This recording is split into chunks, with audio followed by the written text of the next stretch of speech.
Chapter 49. Donghai Academy was enormous.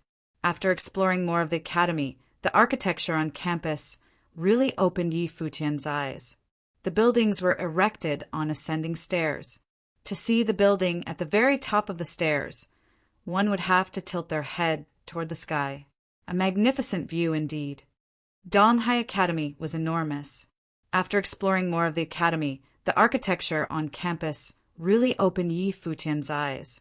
The buildings were erected on ascending stairs.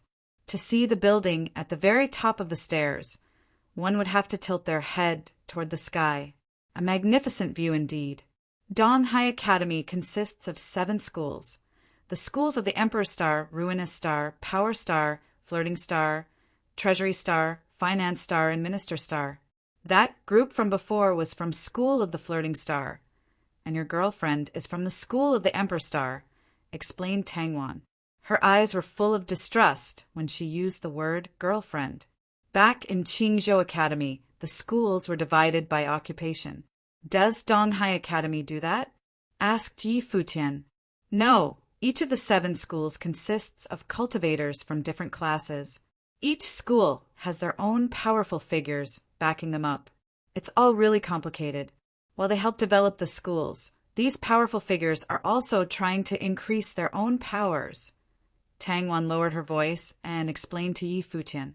So complicated, said Yi Futian. Yeah, nodded Tangwan.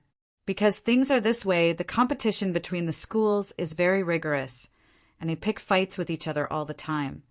But within the schools, everyone is very united. So, when Yu Sheng picked that fight with the group from the School of the Flirting Star, it was the equivalent of picking a fight with their whole school. I personally think it's best for you both to leave for the time being. Yi Futian smiled but did not say anything. Tang Wan continued. Plus, Hua Ji was handpicked by the officials of the Emperor Star School as soon as she entered the academy. So, she's not among the ordinary student pool anymore. She cultivates up at the Emperor Star building.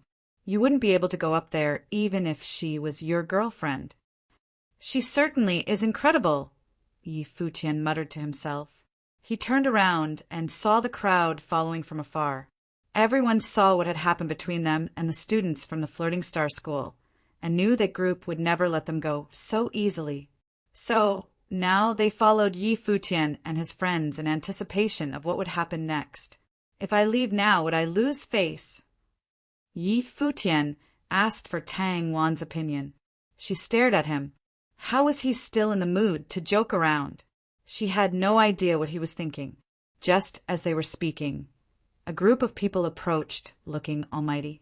Mu Yunqing and Mu Yanni, who had just been defeated by Yu Sheng, were also among them. The way they looked at Yi Futian, and Yu Sheng was not friendly at all. They could not believe that he really chose to stick around. He really was not afraid to die. Yi Futian realized that his opponents had him and his friends surrounded. He looked to Mu Yanni and said, And here I was wondering how arrogant you guys were. Is this all you've got? Mu Yanni could not say anything to that, but no matter what, they had to have their revenge. The group moved in closer to Yi Futian, determined and ferocious. Yi Futian asked Tang Wan, Can I reject their challenge? Tang Wan rolled her eyes. He would not leave when she told him to, and now that he has beaten these people up, he wanted to turn down their challenge? There was no way they were going to let him go. Take care of yourself, Tang Wan said weakly. She then took several steps back without a word. Yi Futian stared at her, eyes wide, jaw open. Where was the loyalty? Different types of spiritual qi flowed crazily. The group of these people closed in on Yu Sheng carefully.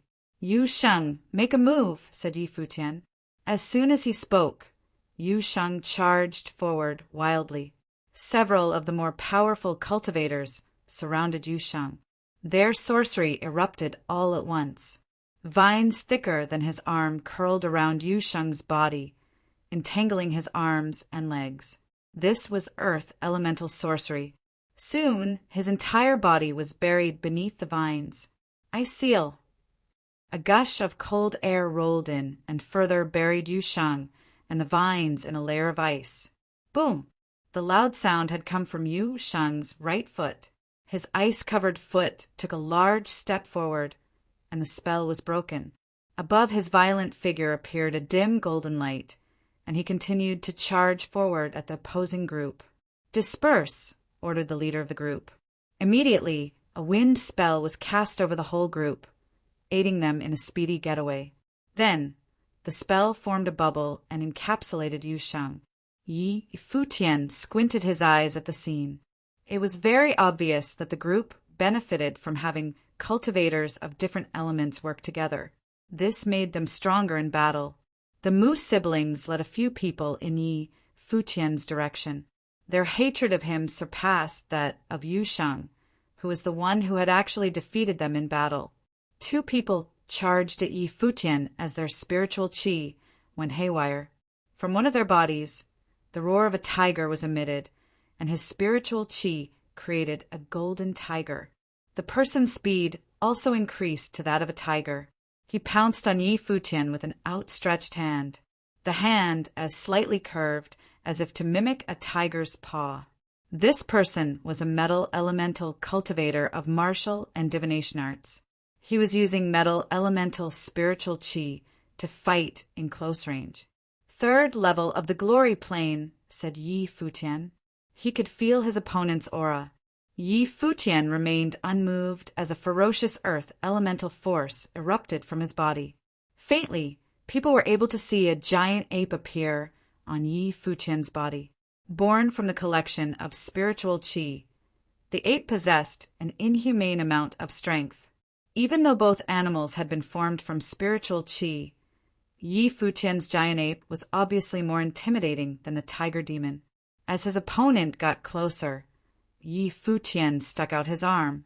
With one loud growl of the giant ape, the image of the tiger exploded. Following that, the giant hand of the ape demon wrapped around the opponent's neck and picked him up off the ground. A second later, he was smashed into the ground. The loud crash mimicked that of the Mu siblings' hearts. Yi Futian smiled at the two and proceeded to race towards them. At the same time, the second person had also approached Yi Futian without hesitation, was knocked out by a single punch. Mu Yunqing and Mu Yenny released their life spirits and were lifted into the air. Even though they had been injured during the previous fight, they were still capable of battle. At this moment, a bright light shone from Yi Futian's back as he ran. The wings of the rock carried him up into the air as well. At the speed of lightning, he flashed before the siblings. The body of a dragon, strength of an ape, and the agility of a rock. A mandate sorcerer with a rock spirit. People were amazed as they witnessed this scene. It was rare to meet a mandate sorcerer, but even more rare to meet a mandate sorcerer with a rock spirit. Different life spirits were able to bring the mandate sorcerer different levels of power. For example, both the rock and the golden eagle were wind and metal bi-elemental life spirits. But the power from the rock brought Yi Futian more power, making it super easy to defeat the golden eagle.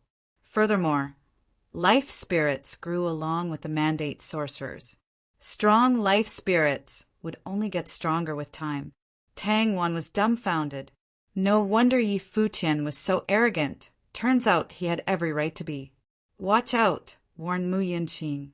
By the time he completed his warning, Yi Futian had already arrived in front of him. Mu Yunqing did not look too good. He proceeded to rush toward Yi Futian, even though he knew his life spirit could not compare to that of Yi Futian, but he was in a higher plane. He did not believe he would lose to Yi Futian. The two orbs of golden light clashed in the air. The people below watched as the two continued their close-range combat. How can he be so strong? People questioned Yi Futian's powers as they watched him fight a cultivator of a higher level than himself. He even had the upper hand. Soon, Mu Yunqing was struck by Yi Futian's fist and lost his balance. In the next second, Yi Futian had already placed his foot on his body, slamming Mu Yunqing directly into the ground. This was too violent. Mu Yenny began to run away again when she noticed Yi Futian's attention shifted to her. This time was no different from her battle with Yu Shang. The only exception was that this time was more direct than the last. One punch, and she was off. The Mu siblings were cruelly defeated twice in a day. This may leave a deep emotional scar on the both of them. Many people could not bear to look at Mu Yunyi. She was a pretty girl, after all. Yi Futian and Yusheng should have taken it easy on her. Back on Yusheng's side, there were also multiple people lying on the ground. Yusheng was too wild, just like the god of war. Had it not been for the alliance of different elemental sorcerers, no one would have been able to compete with Yusheng, not even the 2 5-starred glory plane cultivators. In a flash, Yi Futian attacked a wind elemental sorcerer in the air. Very quickly, the sorcerer was pushed far away. It was pitiful. The school of the flirting star is screwed, everyone thought to themselves. They had obviously underestimated Yi Futian and Yusheng's powers. The only ones standing now were the 2 5-starred glory plane cultivators. However, after Yi Futian joined Yusheng, Yusheng was like a beast who had just broken free. In one quick sweep, the whole lot was lying on the ground. They all looked so ferocious when they arrived, but now pitiful was the only word to describe them. Many people pitted the school of the flirting star. This was incredibly humiliating for them. Who were these 2 anyway? They were way too violent. A black-winged eagle swooped down from the skies and landed by Yi Futian. "Let's go, Yusheng." The 2 walked to the eagle. Tang Wan rolled her eyes at Yi Futian. He did know when to make an escape. "My girlfriend will come looking for you. When she does, bring her to the Qin Gardens," Yi Futian whispered in Tang Wan's ear. Then they mounted the black-winged eagle and ascended into the vast sky. He wasn't really dumb enough to walk into the school of the Emperor Star screaming for his girlfriend. "Remember, my name is Yi Futian." Yi Futian screamed. His words were heard by everyone down below. To the students of the Flirting Star School, his words were a form of mockery. Tang Wan thought of the words Yi Futian had left her with. A strange look crossed her eyes. Could this have been his true intention? "Hua Jia will come looking for me," she mumbled to herself. At the thought of the beautiful girl, she shook her head lightly. She must have been overthinking.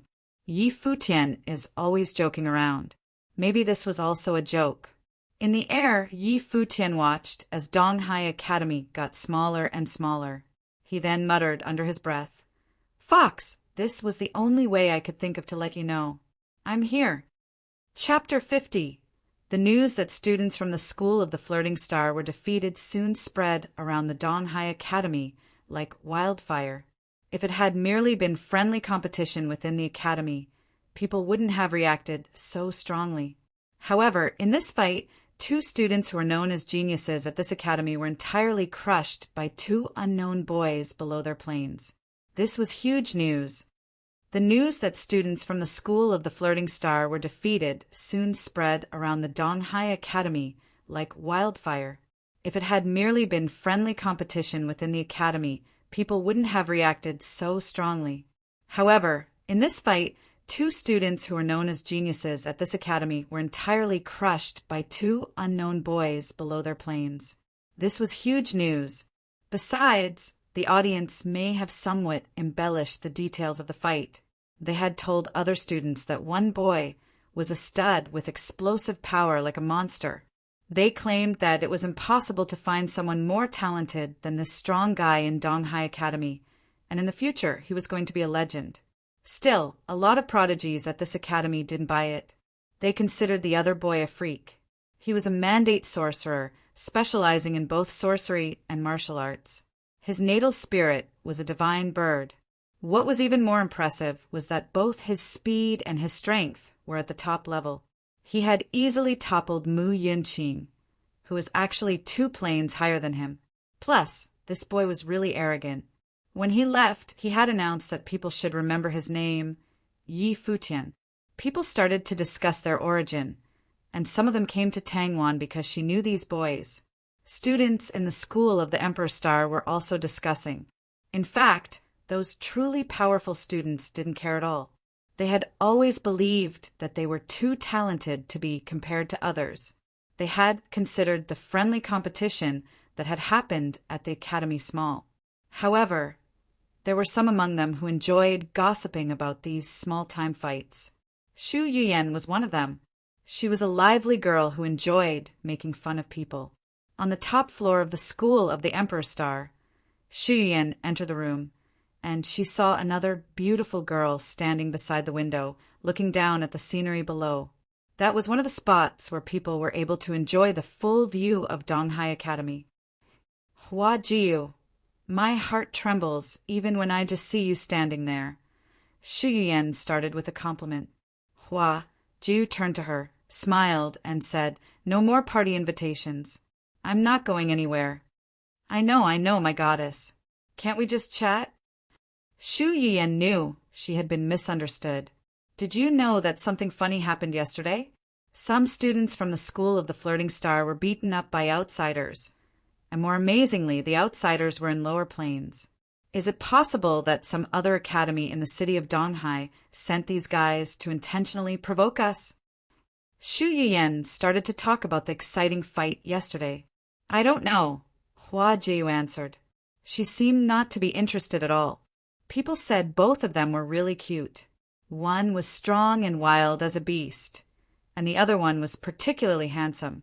It was also said that a lot of girls witnessing the fight were hopelessly attracted to the boys. They fought over who was more handsome and charming, Xu Yuyan went on. "So, which one do you prefer?" Hua Jiu smiled and asked. "I wasn't there. The handsome boy seemed to be really arrogant. He claimed that we should remember his name when he left." Xu Yuyan laughed. Did he truly believe that he was more talented than all the geniuses at this academy? "You seem to be curious enough about it," Hua Jiu made fun of her. "And you're not curious at all. You know nothing but cultivation," Xu Yuyan refuted. Okay, I know you're not interested at all. See you." When she turned around to leave, she was mumbling, "Yi Futian, this name is arrogant enough to be remembered." Hua Jiu heard the name, and her body trembled with shock. She stopped Xu Yuyan and asked, "What was that name again?" Xu Yuyan looked at her and said, "Yi Futian. It's the name of the handsome one." She was confused when Hua Jiu heard the name and suddenly started laughing. This was the first time Xu Yuyan had seen such bright laughter on her face. She asked, "What's wrong with you?" Hua Jiu was laughing too hard to stop at that moment. She didn't answer the question. "Come on, don't tell me you're attracted to him just because of his name." Xu Yuyan was really curious. "No, I'm not." Hua Jiu finally stopped laughing. She then asked, "Were there only 2 boys in the fight?" "They came with a student from the School of the Minister Star, Tangwan," Xu Yuyan told her. "Okay, girl, thanks," Hua Jiu responded. "See you later." After Xu Yuyan left, Hua Jiu was still smiling. She looked so cute now and mumbled, "No wonder people said he was a bad boy." Then she summoned the wind to carry her and jumped out the window. The way she landed was almost like an angel had descended to the world. Tang Wan was busy after Yi Futian left, because quite a lot of people had asked her about Yi Futian and Yu Sheng. These boys entirely lit up the curiosity of students at this academy. What made it even more awkward for her was that some girls who were attracted to these boys came to her and asked her to invite the boys on dates. She didn't take these jobs because she couldn't just go to the Guqin garden and tell the boys to go on a date.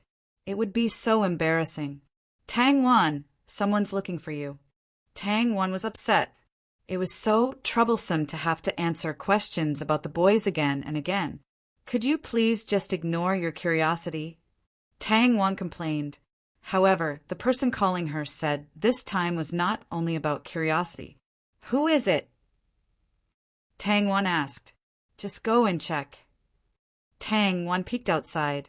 She saw a gorgeous girl waiting for her quietly outside the door. Tang Wan was suddenly reminded of what Yi Futian had said the day before. She now had a weird feeling that this girl was special. Come on, he wasn't joking? Hello, I'm Hua Jiu. She smiled and introduced herself. Tang Wan was absolutely confident in her own beauty. However, she still felt a bit overshadowed when she saw the girl standing outside. I'm Tang Wan. Could you please bring me to the boy? Hua Jiu asked politely. Tang Wan definitely understood who she was talking about. She nodded and said, "Follow me." Thanks. Hua Jiu followed Tang Wan. People wondered why these girls were walking together because they didn't know each other before today. Do you know that guy? Tang Wan was so curious that she finally asked. Yep. The image of Yi Futian came into Hua Jiu's mind, and she started smiling again. So he wasn't lying to me yesterday, Tang Wan mumbled. What did he say? Hua Jiu asked her. Tang Wan looked at her for a while and said, He told me that you're his girlfriend. This guy. Hua Jiu flushed. She was shy. Tang Wan finally realized that Yi Futian made such a scene yesterday, only to let Hua Jiu know that he was already at the academy looking for her. What a sly boy. In fact, she wondered if the students of Donghai Academy knew what had happened here. How many hearts would be totally broken? Nope, I do not admit that, Hua Jiu tried to deny. However, her face was so red. How could Tang Wan believe her? When they entered the garden, they ran into Tang Lan. Greetings, Professor, Tang Wan said. Tang Lan was staring at Hua Jiu. Naturally, Hua Jiu reminded her of someone that had meant a lot in her life. Greetings, Ms. Tang. Hua Jiu also greeted. Girl, you look exactly like her when she was young. Tang Lan was amazed. Hua Jiu knew that she was talking about her mother. She had spoken a lot with Tang Wan on the way here, and she knew who Tang Lan was. Tang Wan also knew that Hua Jiu was the daughter of Hua Fenglu, whose wife was her rival for the affections of Hua Fenglu. She had doubted whether she should bring Hua Jiu to this place. She felt as if she had made a mistake. Professor, Tang Wan faltered. It's not your fault, girl. Hua Jiu, go to your father, Tang Lan sighed. Thanks, Ms. Tang. Hua Jiu walked into the garden with Tang Wan and Tang Lan following her. In front of the door, Hua Fenglu was sunbathing, and Yi Futian was playing the guqin. When they saw Hua Jiu, Yi Futian stopped playing, and Hua Fenglu started to smile with kindness. Dad. Hua Jiu couldn't help crying. Tang Wan had told her that her father was severely injured. The sadness of seeing her father like this entirely drove away the happiness of their reunion. Hey girl, don't cry. Hua Jiu hugged his daughter. However, he had even started crying himself. Yi Futian stood by their side, quietly watching the scene of the reunion. Tang Lan asked Tang Wan, how did she know they were here? Tang Wan briefly explained what had happened. Tang Lan was surprised by the crazy thing Yi Futian had done. She then turned to Tang Wan and warned her. This boy is such a troublemaker. No wonder Hua Fenglu told me to keep an eye on him. Stay away from him, girl. What are you talking about, Professor? Tang Wan was confused. Beautiful girls are just dangerous. Both of these girls are gorgeous. Hopefully, this boy will not make the same mistake as his professor did. Tang Lan sighed. She believed that Hua Fenglu had fallen into such a situation because of that woman. Now, Hua Jiu looked exactly like that woman when she was young, but somehow even more beautiful. Tang Lan was afraid that several years later, when she became an adult, Yi Futian would run into troubles because of this beautiful girl, just like his professor had. No matter what, there was such a substantial coincidence between these two generations. Chapter 51. After crying for quite a while, Hua Jiu finally looked up at her father. Her eyes were red and bloodshot as she asked, Father, what on earth happened after I left? How did things end up like this? After crying for quite a while, Hua Jiu finally looked up at her father. Her eyes were red and bloodshot as she asked, Father, what on earth happened after I left? How did things end up like this? Silly girl, it's all over now. Look, I'm sitting here safe and sound. Hua. Fenglu consoled her gently. Hua. Jiu stood up and turned to look at Yi Futian. What happened? Fox, it's my fault for not taking good care of Master. After you left, a monster tide washed over the city of Qingzhou. There were people who wanted to kill me, and Master ended up like this because he was trying to protect me, said Yi Futian. He still blamed himself for what had happened. Then he remembered that Xia Fan was right here in Donghai City, and reminded himself that he had to get his revenge. It's not Yi Futian's fault. At the time, if he weren't so lucky, he would have been forced to his death on Mount Tianyao. You know I have a bad temper. Obviously, I wanted to get revenge for him, but I was useless. I didn't manage to kill the enemy, but instead harmed myself in the process, smiled as he spoke. He was seemingly unbothered by it all. Is this true? Hua Jiu asked Yi Futian. He nodded lightly. Her tears fell once again. She walked up to Yi Futian with her arms outstretched and pulled him into her arms.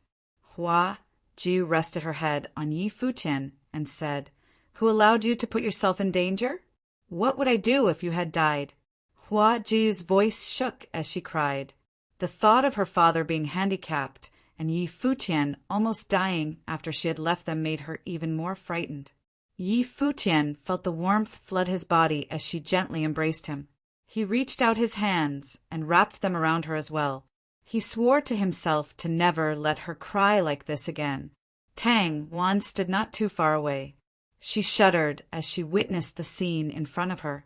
It was true. The goddess of Donghai Academy had already given her heart to someone. If the students of Donghai Academy found out, many of them would impulsively want to kill Yi Futian. Tang Wan knew there were quite a few of the geniuses at school who failed in their attempts to get closer to Huajiu.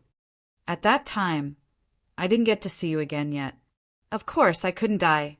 You promised to compensate me, Yi Futian said to Huajiu with a gentle voice. She lifted her head at him. She stared for a while, then left his embrace. I already did. What? Yi Futian blinked in disbelief. That was it. What else were you expecting? Hua Jiu looked at Yi Futian. Then, just let me hold you for a little longer, Yi Futian requested as he took a step forward. Hua Jiu stepped away from his advance and replied, Don't try to change the subject. Who did this to my father? Hua Jiu knew Yi Futian was trying to cheer her up. He seemed to have a natural ability to do so. She was always happy when he was by her side.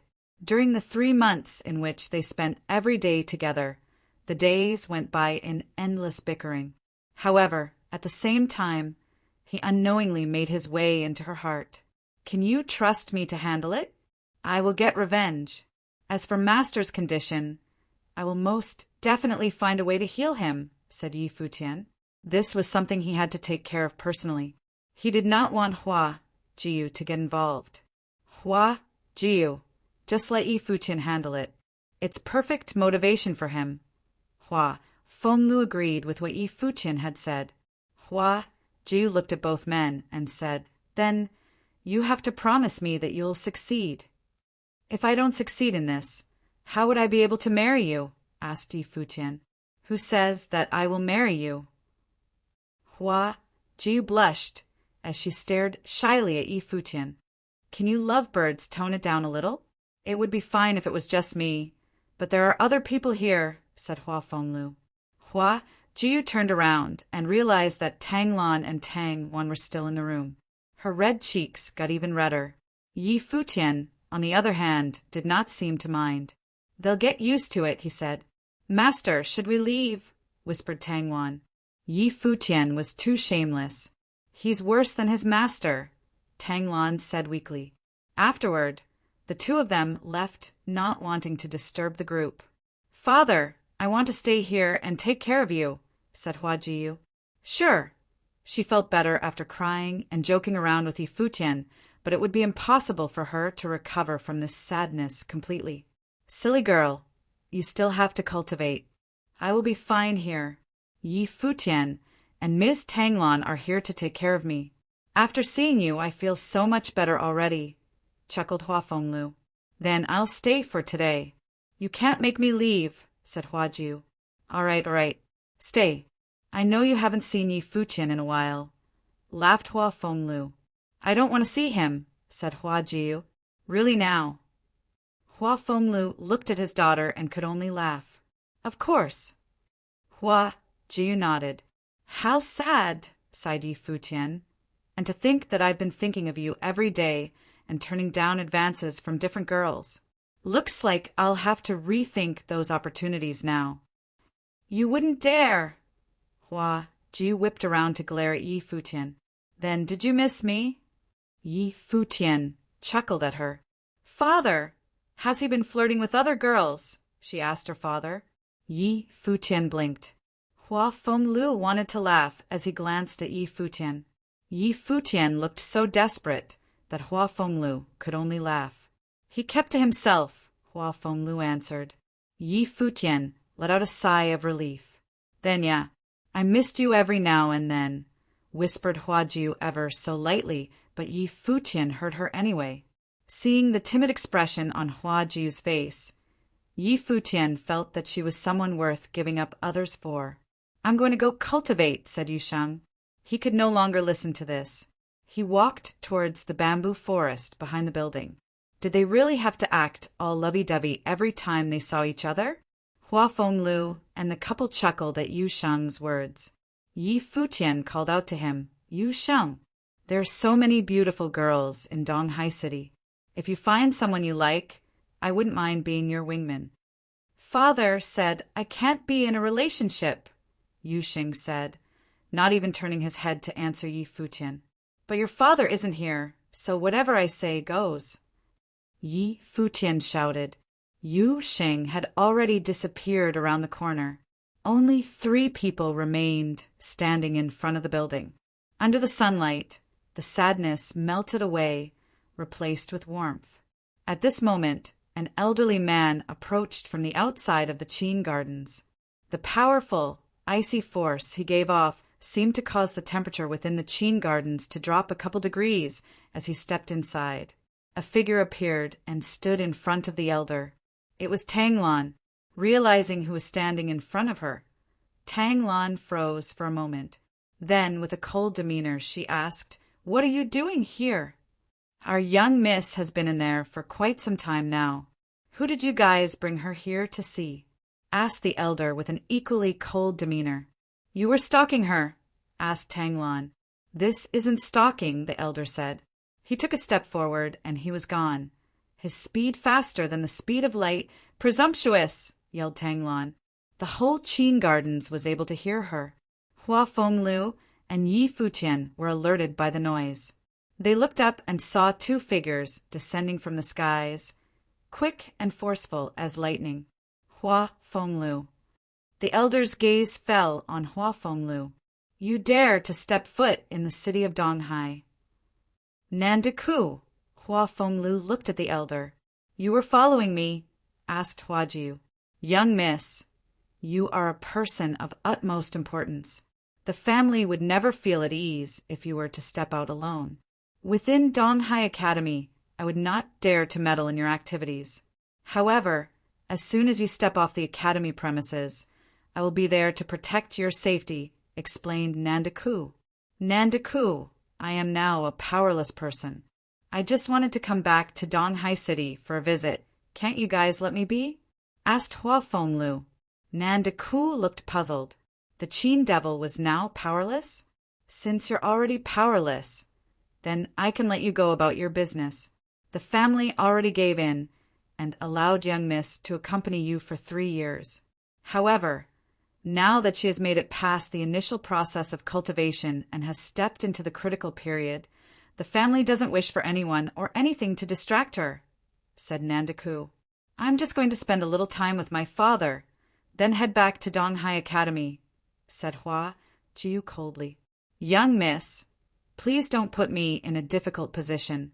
All those years ago, the family already agreed to your stubborn requests.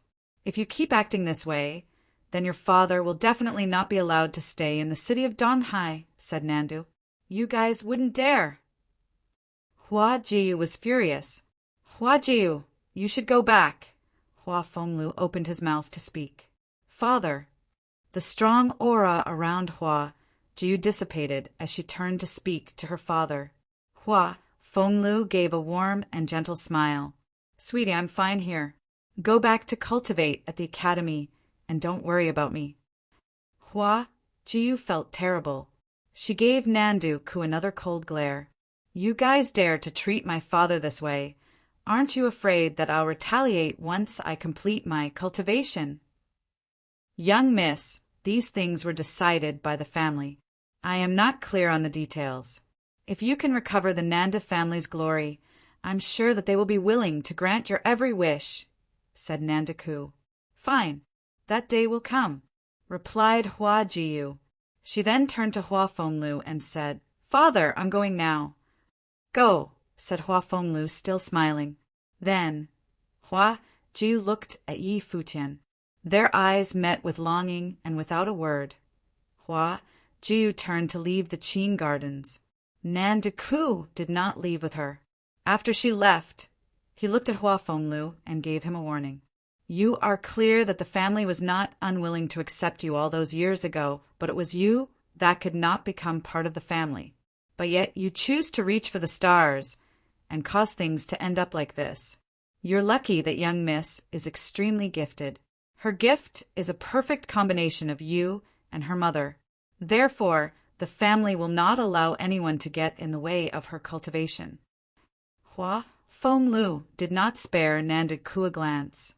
The elder then turned to Yi Futian, who was standing beside Hua Fenglu, and asked, And who is he? My disciple, Yi Futian, answered Hua Fenglu. You brought your disciple with you?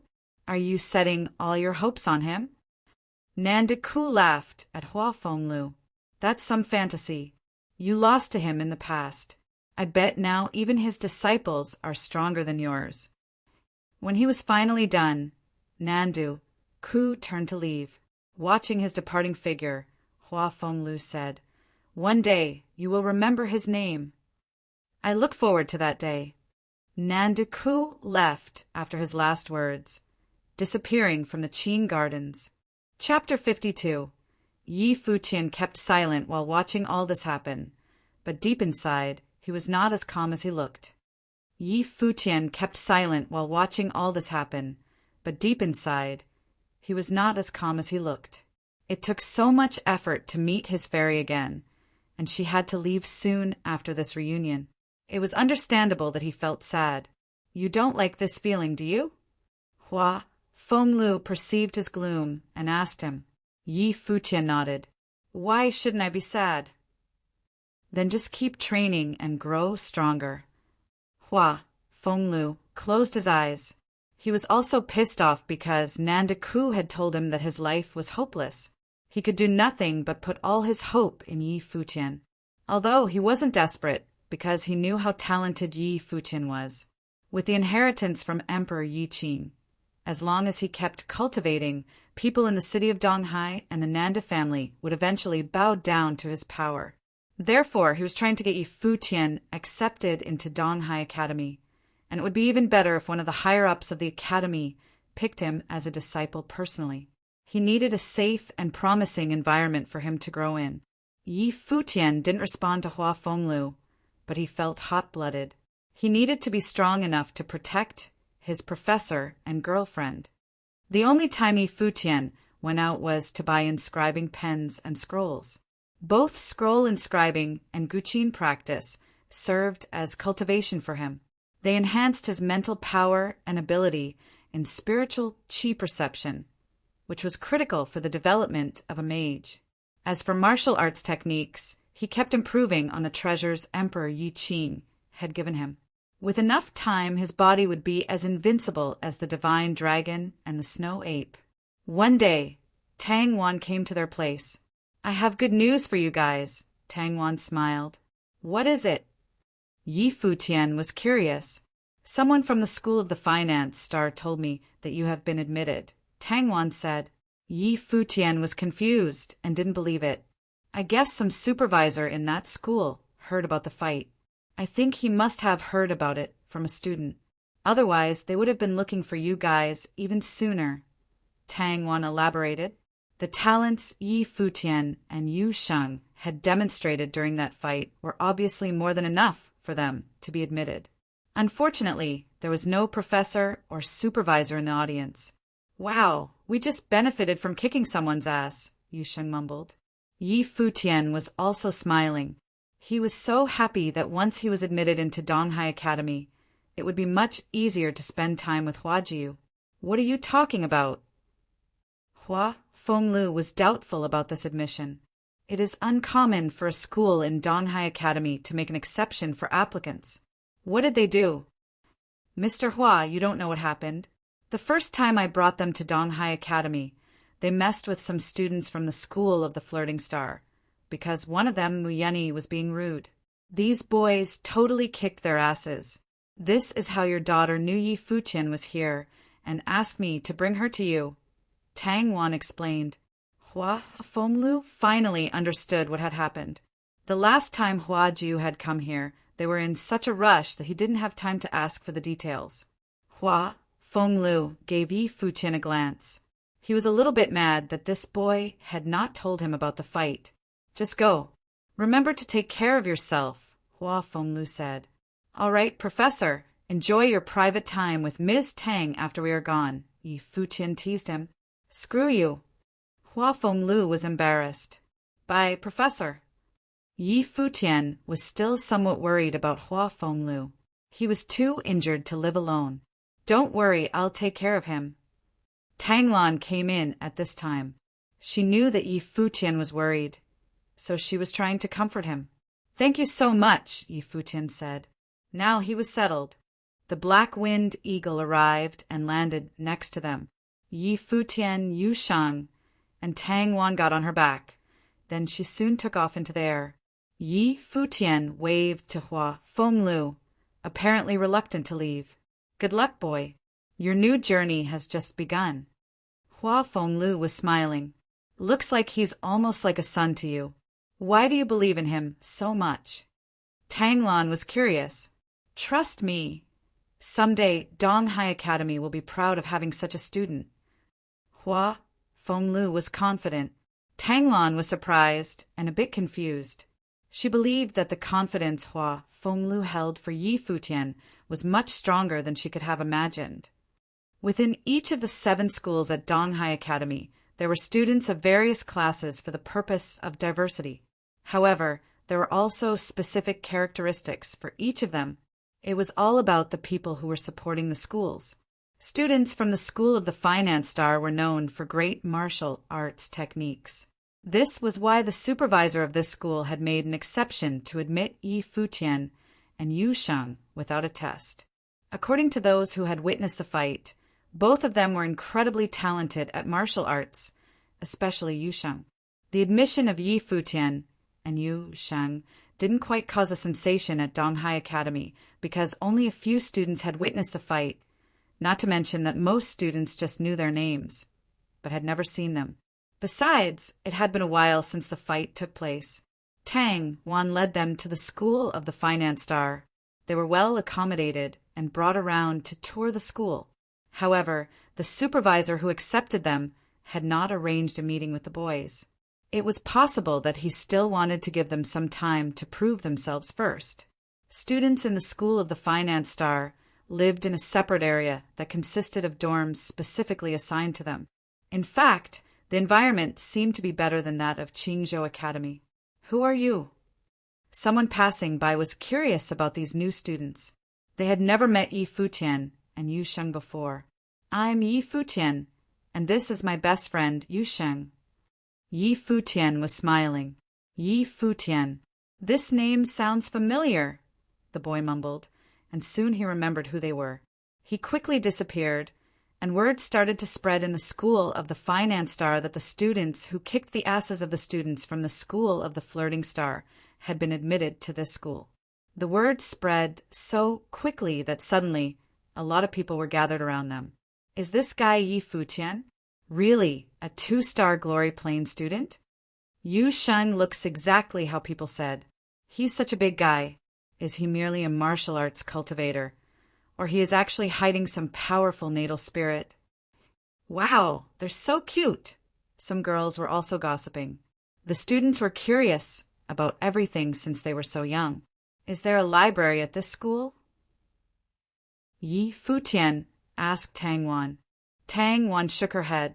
There is only one library at Donghai Academy, and it's located right in the center of the campus. The entry is free to every student, but no checkouts are allowed. You may only browse the books and scrolls inside. Yi Futian understood why checkout was prohibited. There were just so many students at this academy that books might be lost once checked out. Let's go there, Yi Futian said. He had already reached the 2-star glory plane, but the spells he could initiate were still mostly basic. It was a huge waste of his talents. He believed that he was not supposed to give up sorcery cultivation, even though his martial arts inheritance from Emperor Yi Qing was so powerful. A combination of both would definitely make him stronger. Sure, Tang Wan nodded. She was surprised that he was not just a pretty boy like he looked, and was in fact quite diligent.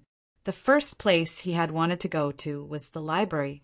The scale of the library at Donghai Academy was much larger than that of the one at Qingzhou Academy. Besides, there was no limit for the students. Any student at this academy would be allowed to browse all the collections in this library. Donghai Academy was very generous about this. When Yi Futian entered the library, he was shocked by the comprehensiveness of the collection. There were books on general subjects like martial arts techniques, swords techniques, elemental spells, and even some very rare books on mental spells. He even found books about music spells, matrices, and scroll inscription. He totally understood why Hua Fenglu had insisted he study at this academy. During the following several days, Yi Futian spent all his time making his way through the entire collection. Meanwhile, the news that Yi Futian had been admitted to the School of the Finance Star finally spread all around the academy, including the School of the Flirting Star.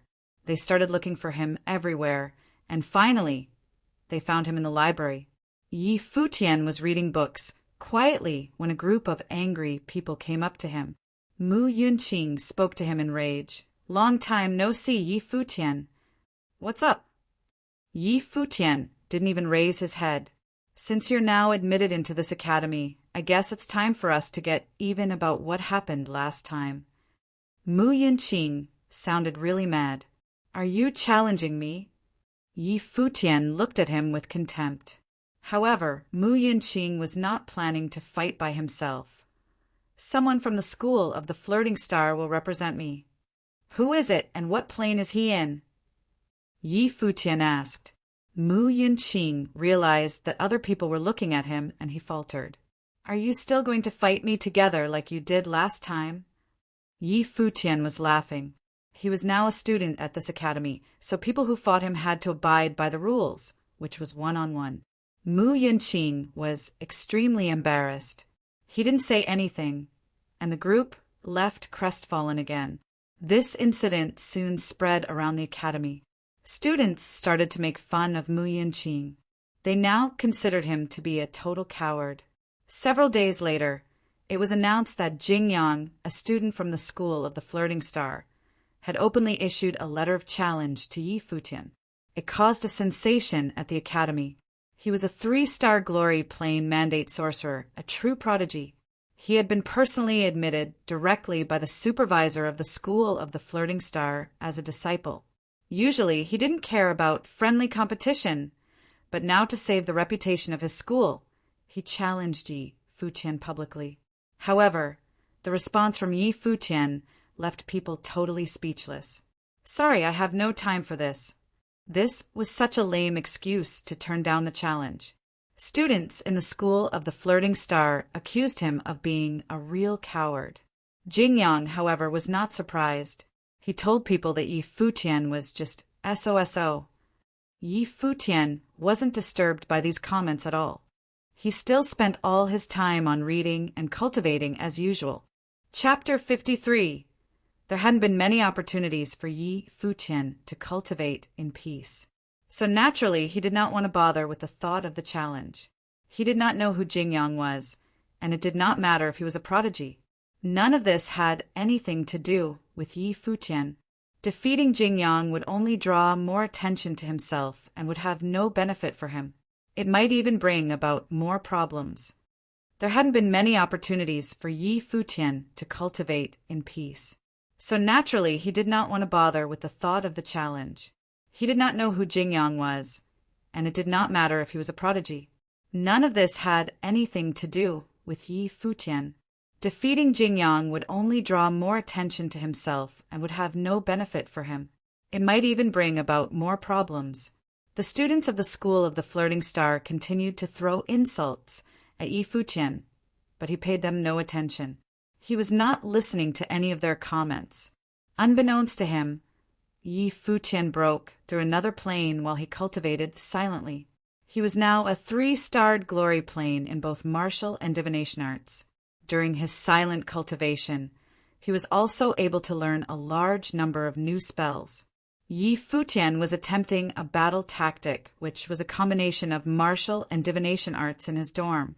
He specialized in the sorcery of different elements. So if he was able to incorporate his powerful martial arts abilities into his sorcery, his combat would be able to reach new levels. Yu Sheng watched him from the side.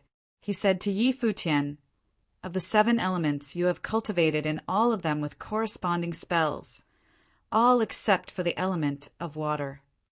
Although Yi Futian could perceive all elements, he did not have a water elemental life spirit, so his gift in this element was on the weaker side. For the time being, he did not have the ability to cultivate the element of water. Other than that, he was at the highest level of cultivation in all of the other elements. His natal spirit was the world tree, which was wood elemental. He had already begun to cultivate in this element, even though he knew that there was a chance that the natal spirit would never be released in front of others. These are all spells chosen by me. There's no harm in learning more. Yi Futian smiled and said, "I have to step out and take care of some things, so I might not make it back tonight. Work hard on cultivating and quickly make it to the 4-starred glory plane." "Okay, I should be getting there," nodded Yu Sheng. His journey in cultivation was no easier than that of Yi Futian. Yi Futian mounted the Black Wind Eagle and was out of Donghai Academy. The Luo Palace was a palace in the city of Donghai. It was rumored that the master of the palace, Lord Luo, was a distant relative of the king of the Nanda nation. Other rumors had it that he was in the good graces of the imperial family and was therefore named a lord. Regardless of the reason, he was the only person in all of the city of Donghai to be given such a title. Naturally, his status was everything but that of the ordinary.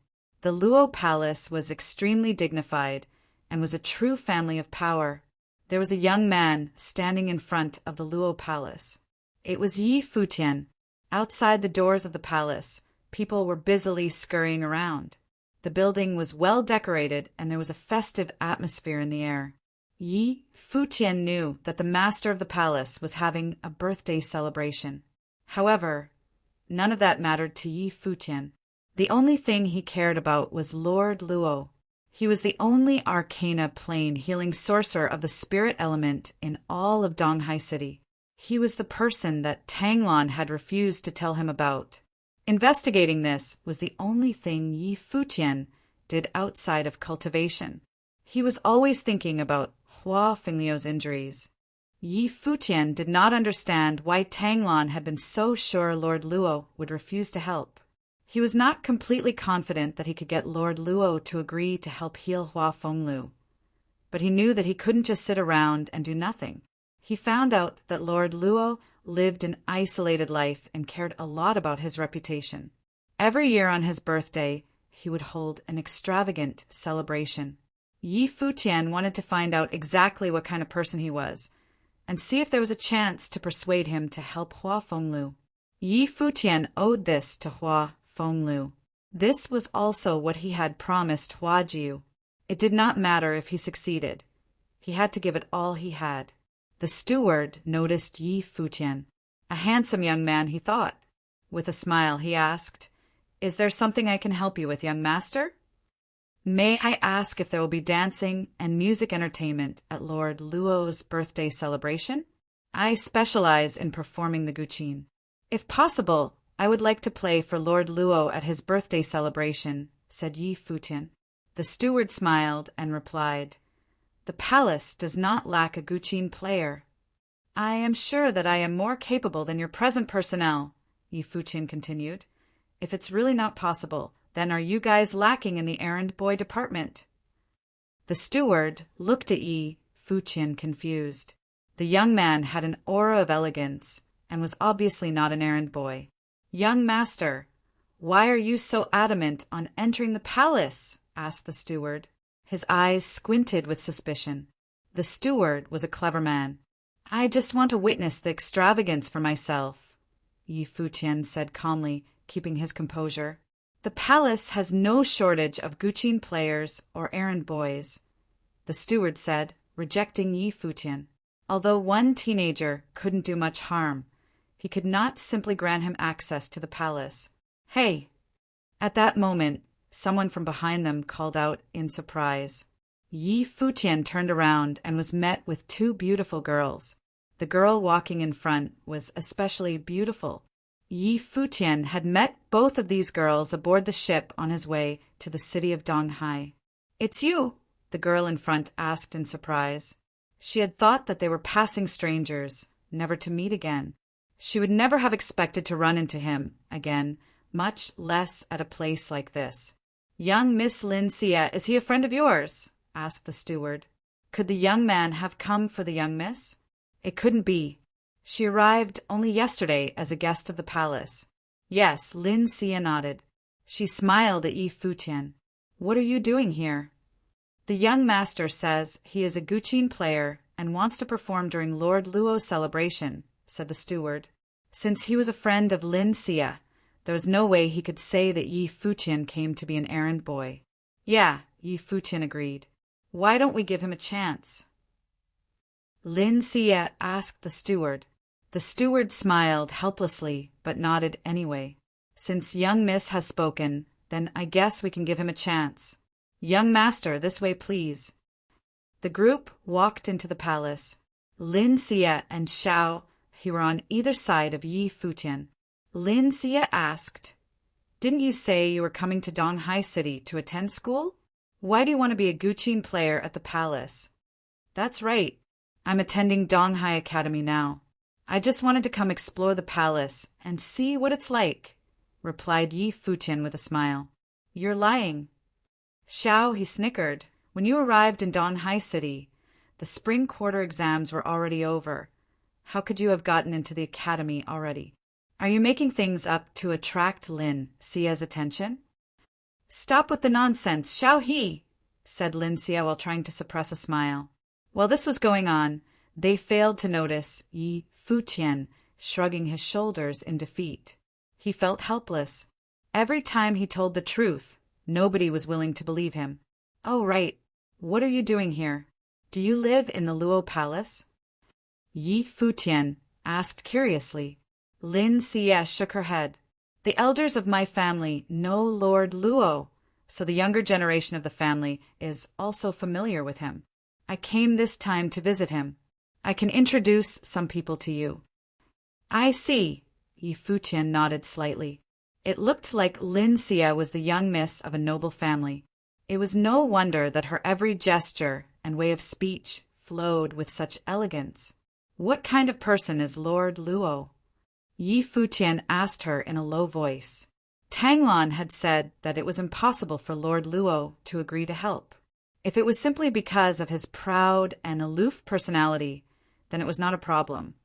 But if it was because Lord Luo and Hua Fenglu had some sort of rivalry going on, then maybe it really was impossible to persuade him to help.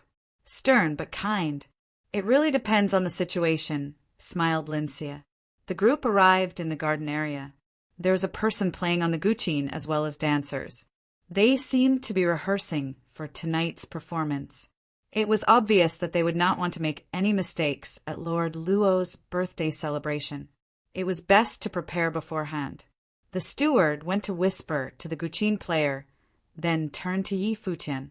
"Would you like to give it a go?" "Sure," nodded Yi Futian. The guqin player got up and gave his seat to Yi Futian. When Yi Futian's fingers finally met with the chords of the guqin, the aura around him shifted. It was now quiet and peaceful, a touch of elegance added on to his already outstanding looks. His long fingers flew over the chords, strumming them as he moved. The sound of the guqin played, and the original guqin player's expression darkened. The music played softly, and everyone was being drawn in. "That's enough." "I admit defeat." The guqin player smiled bitterly and shook his head. Being able to create a certain mood was an important part of playing the instrument. Even though Yi Futian was young, he was able to play as if he had years of experience. Yi Futian played at a level that he could not reach. However, the guqin player had no idea that Yi Futian was a musical sorcerer and was able to surpass ordinary guqin players like himself even without musical spells. "If it's like this, then, young master, you should stay here today and learn the pieces you need to play tomorrow." "How does that sound?" asked the steward. "All right. Thank you."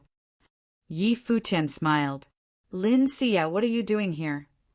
At that moment, a group of youths approached from afar. "We were just looking for you." "What brings you here to observe the rehearsal?" asked one of the youths in the group. The group Yi Futian was standing in all turned their heads towards the voices. All of them had a magnificent aura around them. They must all either be from prominent families or the Luo Palace. "My friend is playing the guqin here, so I came to check it out," explained Lin Xia. "Your friend?" One of them looked at Yi Futian. "Yeah, he's a guqin player. He wants to play at tomorrow's birthday celebration," nodded Lin Xia. "Oh, I see." One of the youths lost interest as soon as he heard guqin player. He continued, "Lin Xia, let's go. Someone is coming." "Okay," nodded Lin Xia. She turned to give Yi Futian a quick wave goodbye. Yi Futian returned the gesture with a smile. "Who is it?" Lin Xia asked the group of youths as they walked away from Yi Futian. "Zhou Mu," replied one of them. Lin Xia's eyes lit up. She heard that Zhou Mu was already a 5-starred glory plane conjurer. He was highly gifted, just as his master had been years ago. "Oh, right, Lin Xia. How did you end up making friends with a guqin player?" asked a young woman in the group. "We met once by chance," she answered. "Is it because of his good looks?" teased the young woman. Lin Xia smiled but did not reply. Yi Futian was handsome, even more so when he was playing his instrument, but it was unfortunate that he was a mere guqin player. In addition, he seemed to be boastful and a liar, but Lin Xia thought that it might be because he was too prideful. Lin Xia did not invite Yi Futian to join the group, nor did she introduce him to them. Yi Futian knew that a guqin player like himself did not belong in a group with the nobles. However, they had only been strangers to begin with, so Yi Futian really did not mind. Besides, he had not entered the palace to get to know the group of youths anyway. Chapter 54. All the music and dances for the birthday banquet of Lord Luo had been settled, and the musician left after he had taught Yi Futian the songs he was assigned to play. The steward also repeatedly told him some do's and don'ts for the next day. All the music and dances for the birthday banquet of Lord Luo had been settled, and the musician left after he had taught Yi Futian the songs he was assigned to play. The steward also repeatedly told him some do's and don'ts for the next day. Yi Futian was left in the palace to rehearse with a group of girls. Their figures and facial features were all top-notch, especially the leader. She was about 18 years old, extraordinarily sexy, but with a face full of the youthfulness of a younger girl. When she was dancing in that dress made of chiffon, it was possible for any man to fall in love with her. Yi Futian kept his head low while playing the song. A sweet and charming voice suddenly spoke. "Why don't you raise your head?" A gorgeous face soon appeared in front of him. He smiled and replied, "You are so charming that once I see you, I feel distracted." "You do know how to compliment girls," she chuckled. Her skirt swung onto the guqin. Just come and join us." She started dancing again and seemed to be luring him intentionally. Most of the musicians were just old men, so she was surprised that the assigned musician this time was such a young and pretty boy. "Sorry, miss. I have a girlfriend." Yi Futian smiled at her.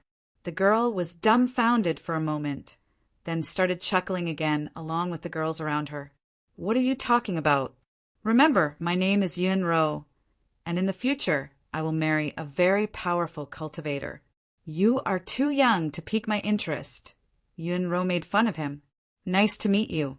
"I'm Yi Futian," he replied, and then the rehearsal continued. They told Yi Futian that tomorrow, at the birthday banquet of Lord Luo, there would be many influential people of the city of Donghai attending.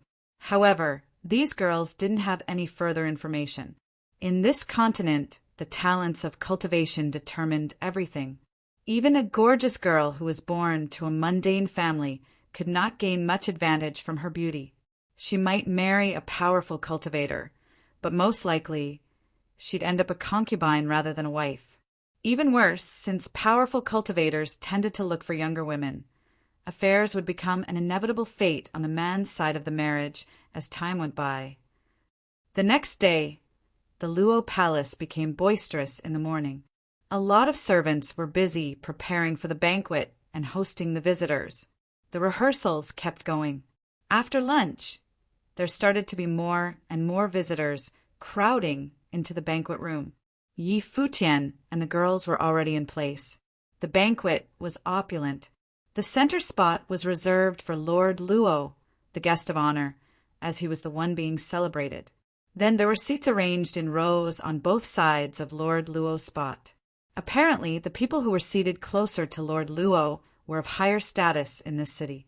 There was a broad space between these two rows, and behind the seats there was a stage with a golden carpet. That was where Yi Futian and the girls were to perform. It was designed to liven up the banquet without distracting the guests.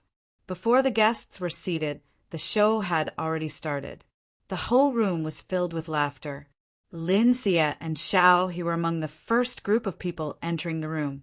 While they were getting ushered into their seats, Lin Xie noticed Yi Futian and smiled at him. "Such a pity that you're rarely attracted to a boy, and the one you pick is only a musician," Xiao he joked. Lin Xie gave her a stare. "Stop that." A pretty handsome boy came to them and asked with a smile, "What are you talking about?" "Nothing, Mr. Luo." Lin Xie shook her head. "Xie, people told me that you brought that musician to this place. Is he your friend?" The boy asked. "We've met twice. He told me that he wanted to come here and broaden his horizons, so I did him a favor. You're fine with that, aren't you?" Lin Xie answered. "It's okay. In fact, if he wants to, he can stay here as long as he wants." The boy was still laughing. "Okay, I'll ask him after the banquet is over," Lin Xie said. "Sure. See you later." The boy left. Xiao he whispered to Xie.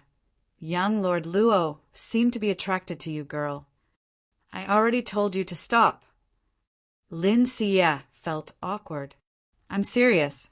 I know he doesn't look as cute as Yi Futian, but what about his status?" Xiao, he didn't want to stop. Lin Xie gave up.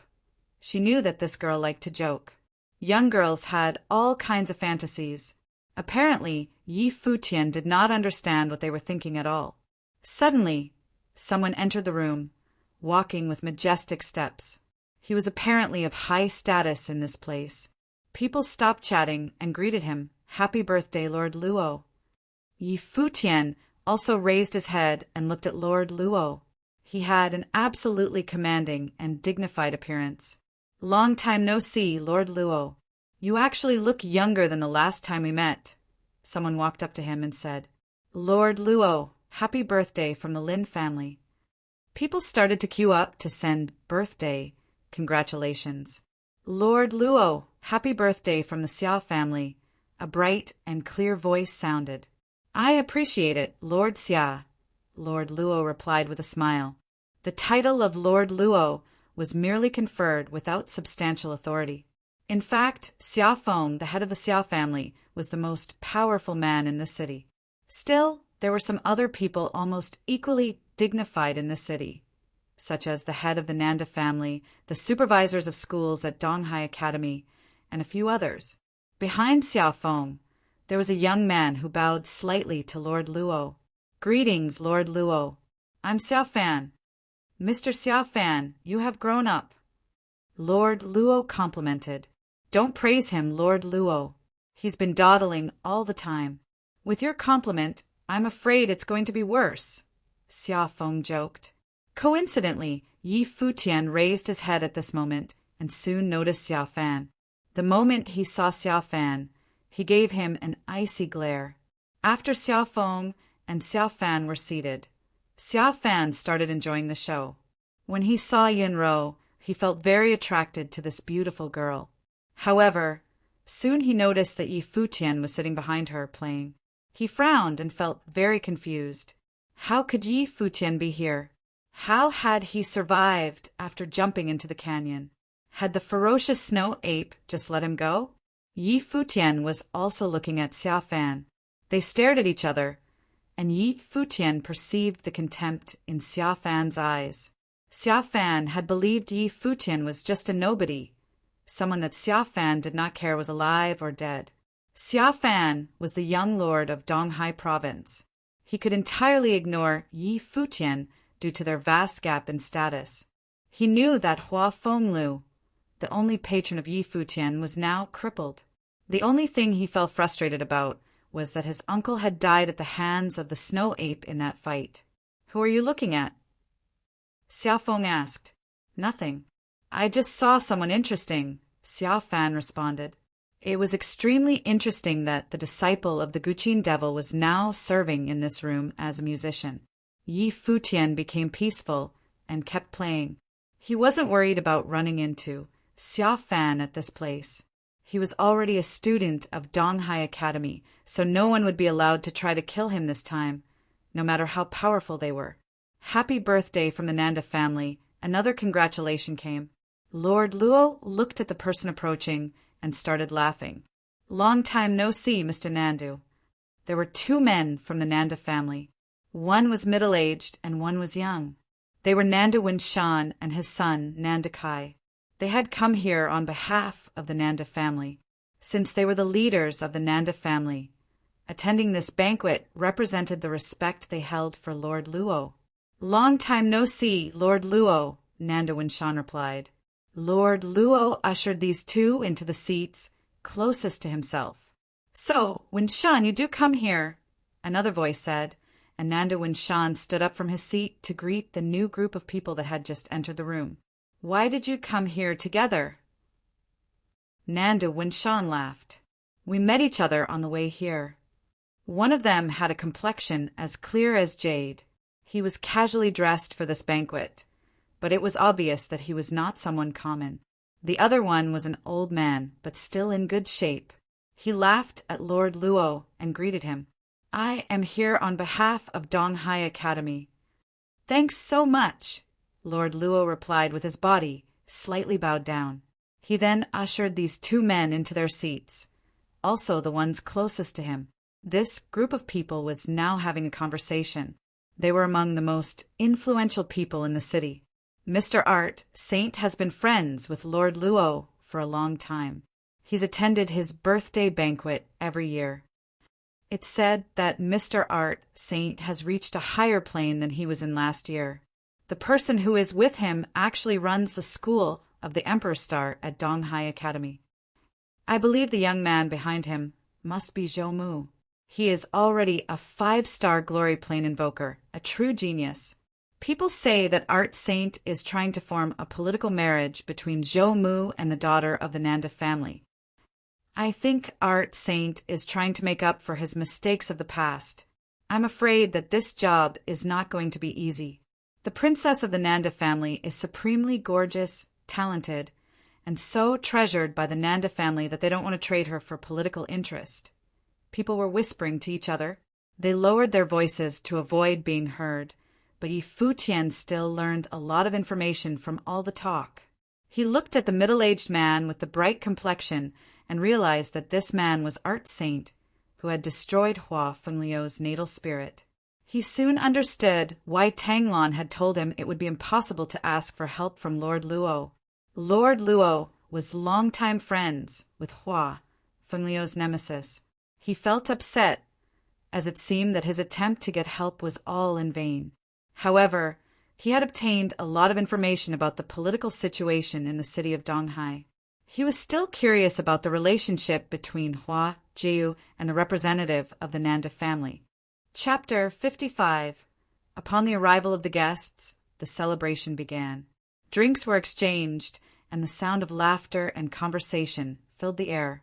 The older partygoers formed their own small circle, while the younger partygoers did the same, other than presenting their gifts and exchanging words of common courtesy. Everyone was discussing interesting new happenings within the city of Donghai. Somewhere along the line, someone brought up the topic of Qingzhou City. Upon the arrival of the guests, the celebration began. Drinks were exchanged, and the sound of laughter and conversation filled the air. The older partygoers formed their own small circle, while the younger partygoers did the same, other than presenting their gifts and exchanging words of common courtesy. Everyone was discussing interesting new happenings within the city of Donghai. Somewhere along the line, someone brought up the topic of Qingzhou City. I heard that the historical remains of that person were discovered in the city of Qingzhou, and that you even went to investigate personally. Is that true, Xiaofan? Someone asked with their sight set on Xiaofan. By that person, they obviously meant Emperor Yi Qing, but because he was a taboo character in the divine prefectures of the Yi, it would be inappropriate to use his name in a public place such as this. It is true indeed. However, a demon king, or perhaps even higher-leveled snow ape demons stood guard there, and we were unable to enter. My younger brother even lost his life at the hands of that monster, said Xiaofeng. What Chief Xiaofeng said is true. I wanted to take part in it like every else and traveled to Qingzhou City. Indeed, no one was able to get close to the historical site. I heard that the path was blocked by demons and monsters, said Lin Xia's father. Many people nodded in agreement. Many powerful individuals have sent their people to Qingzhou, but they all returned with no results. If really was a demon of higher level than a demon king, then forget about us. Probably even the Nanda nation wouldn't be able to do anything about it, someone sighed. Hearing their words, Yi Futian felt a twinge of sadness.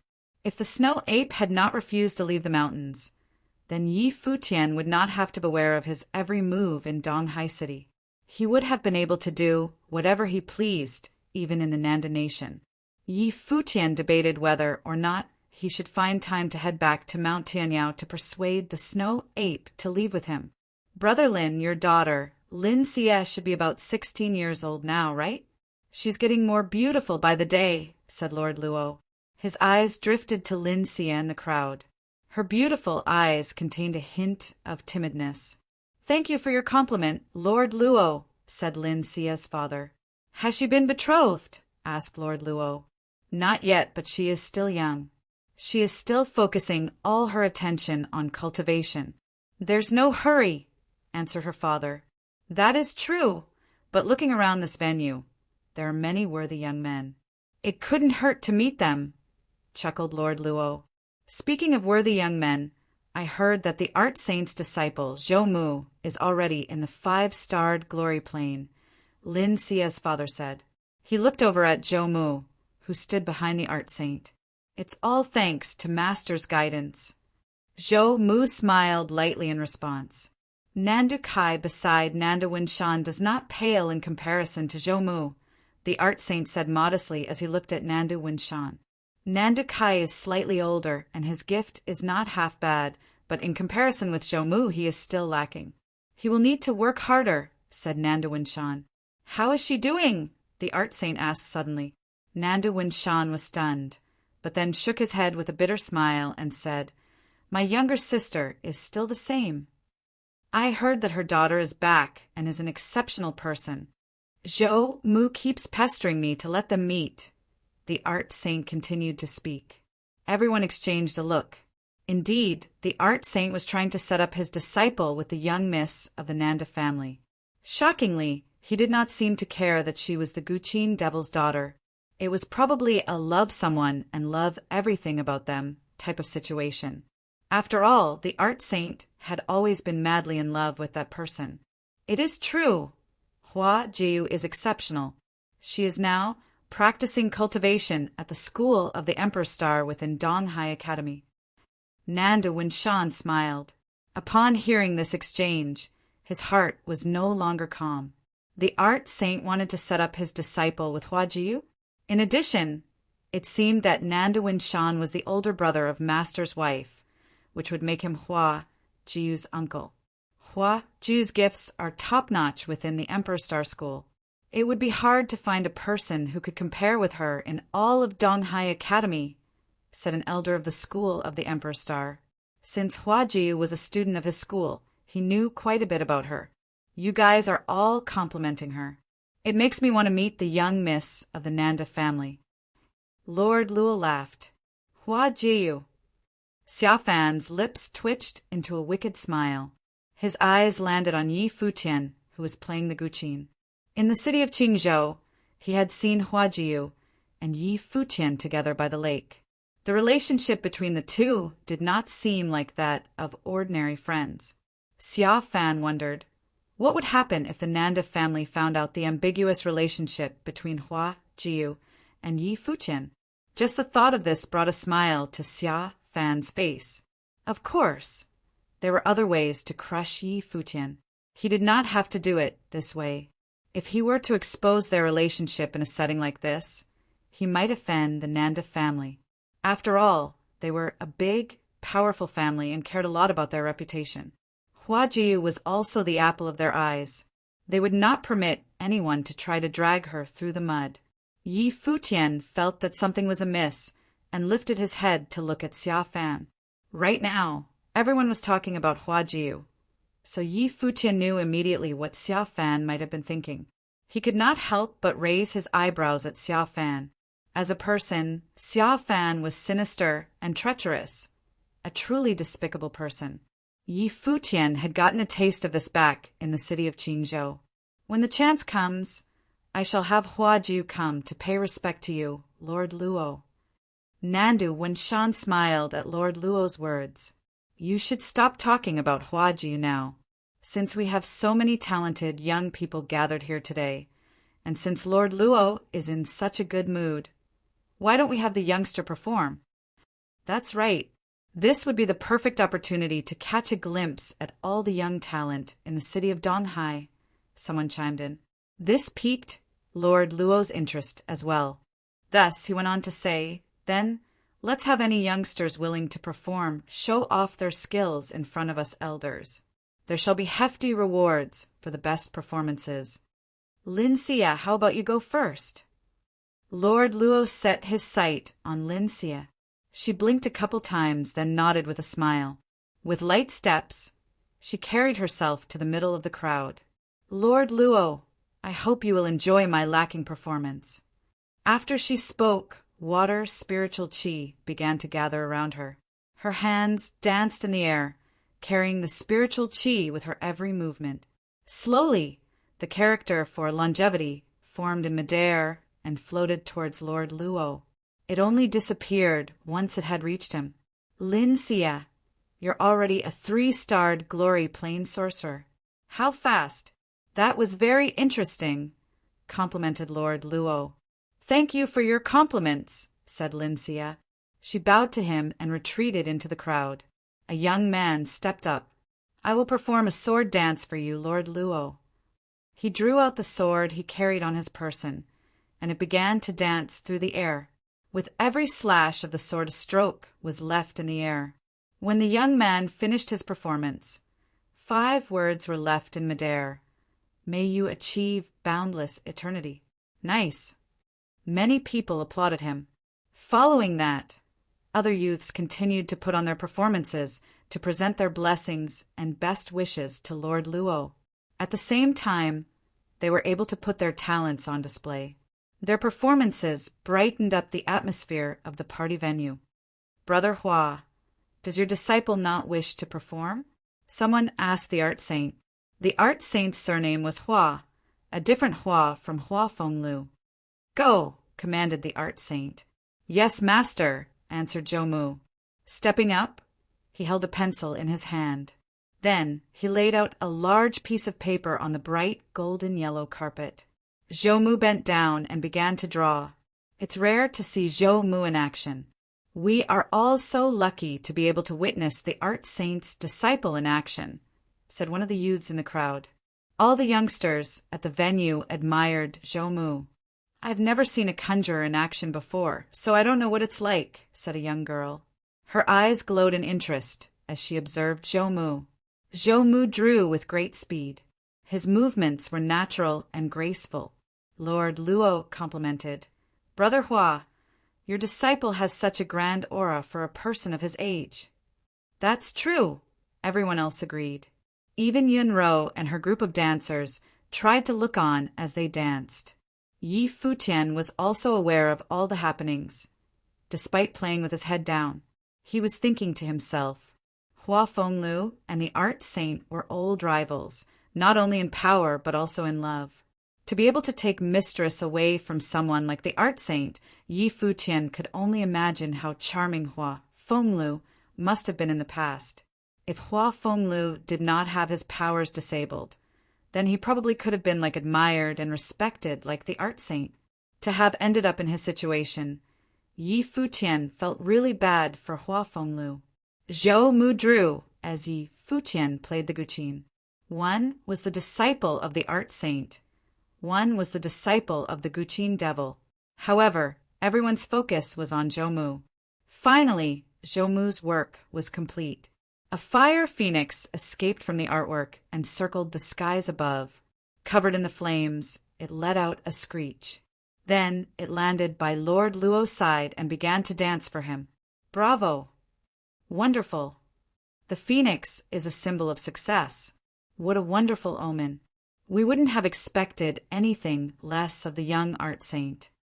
Everyone was full of praise for Zhou. Even Lord Luo gave him a look and smile of approval. He said, "You shall be rewarded. Thank you, my lord." Zhou bowed and then returned to his spot by his master. Watching Zhou, I was reminded of a person. A couple days ago, Nanda Ku paid a visit to the Guqin Gardens and saw Hua Fenglu, said Nanda Winshan. In a split second, he had captured everyone's attention.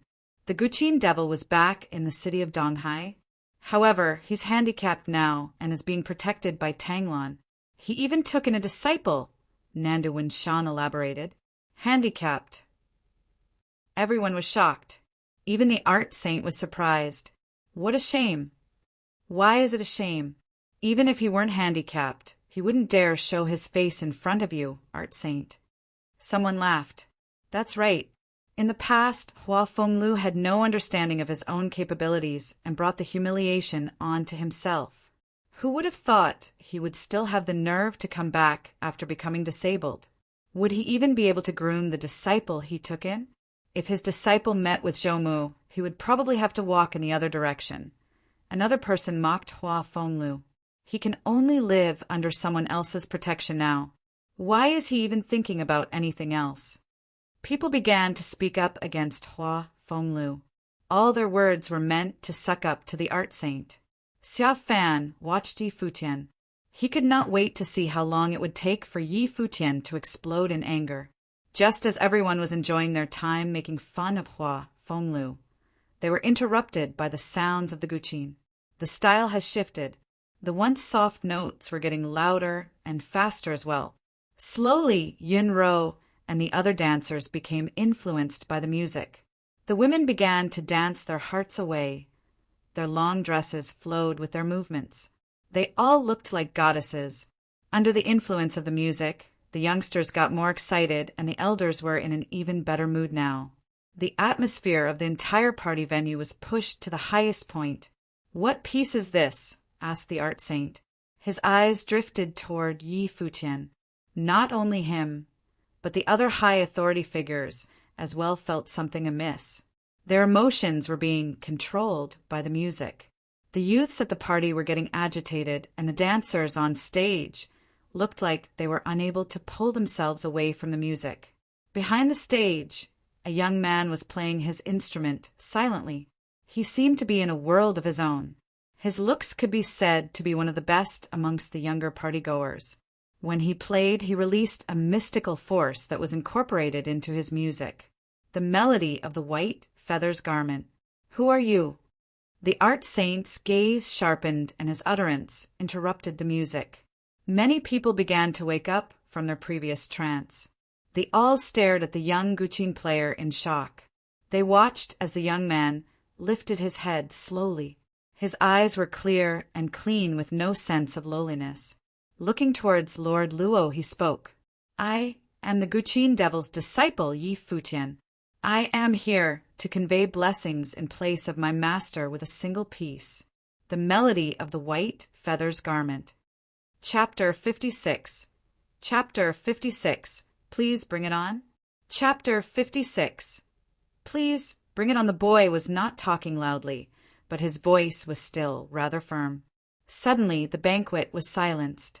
Yi Futian, disciple of the Qin devil, hereby delivers happy birthday to Lord Luo with white feather garments, on behalf of my master. People were surprised that this young musician was the disciple of the Qin devil. The white feather garments had totally taken over their mind, which indicated that there was strong mental power contained in that music spell. The power was especially demonstrated by the young men and women who started dancing along. If not for the interruption from the art saint, they would still be possessed by the mental power in that song. Yun Ro now looked at Yi Futian with absolute surprise. This seemingly careless boy was actually quite powerful. The song he just played, the melody of white feather garments, was one of the most renowned royal waltzes. It was said that if this song was played by a powerful sorcerer that specialized in music spells, people listening to it would soon be trapped into a world of illusion. Lin Xie and Xiao, who were also looking at him, they felt shocked that this ordinary young musician was in fact the disciple of the famous Qin devil. So, was he a musical sorcerer? Yi Futian, where did I hear this name before? Some students of Donghai Academy were mumbling because this name rang a bell for them. Soon, they realized who he was and wondered if this boy was the same person who recently became famous in Donghai Academy. Art Saint and Lord Luo were both staring at Yi Futian, feeling confused.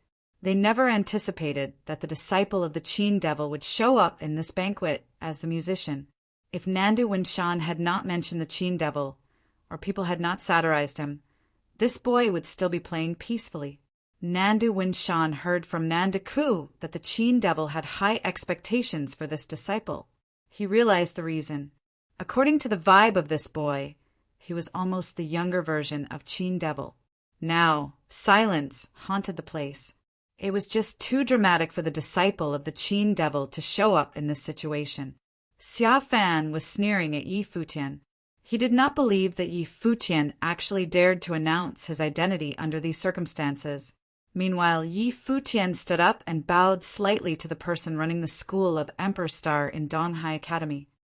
"Greetings, Professor, from Yi Futian, the School of Finance Star. You are a student of that school." The supervisor was surprised about the fact that the disciple of the Qin devil was currently studying at the School of Finance Star. Obviously, he did not pay much attention to this boy, who had recently become rather famous in Donghai Academy. "I was admitted recently." Yi Futian took out the name tag from his pocket. The supervisor from the School of Emperor Star nodded slightly, without saying anything. At that moment, Xia Fan's face turned very pale. He could not believe that Yi Futian had been admitted to Donghai Academy, with his identity as a Donghai Academy student, and that this was a public birthday banquet. It would be difficult to do anything to him. Even though the supervisor from the School of Emperor Star seemed not to like Yi Futian, as long as he was a student in Donghai Academy, people could hardly be harsh to him.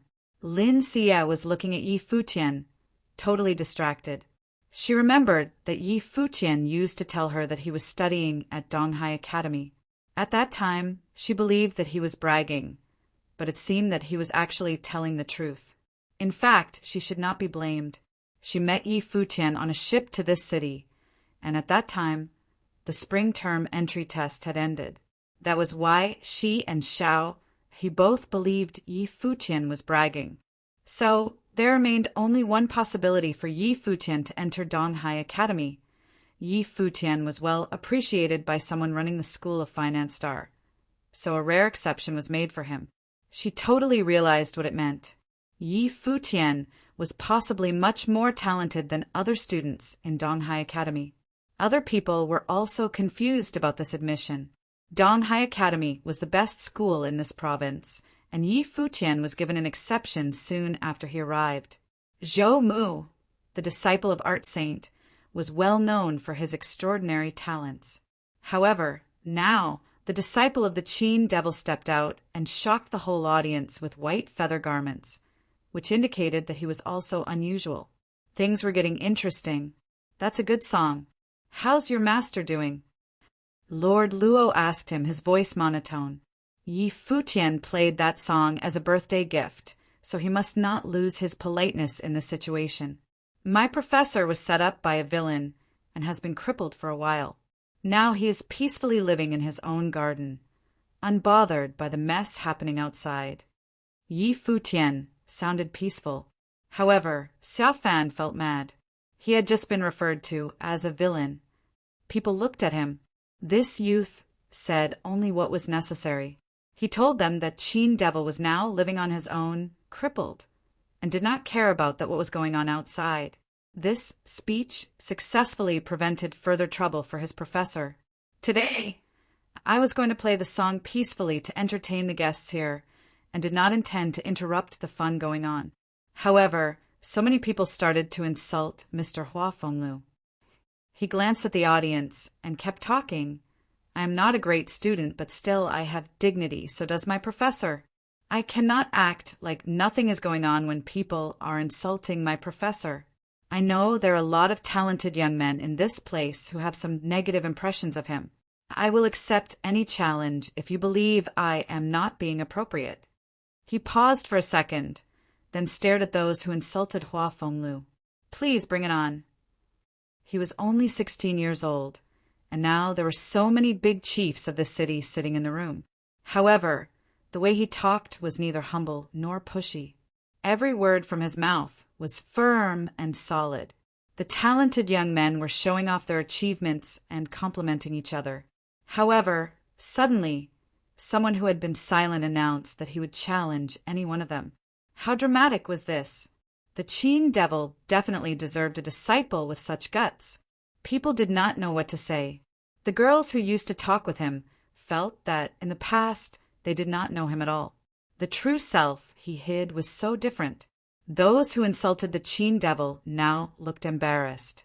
This boy was acting polite, yet had a firm will.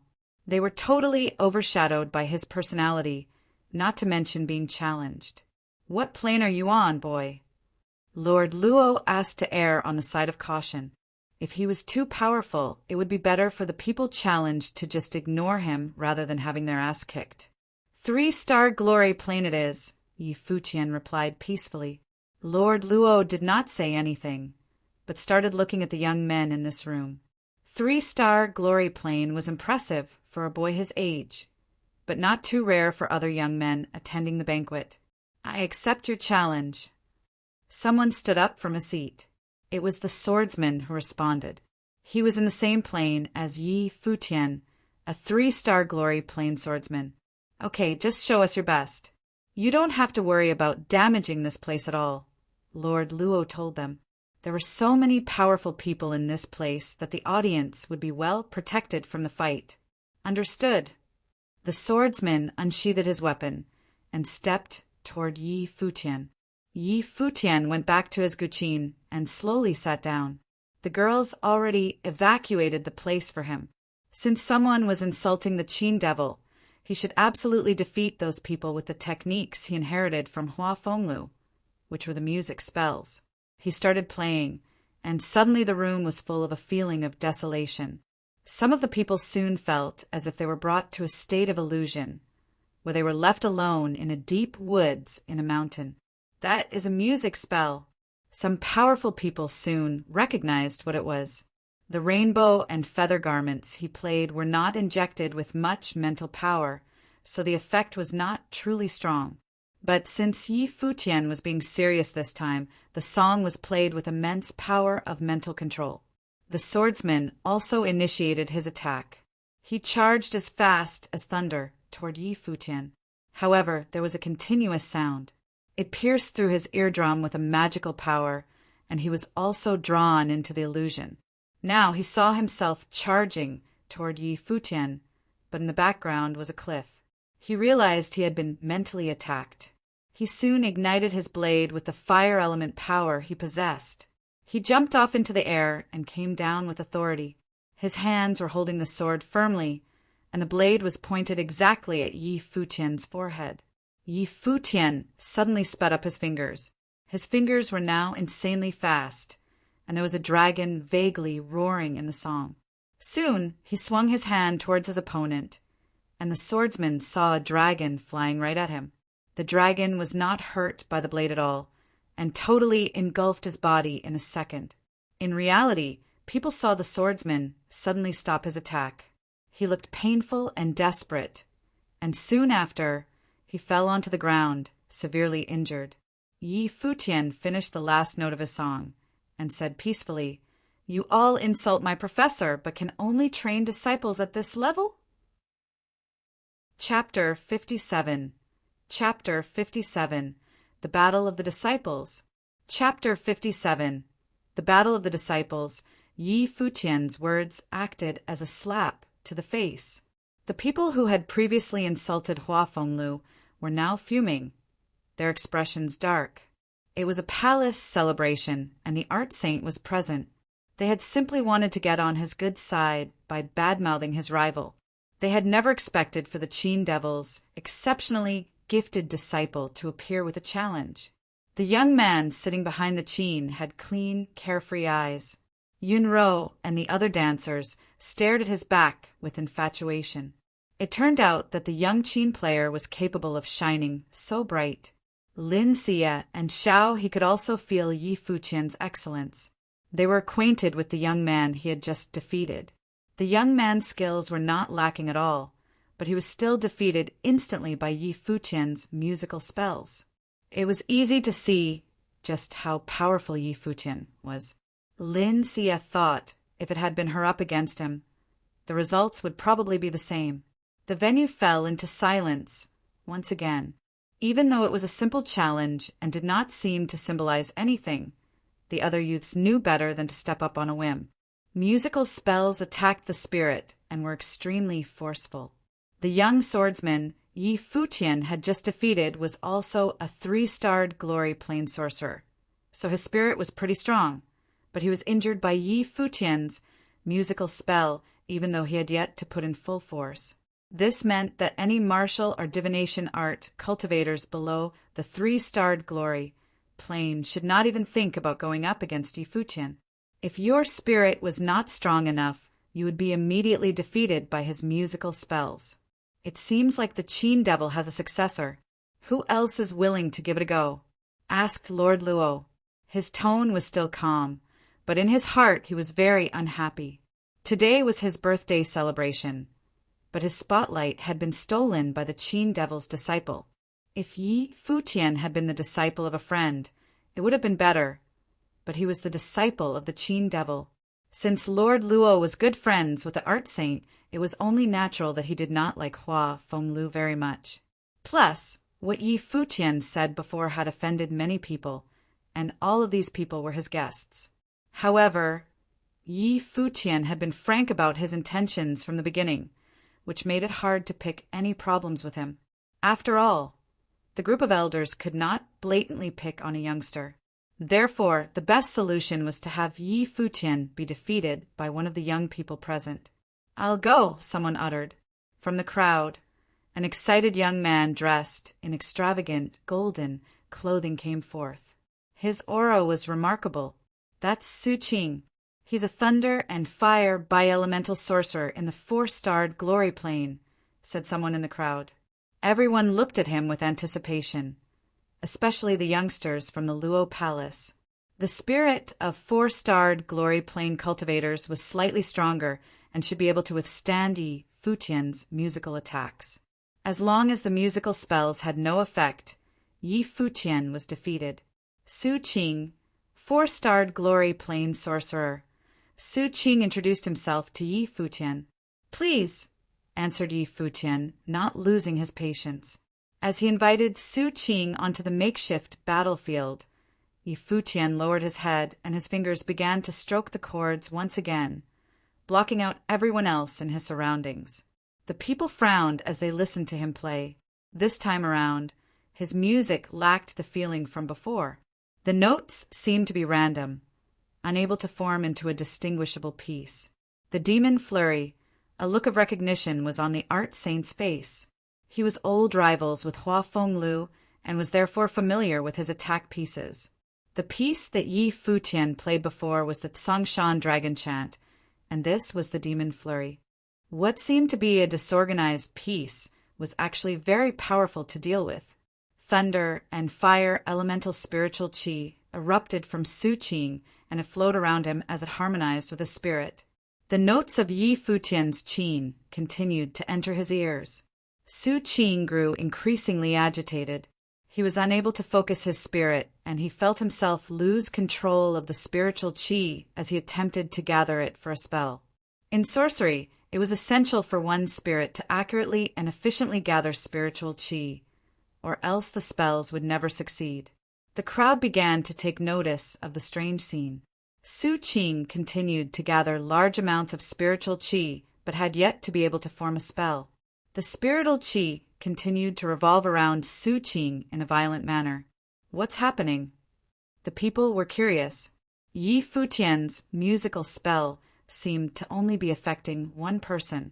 The invisible sound waves were all focused in Su Qing's direction. The onlookers could only hear random chords being played, but Su Qing was able to hear the spirit-attacking piece of the demon flurry clearly. Su Qing remained in one spot. He looked terrible as the sweat ran down his face. Something was wrong with the atmosphere around him. The demon flurry did not attack directly, as the Tsongshan Dragon Chant did. Instead, it obstructed the release of the subject's sorcery. This piece was a sorcerer's kryptonite. As Yi Futian continued to play, it became increasingly difficult for Su Qing to focus his spirit. His will was weakening. This battle took such a large toll on him, like nothing he had ever experienced before. But at the same time, this was his first time going against a musical sorcerer. The results are clear. "That's enough," said the art saint. His calm voice managed to carry great force, interrupting the music once again. Yi Futian took his hands off the qin, looking as calm as ever. It was as if he had just played any old piece. On the other hand, Su Qing, who was still standing, looked as pale as a ghost. His body was shaking lightly, and he glared at Yi Futian with burning rage. Su Qing had never been so humiliated before. Was that really a battle? From beginning to end, Su Qing did not get a single opportunity to make his move. He was trapped by the music. If they had continued, his spirit would have been depleted. The art saint looked at Yi Futian. Hua Fenglu did not come back to Donghai City with his disciple as retirement plan. "Step down," ordered Lord Luo when he saw that Su Qing had no intention of moving from his position. Su Qing was unwilling, but because Lord Luo said so, he backed down.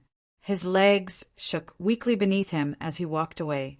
He began to wonder what would have happened if he gave up on gathering spiritual qi for a spell and chose to attack at close range instead. Su Qing regretted not trying. Yi Futian remained seated and only stood when no one else came forward. To Lord Luo he said, "My deepest apologies for interrupting your birthday celebration. I only wish to punish these people for their disrespectful words towards my master. I will excuse myself now. You already started your tantrum. Do you think you can just leave like this?" Someone voiced coldly. Everyone turned their attention to the young man beside the art saint. Zhou Mu was shooting daggers at Yi Futian with his eyes. The art saint disabled the Qin devil years ago. Now, were their disciples going to recreate history? The youngsters in the crowd were excited. Only Zhou Mu could avenge them now. Yi Futian's musical sorcery was able to restrain both martial and divination art cultivators. "You want a duel?" asked Yi Futian. "Zhou Mu, 5-starred glory plane. I'm on a higher level than you, and initially had no plans of challenging you. But seeing how arrogant you are, I can only step up to the plate." "Don't say that I'm bullying you," warned Zhou Mu. Then he stepped up and stood opposite of Yi Futian. Everyone had their eyes glued on the two young men. They sneered at Yi Futian. If they had simply let him go, not only the people who badmouthed Hua Fenglu, but all the youngsters present as well, would have felt utterly humiliated. Now that Zhou Mu was going to make his move, the results were set. Lin Xia was also looking at the two young men. Yi Futian's performance was very surprising, but his opponent this time was Zhou Mu. She really hoped that he would reject the challenge. Zhou Mu was at a higher level than Yi Futian, and so it would not be embarrassing for him to reject. "Then let's fight." Just as Lin Xia was thinking, Yi Futian had already spoken. He returned to his seat once more. Hua Fenglu had his powers disabled by the art saint all those years ago, but Yi Futian was still not powerful enough to get revenge. However, fighting the art saint's disciple was something he could manage. Yi Futian sat down, and the music started again. Zhou Mu bent down on the ground and drew with his hands. Spiritual qi gathered at his fingertips and was released to form a picture. It was a lifelike goshawk. He heard the notes that Yi Futian played, but remained unaffected because he was a powerful 5-starred glory plane cultivator. His spirit was strong and therefore unaffected. Su Qing continued to draw. Not long after, he completed the goshawk and it soared through the sky and headed to attack Yi Futian. Bystanders were shocked. Su Qing's skills as a conjurer were too powerful. The pace at which Yi Futian played sped up. His fingers flew rapidly across the instruments. Every note attacked the goshawk. This caused the goshawk's body to break down piece by piece, but because it felt no pain, the goshawk did not halt its attacks on Yi Futian. After a while, only half of the goshawk's body was left, but it still descended with talons ready to attack Yi Futian. Yi Futian continued to stroke at the cords, and finally, the goshawk's body broke apart completely. Simultaneously, Yi Futian's qin broke apart as well. A gust of wind swept past. Yi Futian's clothes and hair danced in the wind. Vulnerable. The people were stunned by what happened and began commenting on Yi Futian's defeat. Zhou Mu was powerful indeed. Yi Futian was defeated as soon as he stepped in. Yi Futian was a musical sorcerer. How was he going to battle without a qin? Lin Xia sighed. Yi Futian was strong, but his opponent was the art saint's genius disciple. However, Yi Futian was unfazed. He had a silent epiphany. He finally understood why Hua Fenglu lost to the art saint. The creature created by Zhou Mu was unaffected by the sounds of the qin. After receiving multiple blows to its body, it continued to attack. It was all because it was lifeless, only controlled by the conjurer. Musical spells were able to restrain ordinary martial and divination art cultivators, but were restrained by conjurers. It was also because of this that one blow from Zhou Mu, who was 2 levels higher than himself, destroyed his qin. "Is this all you've got?" Zhou Mu was throwing Yi Futian's words back at him. Zhou Mu stood in place with great pride. "Although I have master's guidance, I lack the gift and am still unable to learn the main points of musical sorcery," said Yi Futian. "And that's why musical sorcery is only my weakest link." Chapter 58. As soon as Yi Futian stopped talking, the people in the banquet room stopped smiling. Moments before, Zhou Mu, the disciple of the art saint, had accepted the Yi Futian challenge and even broke his guqin. People were about to latch on this chance and chastise Yi Futian in order to retrieve their dignity. However, even before they began, Yi Futian shocked them again with his overbearing statement. As soon as Yi Futian stopped talking, the people in the banquet room stopped smiling. Moments before, Zhou Mu, the disciple of the art saint, had accepted the Yi Futian challenge and even broke his guqin. People were about to latch on this chance and chastise Yi Futian in order to retrieve their dignity. However, even before they began, Yi Futian shocked them again with his overbearing statement. Musical sorcery was his worst talent? They had seen many people who were reluctant to admit defeat, but they now considered Yi Futian even worse, almost shameless. Yi Futian defeated 2 young geniuses with music spells and successfully intimidated a lot of others. However, now he claimed that musical sorcery was his weakest skill. He was intentionally humiliating the young men at the banquet, suggesting that they were too lame to even compete with his worst skill. It almost seemed that he forgot the fact that his guqin had been broken within a second. The big chiefs in the room did not believe him either. He acted like his defeat had not happened. This was intolerable. Your instrument has been broken. How dare you keep talking like this? Show me what you got without your guqin, now. Su Qing was still mad that he did not get to beat up Yi Futian. He was a 4-star glory plane mage with double element talent, but he did not even get the chance to fight. This was something he felt very angry about. You are not good enough for me, Yi Futian said peacefully while walking toward Zhou Mu. Su Qing ignored his rejection. He stood up from his seat, and the spirit and qi around his body started to gather in a frenzy. Yi Futian stopped walking and gave Su Qing a glance. He noticed that thunderbolts clashed around Su Qing, and rage was burning in his eyes. Su Qing believed his previous defeat only happened because his spell channeling had been interfered with by the music spell. Otherwise, Yi Futian would have been doomed. Thunder spell, the thunder vortex. All the thunderbolts converged over his body, and Su Qing almost looked like Thor's incarnate.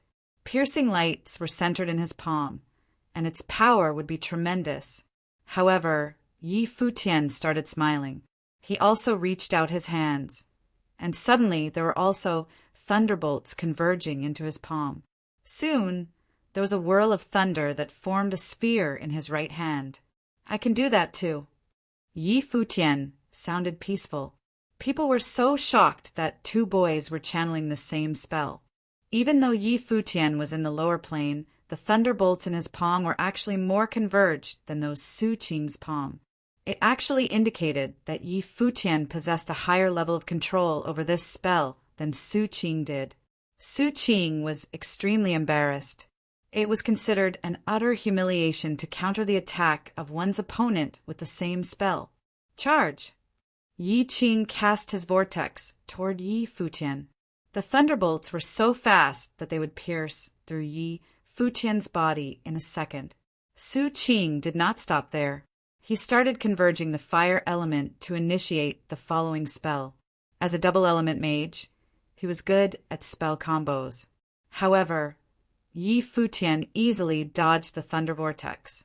He started charging toward Su Qing, carrying his own thunder vortex in his palm.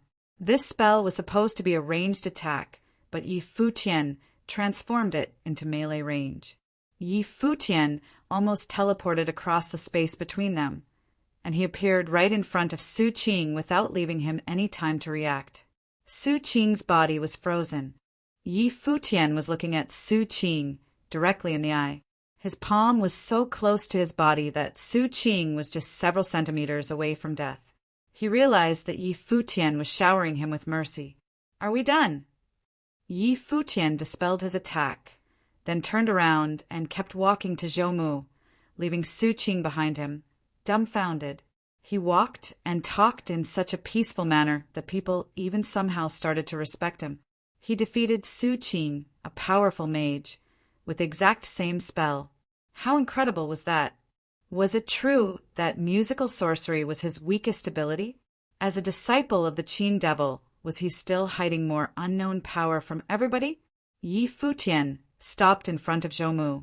He laughed and challenged Zhou Mu. Yi Futian 3-star glory plane. Please show me your ways. People knew he was doing this intentionally. They already knew his plane. He made this introduction only to agitate Zhou Mu. Zhou Mu ignored this provocation. The spirit and qi started converging in his body. He drew something in the air with his hand, and people noticed it was a sharp sword. The sword was made of gold element qi in the universe.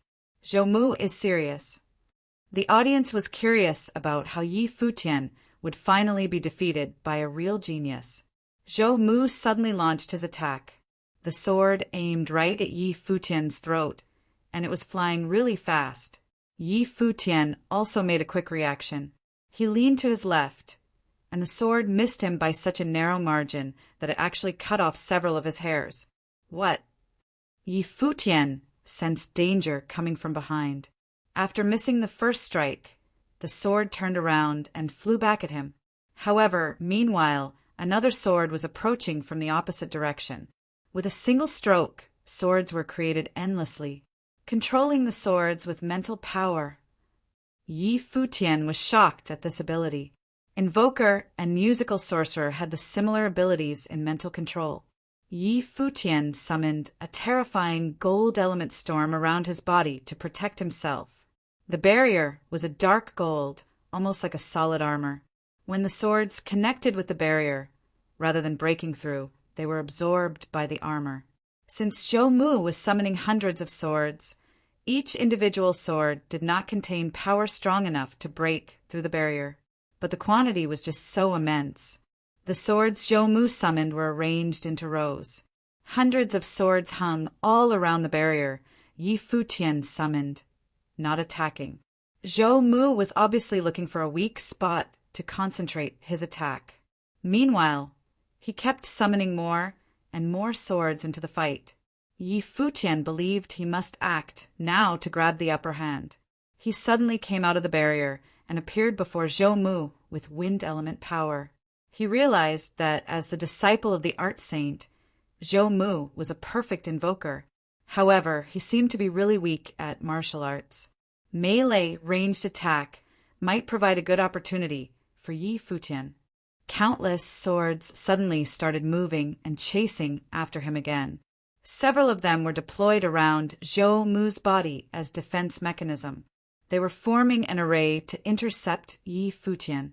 However, Yi Futian slid through the defense and kept approaching Zhou Mu. Zhou Mu also knew melee range was his weak spot. He initiated a wind element spell to drive his body away from Yi Futian. The array of swords moved with him. As Yi Futian approached, the swords kept attacking him continuously. Zhou Mu was trying to block every possible route for Yi Futian. Yi Futian finally became impatient. He stopped dodging and formed the golden armor around his body again. With the swords continuously crushing the armor, cracks started to show, and the armor finally shattered into pieces. However, a pair of wings appeared on his back. The golden wings covered his body from the swords, and he almost reached the melee range of Zhou Mu. Meanwhile, Zhou Mu had also finished his final summoning. He summoned a demon lion with wings on its back. In fact, people had never seen a demon lion like this. This monster was only made real because Zhou Mu was such a powerful invoker that he was able to inject his creation into form without being limited by reality. The demon lion pounced on Yi Futian. People were shocked at how Zhou Mu kept summoning different forms of monsters by drawing. His incomparable mental power made it possible for a sorcerer to block a warrior outside his melee range. When the demon lion almost reached his body, Yi Futian finally released his natal spirit, the divine rock. He decided not to hide this ability anymore because he had already released the rock in Donghai Academy, a mandate sorcerer. People were surprised and awed. The divine rock was made of wind and gold element powers. However, Yi Futian was also a musical sorcerer. People were curious where that power of mental control came from. It obviously did not belong to the divine rock. A gold and gray storm consisting of both gold and wind elements converged around his body. Soon he jumped into the air and the speed he showed obviously came from the wind element spell. Yi Futian became the incarnate of Divine Rock himself. The Divine Rock crashed with the demon lion in the air, and it generated a strong shock wave, knocking over many desks. While people opened their eyes again after the shock wave, they noticed that the demon lion failed. The momentum of Divine Rock tore the lion into pieces of spirit and chi, which soon disappeared in the space. The audience lost any previous estimation of how powerful Yi Futian was supposed to be. He was a musical sorcerer, a multi-element, a mandate sorcerer, and a warrior. He even had such a powerful natal spirit. It seemed as if he had no weak spots at all. No wonder, he said, musical sorcery was his weak link. He had not been lying. Lin Xie was astonished. She never imagined that the pretty boy she met would soon unveil his disguise and show how powerful he was. Nanda Winshan felt a little bit frustrated. Now it was apparent that the disciple of the Qin Devil was more talented than the disciple of the Art Saint. The only reason Zhou Mu did not lose the fight in an embarrassing way was because he was still in the higher plane. That's all you got? You are in the higher plane than I am. Yi Futian laughed at Zhou Mu. Zhou Mu was seriously pissed off and decided to release his own natal spirit. The natal spirit was a shadow with the eyes of Satan. Evil mental power was permeating around Zhou Mu. Yi Futian recognized this natal spirit. It was a mind-controlling natal spirit, and Yi Futian believed there was quite a lot of similarities between this one and the Eyes of Storm he possessed. Yi Futian was about to turn to the audience and announce that the fight was over. However, he suddenly perceived Zhou Mu's natal spirit. But it was too late. The mental power pierced into his mind and somehow started warning him. Chapter 59. Yi Futian froze, conscious of the force of spiritual energy. Spiritual energy was an invisible force. If a powerful cultivator in the arcana plane made a move with the energy, it was definitely possible for it to go unnoticed by others. Yi Futian froze, conscious of the force of spiritual energy. Spiritual energy was an invisible force. If a powerful cultivator in the arcana plane made a move with the energy, it was definitely possible for it to go unnoticed by others. That's enough. Go home, a low voice resonated in his mind. It was hard to tell who the voice belonged to, but it did not seem to mean any harm. The voice only wanted to persuade him to stop here. In reality, Yi Futian had already announced his leave after defeating Su Qing, but Zhou Mu stepped up, so he could only continue to fight. Hua Fenglu once lost to the Art Saint and even had his life spirit disabled. Then today, people insulted him.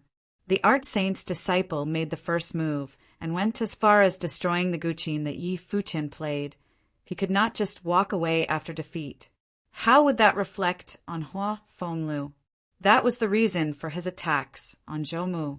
Just as Yi Futian was deep in thought, Zhou Mu had completed yet another drawing. This time it was a large golden dragon, ferocious and arrogant. The golden dragon revolved around Zhou Mu's being. The energy from his life spirit rushed out in a crazed manner and descended on the dragon. It was as if a real dragon was present. Those that were shocked by Yi Futian were now in awe because of Zhou Mu. He was even more intimidating since he was going all in. Yi Futian showed no expression. A wild force of spiritual qi gathered in his body and formed a golden rock. He flew into the sky and shined brighter than anything else. At this point, Yi Futian's only option was to fight until the end. However, he still appreciated the voice for warning him. Zhou Mu and Yi Futian moved at the same time. The golden dragon and the golden rock were about to collide. The spiritual qi in the atmosphere went wild and the skies began to change color. High-level cultivators at the venue joined hands to create a force field to block out the powerful energy given off by Yi Futian and Zhou Mu's attacks. Just then, Yi Futian felt another force of spiritual energy invade his mind. This time, there were no warnings but a direct attack. Yi Futian felt a stabbing pain.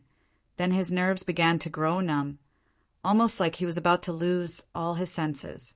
Just as he was approaching Zhou Mu, Yi Futian lost control of the flow of spiritual qi. Boom! A loud crash. Yi Futian had no idea where the attack came from, but after he was attacked, his own attack on Zhou Mu was weakened by a significant amount. The golden dragon imploded. Zhou Mu and Yi Futian retreated at the same time.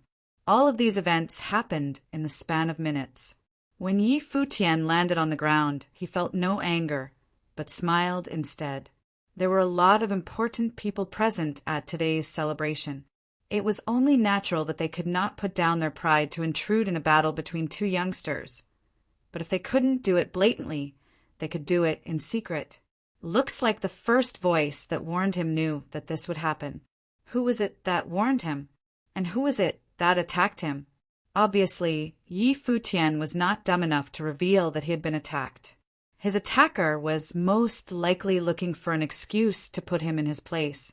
If he were to come out and accuse of the high authority figures, then they would have a legitimate reason to get rid of Yi Futian. Thank you for this experience. Yi Futian smiled. However, he was not looking at Zhou Mu when he said this, but to the group of VIPs. His attacker would understand what he meant. I have unwillingly disturbed your celebration, Lord Luo. I am grateful for your understanding. If you'll excuse me, I shall be on my way now. Yi Futian smiled as he bowed and turned to leave. He did not want to fight any longer. His attack had already resorted to this method. If Yi Futian did not stop the battle, he would only be at a disadvantage. The battle isn't over. Are you really leaving? Zhou Mu shouted at Yi Futian's back. He seemed to have gained quite a bit of confidence. Zhou Mu, that's enough, said the art saint. Zhou Mu was stunned, but when he recovered, he spoke again. If the opportunity ever comes again, we shall finish where we left off. At that time, I will be sure to give it my all. Sure, today is Lord Luo's celebration, so I didn't want to cause too much of a ruckus. Therefore, I only used about 50% of my power. When we battle again, you'll see what I'm talking about, said Yi Futian as he continued on his way out of the palace. His words piqued Zhou Mu's interest. Yi Futian was able to drive him to a breaking point, but now he said that he was only using half of his powers? Shameless. Maniac. Everyone began voicing their opinions of Yi Futian. Somebody tried to brown-nose the art saint once again. The art saint was nice enough to let him go without making him look bad after being defeated by Zhou Mu. How dare he say such ridiculous things? Absolutely preposterous. That shameless bastard. The insults continued around the venue. Zhou Mu's performance was fascinating. He is definitely fitting as your disciple, Brother Hua, complimented Lord Luo. Many people agreed with him, but the high-powered people present knew, even though Zhou Mu was able to fend off Yi Futian's attack towards the end, there was no telling how things would have ended had they continued their battle. Plus, Zhou Mu was 2 levels above Yi Futian. His victory in this battle was nothing to brag about. Xia Fan did not look too good. He realized that he never got to truly get to know Yi Futian. His extraordinary gifts would explain why Hua Fenglu was willing to take him in as a disciple, and even went crazy to try to save him. Yi Futian had to be rid of as soon as possible. He could not be allowed to keep growing stronger. At the party venue, besides the rivalry between the art saint and Yi Futian's master, the Guqin devil, nobody had anything against Yi Futian himself. Even if they had been humiliated by him today, it could not be considered a bloody feud. Therefore, they had no need to be wary of Yi Futian. However, it was different for Xia Yan. If he allowed Yi Futian to keep getting stronger, Yi Futian would definitely try to kill him. I never expected Yi Futian to be able to withstand a battle with Zhou Mu. He is pretty gifted. No wonder the Guqin devil took him as a disciple. When I was in the city of Qingzhou, I even saw him flirting with Hua Jiu. The two of them seem to have an extraordinary relationship. I'm afraid she has fallen victim to his lies. Yi Futian harbors bad intentions, said Xiao Fan. His words drew everyone's attention. It was obvious that Xia Fan had something against Yi Futian. Hua Ju is the little princess of the Nanda family, and from what everyone said, has an excellent gift. Brother Nandu, you should keep an eye out, said Lord Luo. Nandu Winshan looked at Lord Luo and said, Thank you for your advice, but Hua Jiu was in Qingzhou City, cultivating under her father's guidance, and Yi Futian is his disciple. It's only natural that they will be in good relations with one another. However, I will still remember to have a talk with her. I'm sure that you will come to your own conclusions, nodded Lord Luo.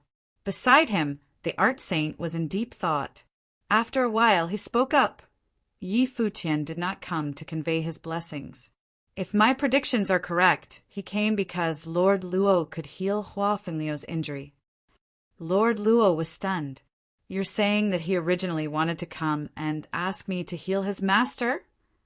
That's right, nodded the art saint. He thought back at home. Yi Futian stood up to the people who insulted Hua Fenglu and could not help but say, Hua Fenglu choose a good disciple. The art saint personally complimented Yi Futian. Nobody knew what to say to that. Zhou Mu, head to Donghai Academy's School of the Emperor Star tomorrow, the art saint said suddenly. His voice was calm, as if he knew that just one word could get Zhou Mu into the school without testing. In addition, none of the high-powered authorities thought that this was strange. On the contrary, it seemed like such a normal thing. Even the elder from the Emperor Star School did not seem to have a problem with this. Yi Futian would have never seen this coming. Okay, Zhou Mu nodded. Hua Jiu of the Nana family was also in the Emperor Star School. Also, Yi Futian attended Donghai Academy as well. A big congratulation to the School of the Emperor Star for gaining yet another spectacular student. Lord Luo smiled at the elder. Lin Xia observed everything in silence. Yi Futian's handsome figure appeared in her mind. That reckless fellow had no idea of the relationship between the Emperor Star School, the art saint, and Lord Luo. It was a good thing that he was clever. Although he was reckless, he was also careful. He did not do or say anything that could be used to threaten him in the future. Although a public setting such as this could not be considered dangerous, it seemed like Yi Futian had already made some enemies. The celebration continued, but could not return to the atmosphere at the beginning of the event. Lord Luo was supposed to be the only star of the night. However, his spotlight was stolen by Yi Futian. At this moment, Yi Futian was headed back to Donghai Academy, mounted on the Black Wind Eagle. The wind, blowing on him, cleared his mind as well. He knew clearly that his actions today were reckless, but he could not bear to watch as the art saint received everyone's respect, and his disciple flooded with compliments, while Hua Fenglu was disabled and insulted to make the art saint look better. I'm afraid I've offended some people today, Yi Futian muttered. He must be careful from now on, especially around Xia Fan. Yi Futian knew that after the battle, Xia Fan was definitely going to try to kill him. As for the others, they may worry about their reputation and therefore not be able to take care of Yi Futian personally, but that did not mean they wouldn't try to operate in the shadows. This point was evident when he was attacked during the battle against Zhou Mu. The person who attacked me is either the art saint or Lord Luo, Yi Futian thought to himself. They were both sorcerers of the spirit element, and the person who gave me that warning was most likely the elder from the School of the Emperor Star, Yi Futian analyzed. When Yi Futian got back to Donghai Academy, many people stared at him. He was becoming more and more well-known around campus. However, Yi Futian paid them no attention and continued on his way. It was then that several people came up and blocked his path. Yi Futian, said the leader of the pack. Yes. Yi Futian had never seen this person before. Jing Yang of the School of the Flirting Star wishes to challenge you. Why do you keep avoiding it? Asked the person. Yi Futian looked at the person in front of him and thought of how stupid this was. He did not want to acknowledge them, and so he chose to escape from the side. When you said you didn't have time, it was just a poor excuse, wasn't it? You only got accepted into the School of the Finance Star because you defeated students from our school. Are you scared now that you got into the academy? Is this who you really are? Don't you think you're disgracing your school? The person continued to pester Yi Futian. There were many onlookers at this point. Yi Futian stopped in place. With his back still facing the students of the Flirting Star School, he said, "I'm not in a good mood right now, so you better shut up and stop trying to pick a fight with me, or else you'll regret it." Finishing what he had to say, Yi Futian was ready to walk away again, but the person would not take no for an answer. He laughed and said, "You're really opening my eyes to something new. I've never met a person who can be so thick-skinned after being too chicken to battle." The foot that Yi Futian picked up to leave was placed on the ground once again. Everyone watched as he turned around with a bright big smile and said, "Tell Jingyang I will be waiting for him here." Chapter 60. The news that Yi Futian finally accepted Jingyang's challenge soon spread around all the academy, causing a great sensation. People were now swarming toward the dorm where Yi Futian lived. The news that Yi Futian finally accepted Jingyang's challenge soon spread around all the academy, causing a great sensation. People were now swarming toward the dorm where Yi Futian lived. Several weeks before, when Yi Futian was first accepted to the School of Finance Star, Jing Yan issued him a letter formally challenging him, and Yi Futian rejected it with the excuse that he did not have time, which made people confused. Jing Yang commented arrogantly on the response from Yi Futian, saying he was just SOSO. The whole story was rather dramatic. One of them was the genius who just got admitted, and the other one was the top student from the School of Flirting Star. This challenge was really important to students in the School of Flirting Star because they hungered for the revenge. Yi Futian's attitude truly made them upset. Now, Yi Futian was agitated and agreed to fight. There was already a large audience watching Yi Futian. He stood peacefully with his hands in his pockets. He acted almost like a master in this school. Tang Wan was looking at him and believed he was using this manner as a bluff. Most students in the School of Flirting Star gradually arrived. They were all staring at Yi Futian with hatred. They believed Jingyang would definitely win this fight because he was the private disciple of someone powerful who ran the school. There were also many students from the School of Finance Star. Some of them did not like Yi Futian much, but still they hoped that Yi Futian would win. At least Yi Futian was attending the same school, so this fight was obviously about dignity. Mu Yinqing and Mu Yanni also came. They had been badly anticipating the fight because there was finally someone able to get revenge for them. Since Jingyang was not studying in the same place with others, he arrived a little bit late. When he arrived, he was surrounded by students from the School of Flirting Star. They were loud and imposing. The audience moved and formed a path for Jingyang. The group with him also stopped and let him enter the field where Yi Futian was waiting.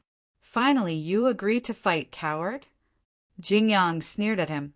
In fact, it was unexpected that Yi Futian accepted the challenge. "Stop spouting nonsense. You have wasted so much of my time. So just shut up and prepare to get your ass kicked." Yi Futian looked at Jingyang for the very first time. Jingyang was confused about his attitude and wondered how crazy this boy was to say something like that. The audience was also shocked. They could not understand this contempt from Yi Futian at all. Jingyang was the superstar in the School of Flirting Star, the private disciple of someone truly powerful who ran the school. However, Yi Futian acted so arrogantly, as if it was a waste of his time to wait for Jingyang. People soon remembered his no time for this comment about challenge and became speechless about this boy. They realized he had never taken this fight seriously from the beginning. People from the School of Flirting Star looked extremely embarrassed. Never had there been a student who disrespected their school in such a way. Jingyang sneered at Yi Futian. "You are the first guy." Yi Futian did not let him finish. He initiated his attack, shooting his body at Jingyang like a thunder. Jingyang swallowed the second half of his sentence. He started driving the spirit and qi in the universe to react. Silk imprisonment. Jingyang cast a spell. The gold element power formed countless silk threads that flew towards Yi Futian. They were blocking the space around him, confining his movement. He is a genius, is he not? People were awed by Jingyang. There are different levels of difficulty for spells, and silk imprisonment was definitely among the top level of all spells. It required extremely strong mental control to run thousands of silk threads at the same time. This spell was really mighty because it could confine the freedom of opponent or directly kill him, depending on the will of the spellcaster. A pair of golden wings made of spirit and qi appeared on Yi Futian's back, and the wings were so sharp that they slashed the countless silk threads into pieces. The attack from Jingyang was not effective at all facing the absolute power of Yi Futian. Jingyang was caught by surprise for a moment. He did not anticipate that Yi Futian could survive his previous attack. He changed the spell a little, and suddenly, all the silk threads straightened and rained down as needles. Yi Futian wrapped his wings around his body to protect himself from the needles, and charged at lightning speed at Jingyang, leaving only his shadow behind. The next moment, Jingyang saw a fist coming at him. Instead of fancy techniques, it was just a simple punch. Without any time for a reaction, Jingyang's body fell to the ground, blood covering his face. He was the same plane as Yi Futian, and the latter didn't want to waste his time. However, he was finally forced to accept because so many students in the academy started considering him a coward. He had to fight for his own reputation. This punch made the audience feel as if their hearts were shaking. It was truly nasty and rough. Soon, all they witnessed as Yi Futian endlessly punched Jingyang with his bare fists. Bang, bang, bang. With every sound of the solid punches, the audience was becoming more shocked by this fight. Satisfied, Yi Futian said coldly. People were totally speechless. Yi Futian asked Jingyang if he was ready to get his ass kicked before the fight, and now he was restating his point. What an arrogant attitude. People were confused by how quickly and easily Jingyang had been defeated. He was the private disciple of the school of the Flirting Star's supervisor, and had said that Yi Futian was so before the fight. However, he had been totally humiliated by this fight. Just so? That was Jingyang, not Yi Futian. Stop! Students from the school of Flirting Star felt angry and yelled at Yi Futian. Yi Futian stood up and looked at those students. He laughed and said, "Is this what you were asking for?" He let go of Jingyang and left. People even forgot to check on Jingyang after he left. Yi Futian could feel hundreds of eyes following him. This feeling of being the center of attention gave him a weird feeling of pride. It's not my fault. They asked for it. It seemed that as long as Yi Futian was still a student of Donghai Academy, this humiliation of the school of Flirting Star would never be erased. Yi Futian's mind was eased slightly after he let out his rage on Jingyang. Staying in the Lord Palace was a good life for him, but somehow he felt depressed, especially now that it was impossible to find some help for Hua Fenglu. When he returned to the room, he noticed that there was one more person. Yu Sheng had lived with him for a long time. However, there was someone standing next to Yu Sheng in their room. Yi Futian was surprised when he clearly saw the person. He kept blinking to make sure it was true. It was a girl about 16 years old, standing next to Yu Sheng. She was petite and cute with a gorgeous face.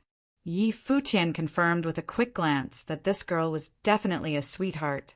Yu Sheng and the girl noticed that Yi Futian was back. The girl looked at Yi Futian and started smiling. Yu Sheng opened his mouth, as if he was trying to explain. "Keep going. Just ignore me."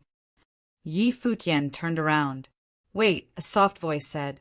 Yi Futian stopped and saw the girl smiling at him. When she was smiling, the beauty from her unique youthfulness was even more attractive. "It's not what it looks like," Yu Sheng tried to explain. Yi Futian laughed and asked, "What does it look like?" "Ah, Yu Sheng was silent, not sure what to say. He had always been awkward compared to Yi Futian. Qing Xian came here for us, Yu Sheng said. Wow, you're using just her first name already. Sounds like there's been great progress between you guys, right? Yi Futian was still making fun of him. Yu Sheng did not know how to respond at all. I told him to call me by my first name. The girl smiled and said, I'm Yi Qingxian, so just call me Qingxian. Yi Futian. He also introduced himself. I know you. Yi Qingxian nodded. I was there watching your first fight with the School of Flirting Star. I saw every bit of the fight. You were so good. Yu Sheng is better. Yi Futian was still laughing.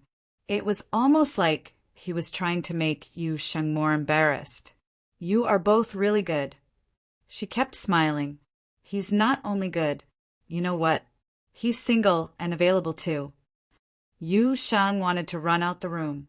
Yi Qingxian fluttered her beautiful lashes and smiled. You guys are interesting. I guess I will see you next time. She soon stood up and left. As she passed by Yi Futian, he whispered to her, What do you think about my buddy? Like him? Yi Qingxian blushed and answered in lowered voice, He's nice. Then she just ran out of the room. Yi Futian started to laugh even harder. He looked at Yu Sheng with a wicked smile and asked, Tell me, Yu Sheng, how far did you go with her when I was not here? Yu Sheng said, She came to ask whether we would be willing to get tested and go to the upper level of cultivation in the School of Finance Star. She was sent here by the supervisor. Yi Futian was curious. I guess so. I did not ask, Yu Sheng said. She must be someone special in this school. Not to mention, she is so beautiful and sweet. I think she's good for you. What do you think? Yi Futian asked Yu Sheng. I have no idea what you are talking about. Yu Sheng was numb. Boy, she blushed when I asked her about you. I guess she's got a crush on you. Do you have the same feeling? Yi Futian kept nagging him. My father told me to stay away from girls. You know that. He told me, my lifelong task is to help you build your kingdom. Yu Sheng was serious. Yi Futian had to stop joking when he realized Yu Sheng meant what he said. Then he started talking again. Yu Sheng, I know my godfather has really high expectations for me, but I believe the future is still far away for us. Life is so long that neither you nor I knows where we will end up. I know he believes I was born to be the king, but there's a long journey ahead of us.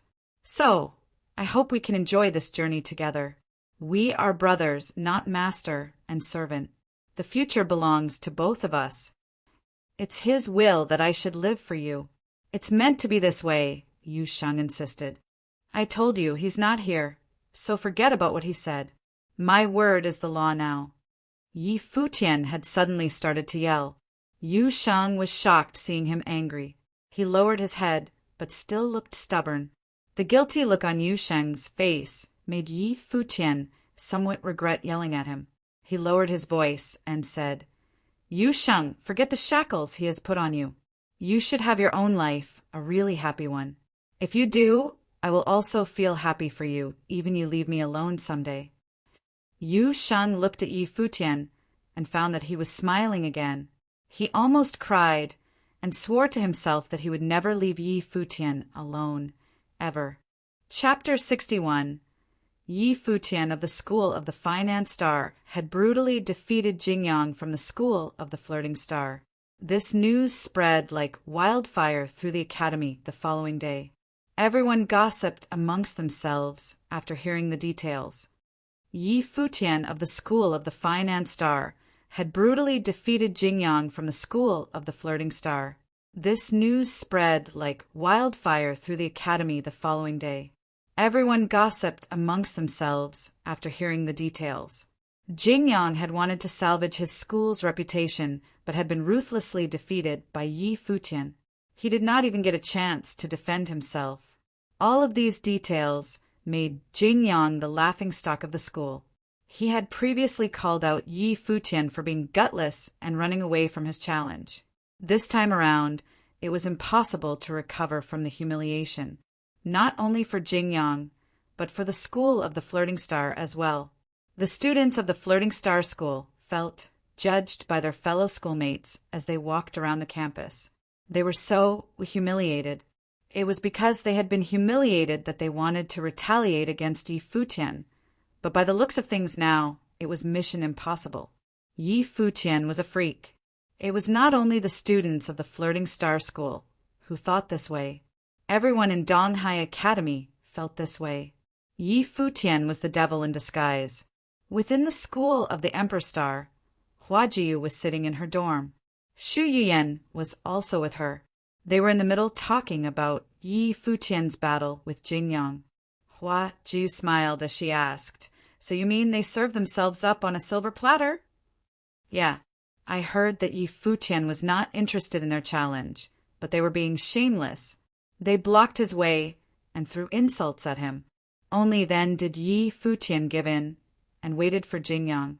His first words when Jingyang arrived were, 'Are you ready for a good beating?' 'Isn't he wild?' laughed Shu Yan. Hua Ji smiled and replied, 'Yeah, he's awful.' Shu Yan was a little suspicious of Hua Jiu. She never used to be interested in such gossip. But after the first time Shu Yuyen mentioned Yi Futian, Hua Jiu began to show interest. Now, she listened to every story with ears wide open. "Last time you said that the person you liked was an awful guy. Now you're showing so much interest in Yi Futian. You haven't had a change in heart, have you?" Shu Yuyen asked Hua Jiu. Hua Jiu was dumbfounded. She went on to say, "What are you talking about? I just think that punk is interesting." "That's good. I really thought you had a change of heart. I would have felt so bad for the guy you liked," Shu Yin said. "Oh, that's right.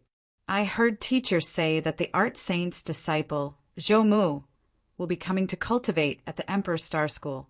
He doesn't even have to be tested. Rumors say that he is genius conjurer."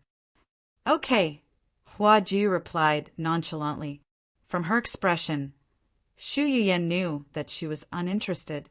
Smiling, Shu Yuyen said, "Looks like you don't have a single ounce of interest in the art saint's disciple. This makes me curious about what kind of person the guy you like is. How bad could he be?" "You'll find out in the future." Hua Ji gave her a sweet smile. Shu Yuyen was dazed by her smile. It seemed like Hua Ji was already in too deep. At the school of the Finance Star, Yi Qingxian was back at Yi Futian and Yu Shang's shared dormitory. When Yi Futian saw that she was present, he smiled. "Should I excuse myself?" "What are you talking about?" Yi Qingxian looked a bit embarrassed.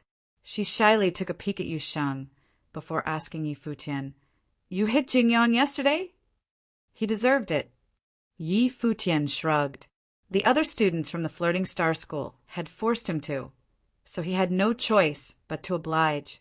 Jingyang studies in the main building of the Flirting Star School, and the news that you brutally beat him up has already spread around the entire academy. "You've made an enemy of their school," she told him weakly.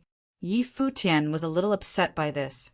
He previously chose to ignore Jingyang's challenge because 1. He was not interested in humiliating Jingyang, and 2.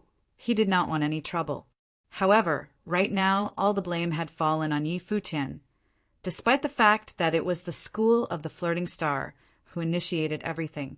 It would have been fine if Donghai Academy was not separated into 7 different schools, but Yi Futian already knew that the relationships between the schools were complicated.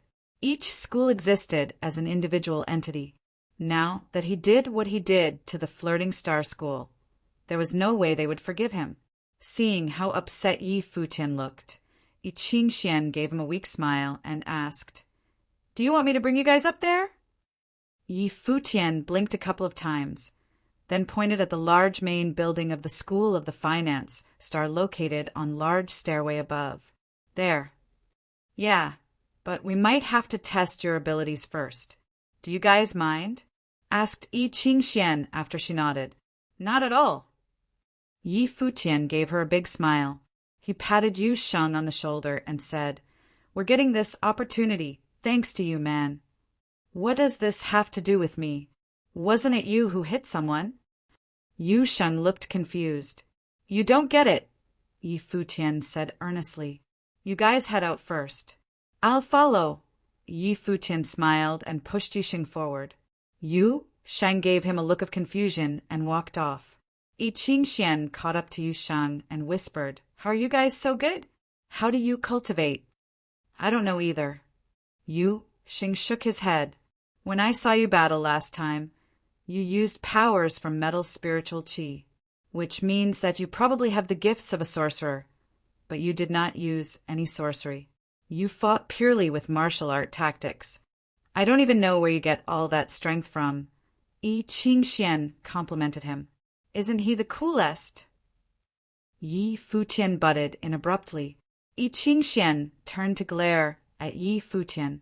He shuddered and then gave her a smile. You guys continue. I promise not to eavesdrop anymore, he said. Yi Qingxian turned her head and continued her conversation with Yu Sheng. As promised, Yi Futian walked behind them, not bothering the two. Yu Sheng was dominating and handsome, while Yi Qingxian was gentle and beautiful. They made a good match. The main building of the School of the Finance Star was a magnificent piece of architecture. The feeling it gave Yi Futian was not that of a school, but a sacred site.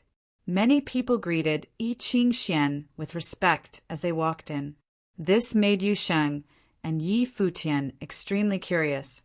Also, she was able to bring the two of them into the main building. Who is she? Yi Futian observed his friends. He noticed looks of jealousy from a couple of the male students when they saw Yi Qingxian chatting with Yu Sheng. To Yi Futian, it seemed like Yu Sheng had some love rivals.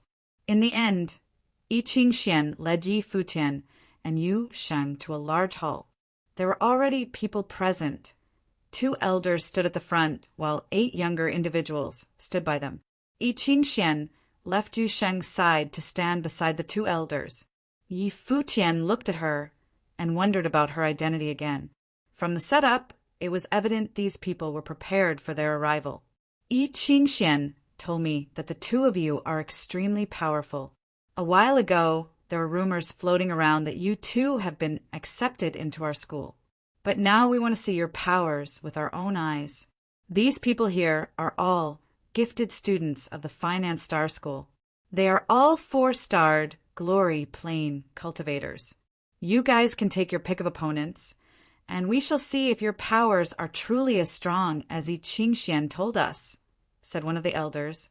Yi Futian finally understood. Their acceptance into the school of the Finance Star was thanks to Yi Qingxian. This made much more sense.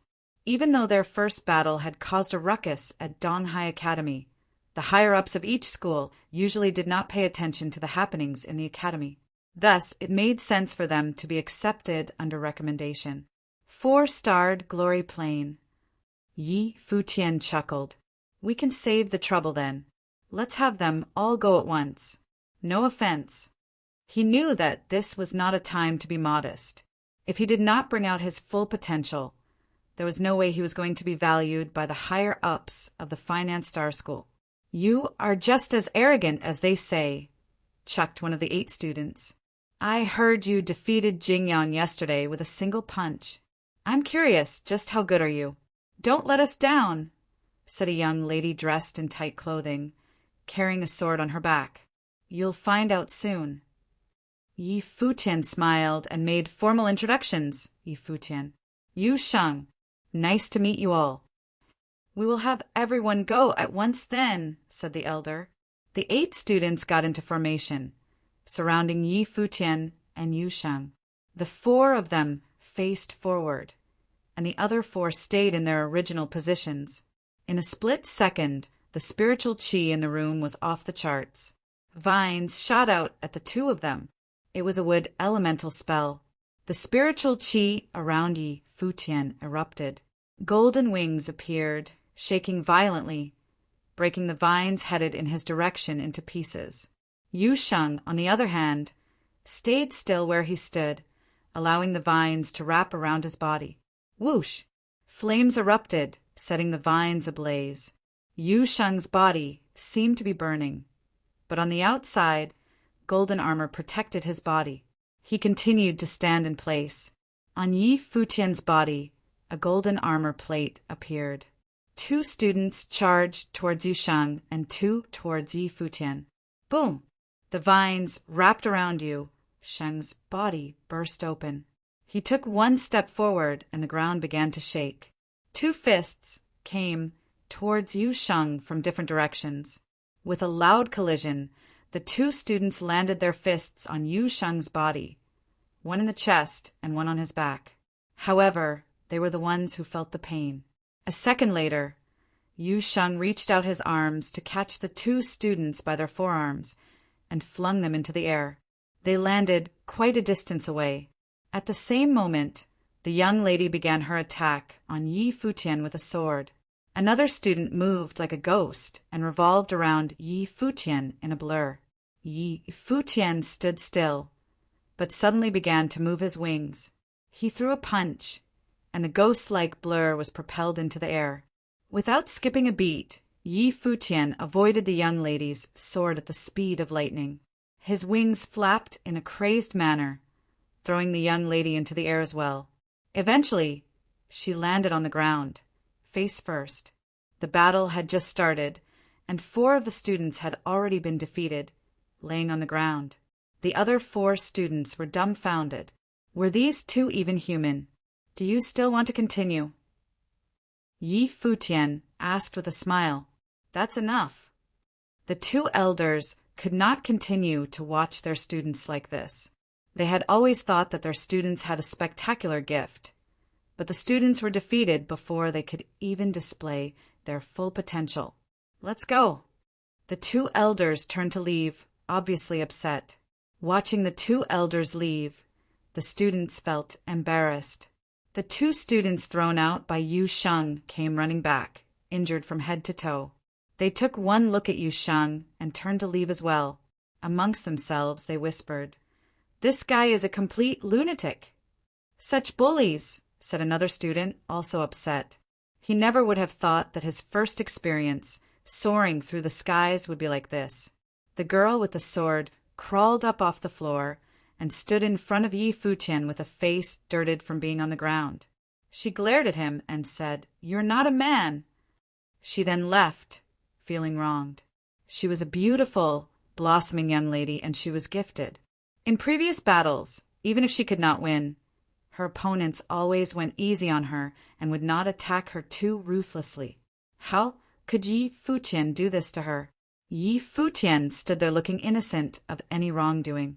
At the front of the hall, Yi Qingxian laughed. These 2 were too much. Chapter 62. Yu Sheng, Meet Your Master. Chapter 62.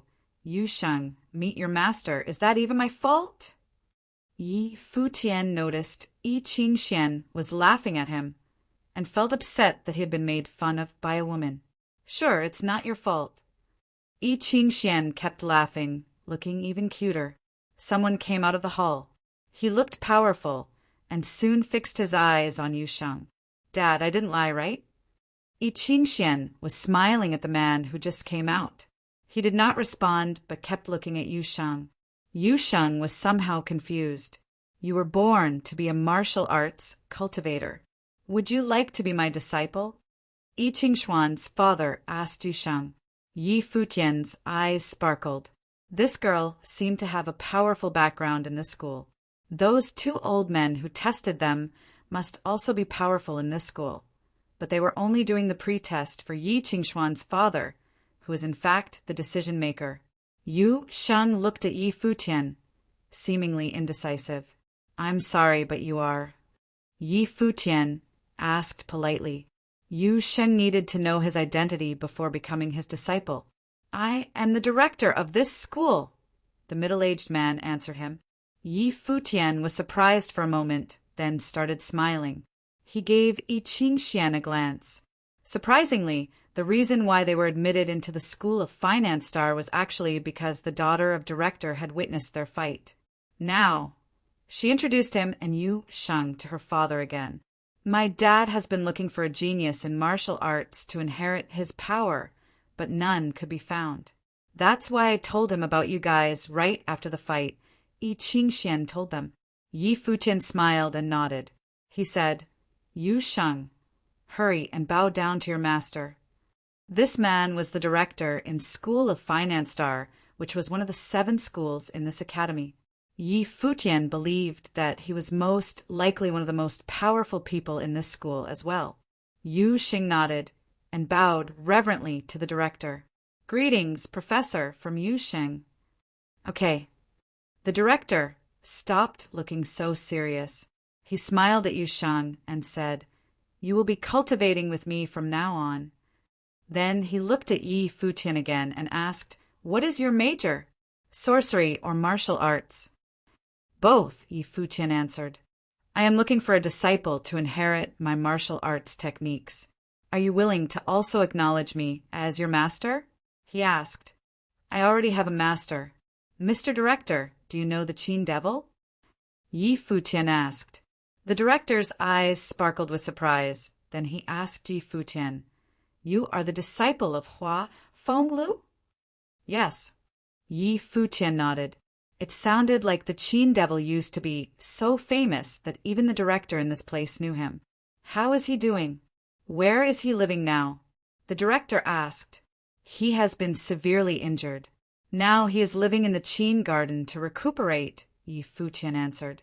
So, you have also been to the Qin Garden? How is Ms. Tanglan doing? The director had so many questions. Yi Futian was quite confused. Why did there seem to be something between him and Tanglan? She's doing well. In fact, she is the one taking care of my professor, Yi Futian responded. I know it. She will never let it go.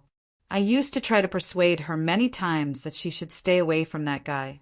Hua Fenglu was no good at all, but a lone wolf who had no guilt about cheating. I just cannot understand why she likes him so badly. The director suddenly became mad. Yi Futian was shocked. It seemed that a strong hatred existed between the director and Yi Futian's professor. Mr. Director, so it sounds like you have a history with my professor and Ms. Tang? Yi Futian asked in a lowered voice. History? Tanglan used to be my disciple, and she just broke away from this school because of Hua Fenglu. Yi Futian did not know how to respond. He stood there, vividly embarrassed about asking this question. Whatever. It happened so many years ago. I just cannot believe how stubborn she is. She really did forget me, her first master. Next time you see her, just tell her that the past is the past, so if she finds some spare time, she's welcome to come visit, the director told him. Yi Futian nodded and said, Mr. Director, I can tell that Ms. Tang cares heavily about relations. Since you are her first master, I believe she definitely has not forgotten you. I guess she does not visit maybe because she feels guilty about what happened. I know. Otherwise, why would she take care of Hua Fenglu now? The director sighed, then looked at Yi Futian. You are well-spoken and have good looks. I know Hua Fenglu accepted you as his disciple for a reason. Yi Futian was thinking, Mr. Hua, why does everyone think of you as a playboy and just project it onto me? Qingxian, stay away from this boy. Stay with Yu Sheng, the director told his daughter. This demand tickled Yi Futian. He laughed and told the director, I guess you are right. Okay, come with me. The director turned around and started walking. Yi Qingxian, Yu Sheng, and Yi Futian followed him. Yi Qingxian looked back at the boys and winked, as if she was being complacent. The director's name was Yi Xiang. He brought Yi Futian and Yu Sheng to a garden. The garden was pretty spacious, but there was only a pavilion and a giant tree inside, giving the garden a sense of isolation. How much do you know about Donghai Academy? Yi Xiang sat down under the tree. So did the young people. There are 7 schools here, and in fact, each school is an individual clan.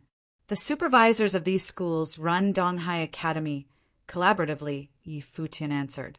You are right. The 7 schools grew out of the top-level clans in Donghai City. 300 years ago, when Emperor Yi Qing and Donghuang the Great unified this world, they advocated cultivation, demanding that the local governors found academies for this purpose. With this as its background, Donghai Academy became the official site for cultivation in this city. Therefore, to be officially endorsed, neither of the top clans in Donghai City at the time gave up control over this academy. Because this academy was initially run by 7 clans, the 7 schools were finally formed. Yixiang started to tell them the history of Donghai Academy. Now, each school of Donghai Academy has its own style, which has actually been determined by those clans in the olden times. For example, in the school of Emperor Star, all the elites are mental control sorcerers. In fact, the Art Saint and your master, the Qin Devil, went to that school. It is now considered the most powerful school among the 7. The school of Treasury Star is considered second. How about this school? Yi Futian was curious. Martial arts are not valued in this world.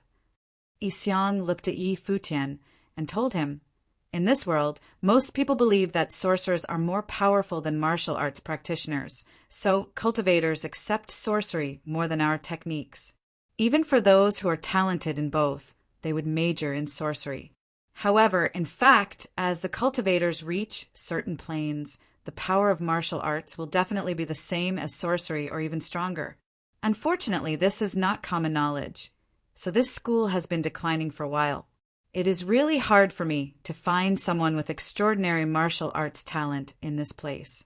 I'm glad Yu Sheng is here. I believe he will make people understand my point in the future. I've always believed these 2 classes are equal, Yi Futian said. His godfather had told him long ago that hard work differentiated the cultivators, not the class.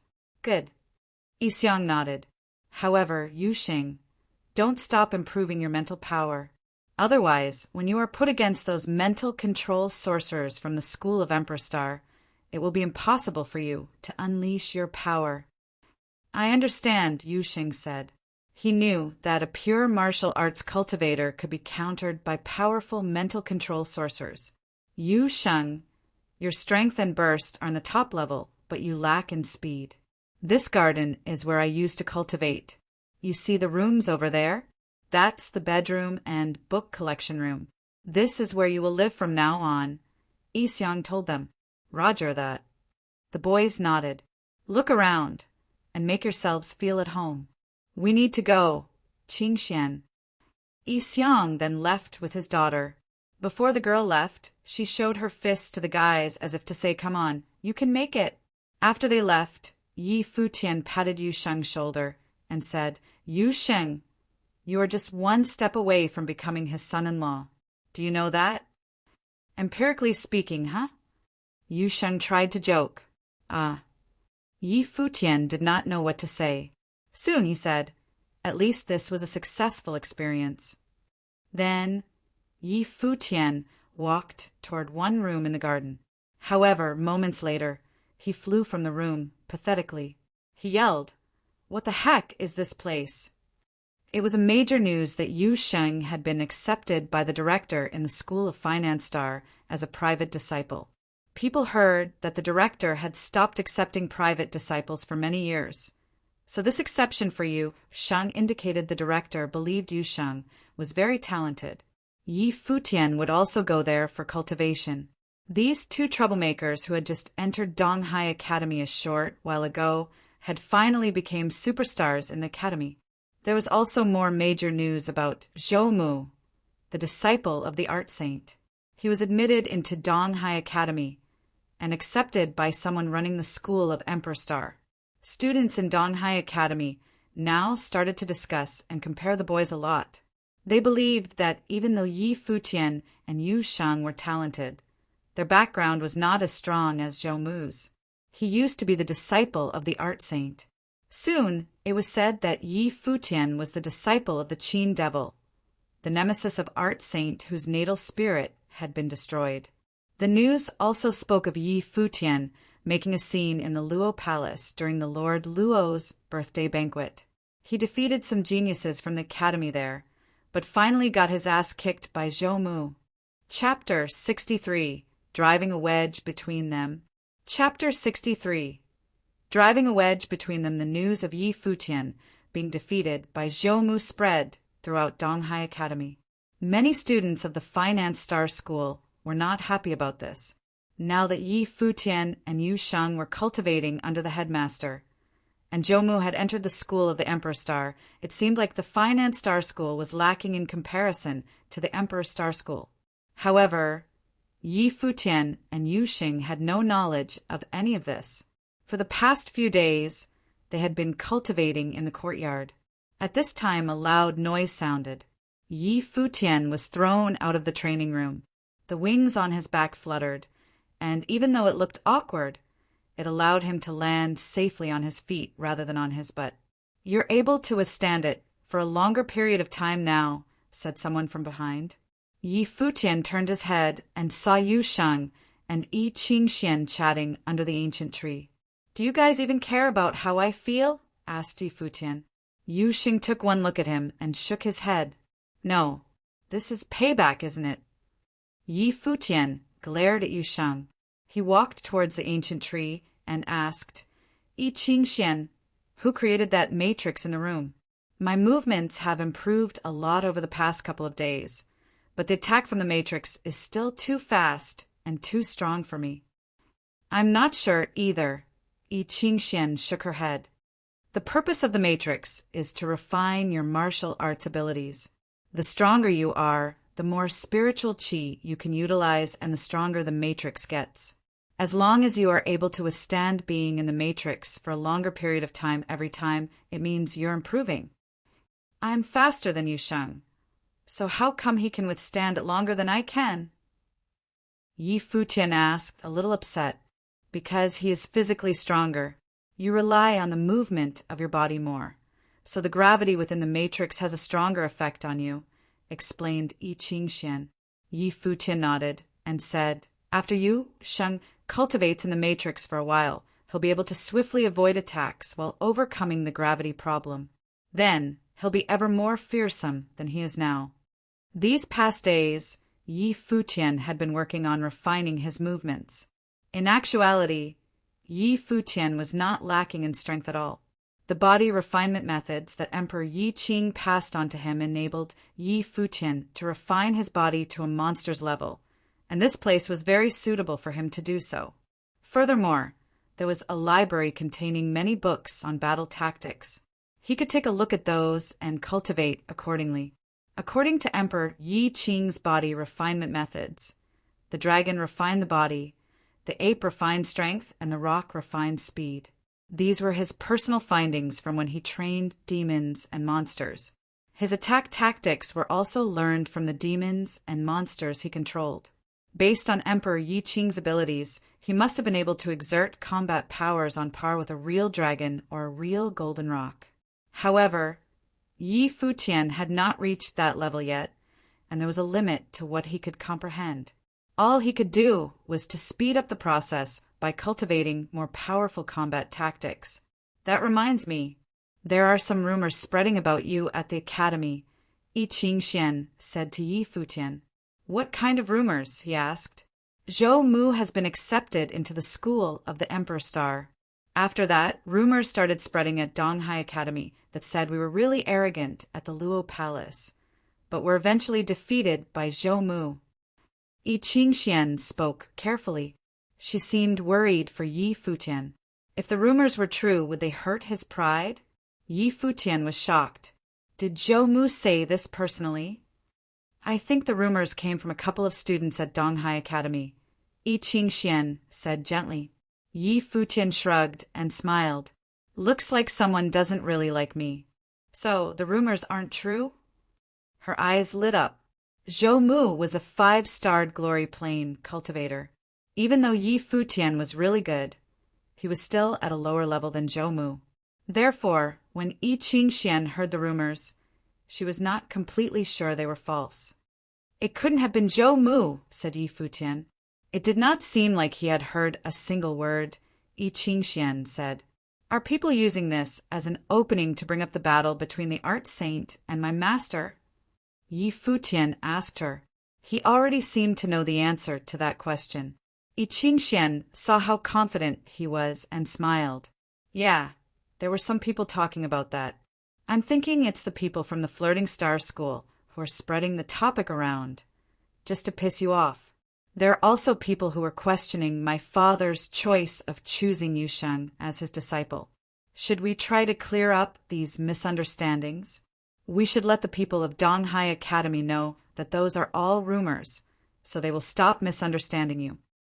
If the people are willing to believe that the rumors are true, do you really think they'll change your mind just because you say otherwise? Yi Futian laughed and continued, You can never stop the mouths of others. Just let them be. One day, they'll know to shut their own mouths. You seem so nonchalant about this, but if you're so confident, then we'll wait to see all these people eat their words when you defeat Zhoumu, said Yi Qingxian with a smile. Rather than paying attention to these things, I'm more interested in the progress of your relationship with Yusheng, said Yi Futian. He gave Yi Qingxian a look and watched as her face grew red. She glared at him and said, I don't know what nonsense you're spouting. I'm leaving. Afterwards, she took a peek at Yusheng before jogging off. Oh, Yusheng, you have to take initiative, laughed Yi Futian. I'm going to cultivate now. Yusheng walked away, headed for the training room. Yi Futian and Yusheng immersed themselves in cultivation. Yi Qingxian would come to visit them often. Once in a while, Yi Chong would stop by to give Yusheng pointers. As for Yi Futian, he was ignored. There was an obvious difference in the way the two were being treated, just like how Hua Fenglu treated Yi Futian and Yusheng differently back then. Yi Futian was hurt. One day, Yi Qingxian came to visit again. Yi Futian, Yusheng. My father wants me to bring you guys to him, she said. Okay, is something wrong? Asked Yi Futian. There are people visiting from the schools of the Emperor Star and the Treasury Star. They said they wanted to congratulate my father on taking on a new disciple. Yi Qingxue continued, It's proper etiquette to have you guys go greet them. The two young men nodded and followed wherever Yi Qingxian led them to. The trio arrived at the guest hall of the School of the Finance Star. Seated in front of Yi Xiang were two people. They exuded such grace. These two people were from the schools of the Emperor Star and the Treasury Star. Behind each person stood two more people, presumably their students. Yi Futian had met the person from the school of the Emperor Star before. It was the elder he met at the Luo Palace. Greetings from student Yi Futian.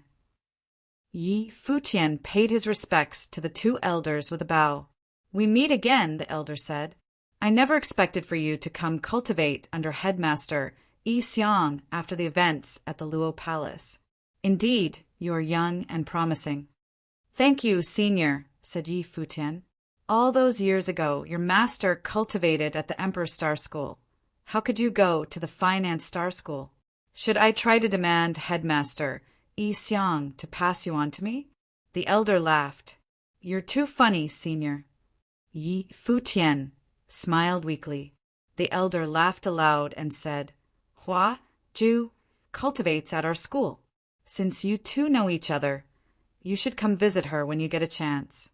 Yi Futian was shocked. Since the elder already knew that Yi Futian was the Guqin Devil's disciple, then there was no hiding the fact that he knew Hua Jiu.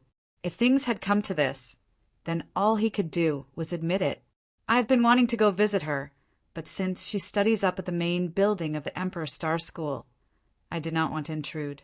But since Senior has extended the offer, I will gladly visit her when I get the chance. I hope it will not be of an inconvenience to you, Senior. Very good. The elder gave Yi Futian a meaningful look. All right now, you youngsters go talk amongst yourselves. I have some things to discuss with Headmaster Yi Xiang.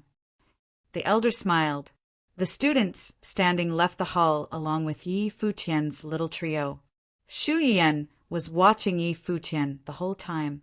When the elder told them to leave, she quickly ran to catch up with Yi Futian. Wait up, she shouted. Is there something I can help you with? Yi Futian smiled at Shu Yian. My name is Shu Yian. I am Hua Jiu's best friend, she told him. She felt as if she had just uncovered a secret.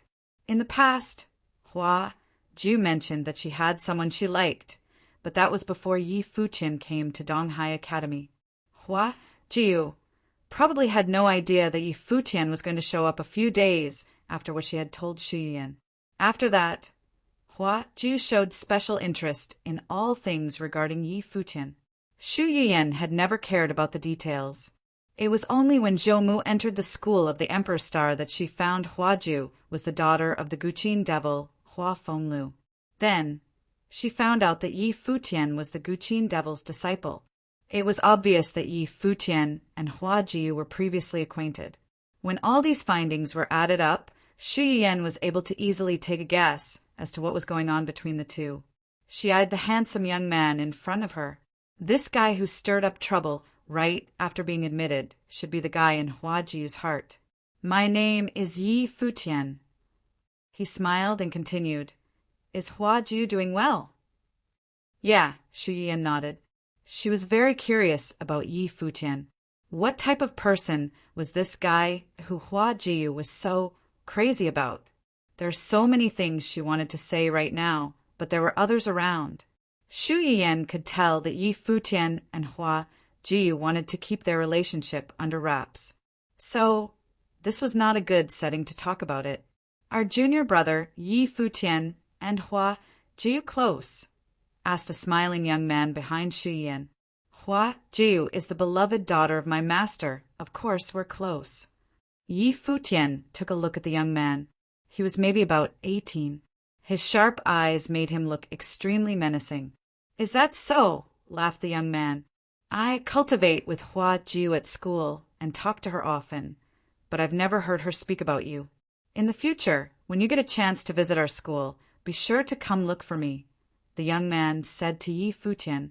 From senior brother Mu Yinchuan's tone, it sounds like he's about to get the girl, chuckled another student from the Treasury Star School. A girl like Hua Jiu won't be so easy to get.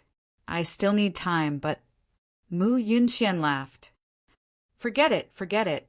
Yi Futian frowned, and Yu Xing gave Mu Yinxian a once-over. Oh, junior brother Yi Futian, I heard that you had some conflict with junior brother Zhou Mu at the Luo Palace, and now the whole academy knows. You shouldn't care too much, though. It's just a silly fight. It's not that big of a deal. You'll be able to get over it if you guys get a chance to talk it out, continued Mu Yunxian. All right, I'll definitely talk it out with Zhou Mu when I get a chance. Yi Futian smiled. Now then, we don't want to keep you for too long. Junior brother, you guys should head out first. We'll wait here for our teachers, said Mu Yunxian. All right. Yi Futian felt no need to be courteous and walked right out with Yu Sheng and Yi Qingxian. Mu Yunxian watched as Yi Futian and his friends walked away. The smile gradually disappeared from his face. Senior brother Mu Yunxian, what was your purpose for saying all that? Shu Yuan asked him. Naturally, she knew he was lying about his relationship with Hua Jiu. It would not have mattered if Yi Futian and Hua Jiu did not have any special relationship. But if they did, then Mu Yinchuan's words were meant to drive a wedge between them. Shu Yuan, what was your purpose of catching up with Yi Futian? Has Hua Jiu mentioned him to you? Mu Yinxian asked. I just wanted to say hello, since he is an acquaintance of Hua Jiu. I had no other intentions, she said. Really now? Mu Yunxian smiled and picked up his feet to walk away. Chapter 64. Yi Futian and the two others walked back to where he lived. All along the way, his eyebrows were knitted. Yi Futian and the two others walked back to where he lived. All along the way, his eyebrows were knitted. Who is he, Qingxian? Yi Futian asked. Mu Yunxian, someone now cultivating separately with the supervisor in the school of Emperor Star, a true genius, currently in 8-star glory plane, and he's a great mental control sorcerer, Yi Qingxian told him. She felt awkward that Mu Yunxian spoke to Yi Futian like that. Mu Yunxian. Yi Futian repeated and remembered this name. Yu Xing noticed Yi Futian was upset. He looked at Yi Qingxian, then tried to comfort Yi Futian. I believe my sister-in-law is not that kind of girl. Of course, I know my fox is not like that. Yi Futian nodded. But don't you think Mu Yinxian is weird? Why did he tell me that intentionally? Yeah, it is truly weird, Yu Sheng agreed. It almost feels like he was testing me. He must know something. Yi Futian was still mumbling. Sister-in-law? Fox? Yi Qingxuan's eyes twinkled with a little bit confusion. She could sense that they were talking about Hua Jiu. Qingxian, remember, this is a secret. Do not tell anyone, Yu Sheng told her. They had known each other for a long time, so obviously Yu Sheng considered this girl as one of his best friends, which was why he was discussing these personal issues in her presence. Hua Jiu is my girlfriend, Yi Futian explained to Yi Qingxian. Yi Qingxian was surprised, then asked doubtfully, Really? Why don't you believe me? Yi Futian was upset about Yi Qingxuan's reaction. I am such a talented and handsome boy, so why can't my girlfriend be the most gorgeous girl in this academy? Yi Qingxian was speechless. After a short silence, she asked Yu Sheng, Has he always been such a narcissist? Yeah, Yu Sheng answered. Damn. Yi Futian heard they were talking about him. Come on. Bros before H*es. Why would you give me up for a girl? The other two were speechless again. I do not care if it's a test or not. I'll remember this guy, Mu Yunxian. Thinking of Yunxuan's words, Yi Futian smiled. The smile indicated something, and Yu Xing knew that some serious revenge on that name was on its way. After they went back to the garden, Yi Xiang was already waiting for them. He looked at Yi Futian and told him, Come see me. Yi Futian did not know what happened. He nodded and followed Yi Xiang into the room. You caused some trouble at Luo Palace, didn't you? Yi Xiang asked. That was even before I came here. In fact, I met Qingxian right after I came back from Luo Palace, Yi Futian explained, and I was not there to make trouble.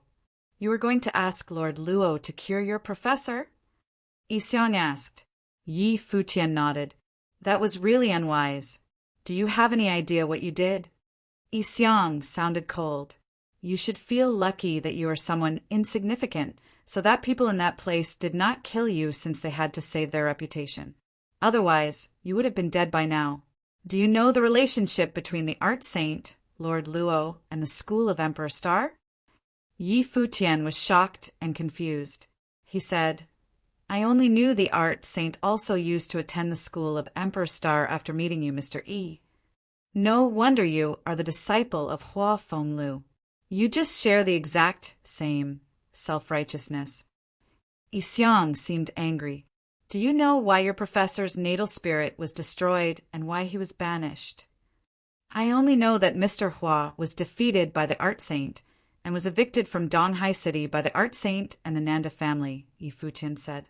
What if he beat the art saint? Would it have been any better? No. His tragedy was destined since the moment he decided to pursue the princess of Nanda family, Yi Xiang told him.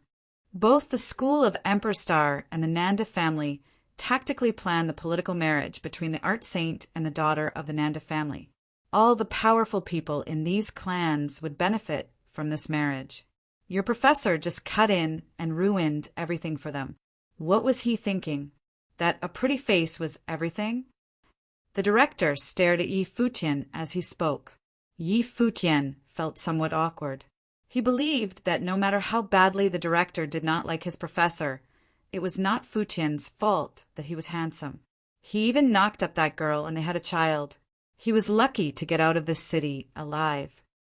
Yi Futian believed Yi Xiang was still lingering on this. He did not understand why the hatred was so serious. Was it because of Ms. Tang? Is there anything else between the art saint and the school of Emperor Star? Yi Futian kept asking.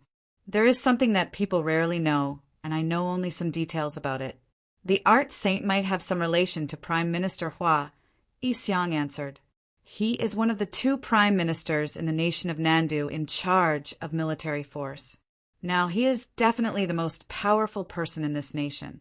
He had graduated from the school of Emperor Star and is now considered a strong backer of this school now. So, the parties that would benefit from this political marriage were the Nanda family and Prime Minister Hua. Yi Futian gradually understood.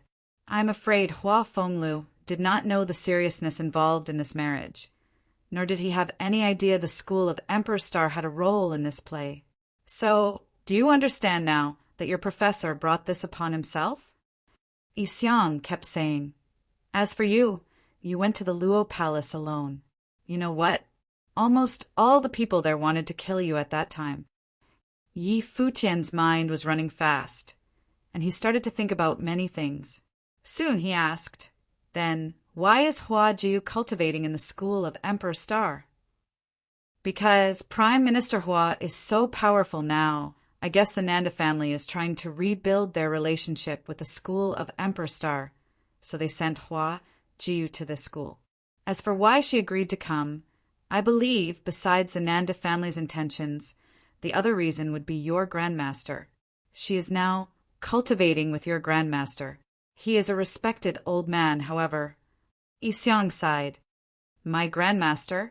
Yi Futian was surprised. She is a true beauty, and I guess she's your girlfriend, am I right? You sly boy. Yi Xiang saw through him. Yi Futian did not know how he could guess so accurately. You are doing the exact same thing your professor did in the past. So, just to be kind, mind your manners with others, especially when you are outside the academy. I don't want you to be the next Hua Fenglu, and do not jeopardize the future of my disciple. Yi Xiang left after he finished. Yi Futian finally realized that he told him all that just to protect Yu Sheng. He turned around, then looked at Yu Sheng and Yi Qingxian. Somehow he suddenly felt sad. However, Yi Xiang's eyebrows knitted, as if he was really preoccupied. The visit from the school of Emperor Star and the school of Treasury Star made him feel like something unusual was going to happen. Since Prime Minister Hua gained power, the school of Emperor Star was becoming more and more greedy over the controlling position of Donghai Academy. The peace of this academy would be broken soon. Several days later, students in the school of Emperor Star were spreading the word that Hua Jiu became Mu Yunxuan's girlfriend. The news was a serious sensation. As the #1 beauty of this academy, Hua Jiu naturally attracted the attention of many boys there. They could not believe that she was someone else's girlfriend. Even though it was Mu Yunxian, the genius of the school of Emperor Star, the boys still felt hurt. Yi Futian also heard the word and became even more confused. What was Mu Yunxian trying to do, and why was the school of Emperor Star trying so hard to circulate this rumor? Even though he did not take the news seriously, as time went by, the rumor spread further, and he started to feel so upset that even Yu Sheng and Yi Qingxian could clearly feel it. Hua Jiu also heard. When Shu Yiyan went back that day, she told Hua Jiu exactly how Mu Yunxian tried to agitate Yi Futian. To avoid any possible controversy about her relationship with Yi Futian, she did not say a word to stop the rumor. She was worried that after the Nanda family found out they were together, Yi Futian would be in trouble. However, as the rumors became worse, she finally decided to do something. She went to find Mu Yunxian, but this boy had disappeared from campus. She tried to leave the school of Emperor Star to find Yi Futian and explain, but she found herself being stalked when she was not in the room. She felt as if someone was plotting against her. In her dorm, Hua Ji was standing in front of the window, overlooking the entire campus. She asked, Yu Yan, will he misunderstand me? If he really knows you, he will not, Shu Yan said. Rumors can kill, especially when so many people are spreading them. It almost sounds like the truth. Even if he believes me, as far as I know, his personality will make him seriously depressed. Plus, I cannot go to him and explain. Hua Ji sighed. I truly don't want him to get hurt. The school of Emperor Star is obviously spreading the rumor intentionally. I think they are already suspicious about your relationship, so we cannot explain anything now. Otherwise, you would admit that something is going on between you two, Shuyan told her. That is why I'm conflicted, Hua Jiu mumbled. Shu Yan stood next to her silently. She could clearly feel Hua Jiu's agony. Meanwhile, in another place, two men were talking. They were the old man from the school of Emperor Star that Yi Futian met in the banquet, and Nanda Ku. Nandu family promised that Hua Jiu would not be used for any political marriage. However, with the rumors going on, I'm afraid what Xia Fan said should be true, the old man told Nanda Ku. We have not confirmed anything yet. That boy is the disciple of the Qin devil, so it is natural that he and Hua Jiu have a good relationship, Nanduka said. Details tell more than words. I think this princess of your family is going to replay history, especially since the boy in this story is the disciple of the Qin devil. How ironic, the old man jeered. I will inform my family to take care of this. Besides, Jiu is still young. Even if there is really something going on between those two, they will forget about it shortly, Nanda Ku said. Then tell your family to mind their own business, and do not let history repeat itself. Yi Futian is now cultivating with Yi Xiang. Even though only few people know the truth of that fight, Yi Xiang might be one of them. He knows so many secrets about the school of Emperor Star.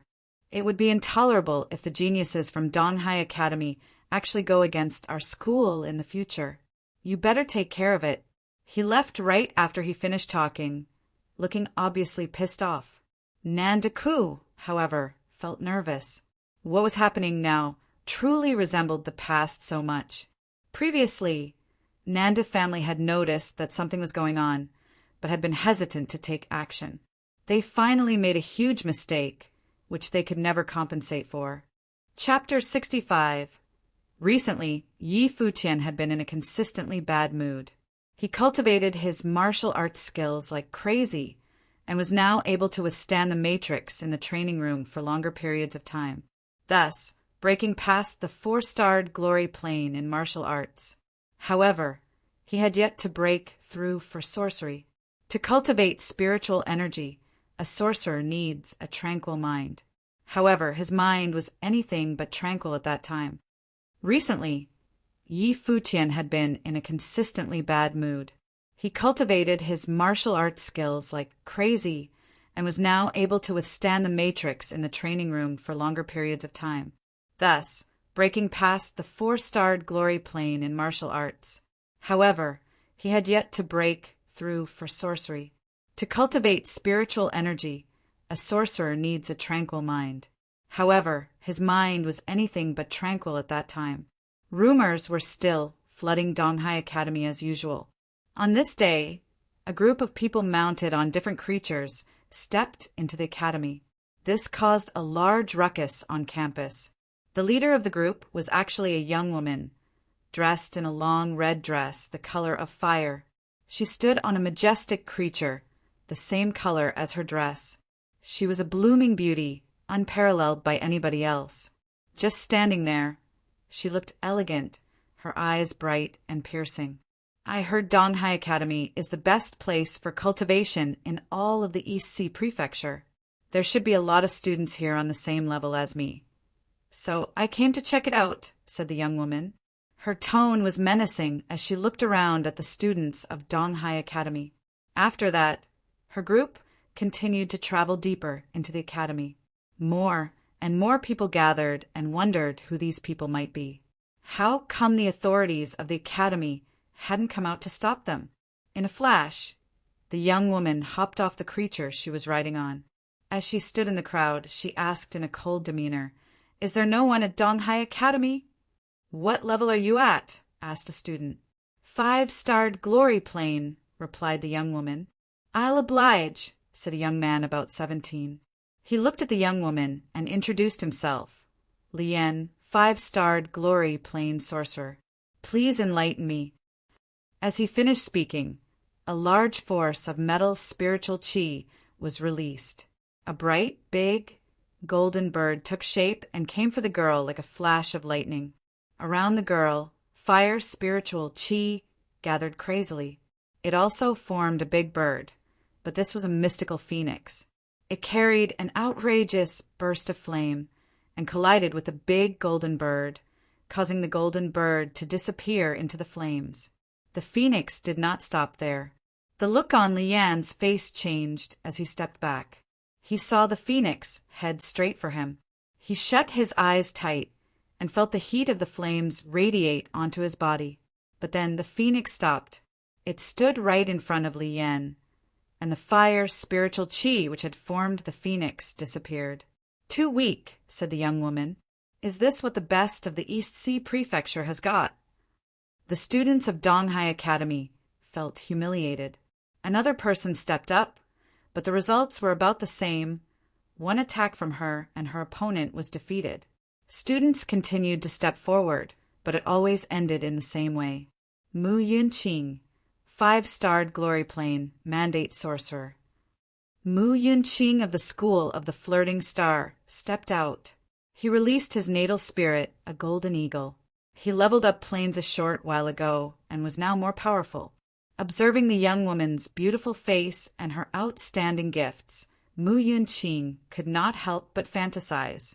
The wind enveloped him, and Mu Yunqing turned into a creature. With extreme speed, he charged at the young woman. When his sorcery kicked in, a bright golden light was emitted from his body and dissolved the wild flames. He chuckled to himself with newfound confidence. However, the young woman moved her body and also became enveloped in a gust of wind. Her movements were elegant, but also extremely fast, faster than Mu Yunqing. In a split second, the distance between the two drew closer. Bystanders could only see a fire-red blur flash by. A loud noise sounded, and Mu Yunqing flew through the air and landed on the floor. The young woman's feet met the ground once again. The already astounding young woman seemed so carefree. She had a pair of fire-red wings on her back. Even her fists were the color of fire. After touching ground, the tinge of red disappeared. "What a weak mandate sorcerer," said the young woman. Mu Yunqing looked pale as he crawled up off the ground. He realized the young woman did not even bother to spare him a glance. His heart cooled. After Yi Futian entered Donghai Academy, this was already his third consecutive loss. When word spread that there was a battle going on, more and more people arrived to watch. While wondering about her identity, people were also shocked at her power. Students of the 7 schools were also participating in the battle now, but they were all cultivators of the 5-starred glory plane. They did not want to bully the beautiful girl as they were cultivators of higher levels. But slowly they realized that people on the same level as the young woman were all losing. It seemed like no one was able to even bring out her full potential. That was until a very well-known young man from the School of the Ruinous Star made his move. This time, the young woman took it seriously. A shield of flame surrounded her, and a flame phoenix appeared. It was her life spirit. At this moment, the young woman seemed even more impressive. Mandate sorcerer with a flame phoenix spirit. A wind and fire bi-elemental cultivator in both martial arts and sorcery. She's so beautiful. Someone couldn't help but stare in awe. The only girl that would be able to compete with her was Hua Jiu of the School of the Emperor Star. Hua Jiu was also extremely gifted, but she was introverted and kept a low profile. She might not be willing to fight. Plus, there were a lot of rumors revolving around her. She seemed to be in love. The young cultivator of the Ruinous Star School was also defeated. After that, more people took up the young woman's challenge, but none of them were victorious. Regardless of natural talent, sorcery, or battle tactics, she was very strong. A flame phoenix spirit. I wonder who is stronger, the flame phoenix spirit or Yi Futian's rock spirit, someone whispered in the crowd. The phoenix and the rock were both mystical birds. The former was wind and fire bi-elemental. The latter was wing and metal bi-elemental. Something sparked in the young woman's eyes. She found the person whispering in the crowd and asked, "There's someone at Donghai Academy who possesses a rock spirit?" That person was shocked. The young woman's ears were so sharp that she had overheard them whisper, Yeah, a genius from the school of the finance star Yi Futian. How are his abilities? The young woman continued questioning. A while ago he was in the 3-starred glory plane. I don't know about now, but his combat abilities are very strong. He can even defeat a 5-starred glory plane cultivator, the person explained. Since Yi Futian was able to battle with Zhou Mu, he had to be very capable. His level is too low, but I want to see the rock spirit. Go get him from the school of the finance star. She ordered her people. The people behind her nodded and immediately set off to do her bidding. This scene surprised a lot of people. She was so bossy and arrogant. She was just going to send her people to the finance star school and grab Yi Futian. What they did not know was that they really managed to find Yi Futian at the school, and what's more, the person who found him was headmaster Yi Xiang. Someone wants to challenge me? Yi Futian was in a foul mood to begin with. After a sigh, he said, "Not interested." Yi Xiang glared at him. "Even if you're not interested, you must go. Do you really think that I would come to you personally if any ordinary person challenged you?" Yi Futian froze, then asked, "Who challenged me?" "Go see for yourself," said Yi Xiang. With no way out, Yi Futian answered, "Fine." Yi Futian, Yu Sheng, and Yi Qingxian followed Yi Xiang as he walked to the place where the young woman was waiting. When they arrived, the area was already packed with people. Yi Futian, Yu Sheng, and Yi Qingxian pushed through the crowd and were finally able to see the young woman in red. She was currently fighting someone. The flame phoenix behind her was very eye-catching. Very quickly, she defeated her opponent, Yi Futian. When the people noticed Yi Futian, they began whispering amongst themselves. The young woman turned her attention to him. "Your life spirit is a rock," she asked him. Yi Futian looked at her strangely and simply said, "A woman." The young woman frowned and asked, "What do you mean by that?" "I don't want to hit a woman," Yi Futian said and turned to leave. What happened last time with the sword-wielding young lady had traumatized him. "Hold it," she yelled. "Did I say you could leave?" Yi Futian stood frozen in place. This young woman seemed very arrogant, and it was Yi Xiang who told him to come. What was this young woman's identity? He turned to speak with her again. "Anything is fair game in combat. You have such a pretty face. I wouldn't want to accidentally hurt you. Let's not fight."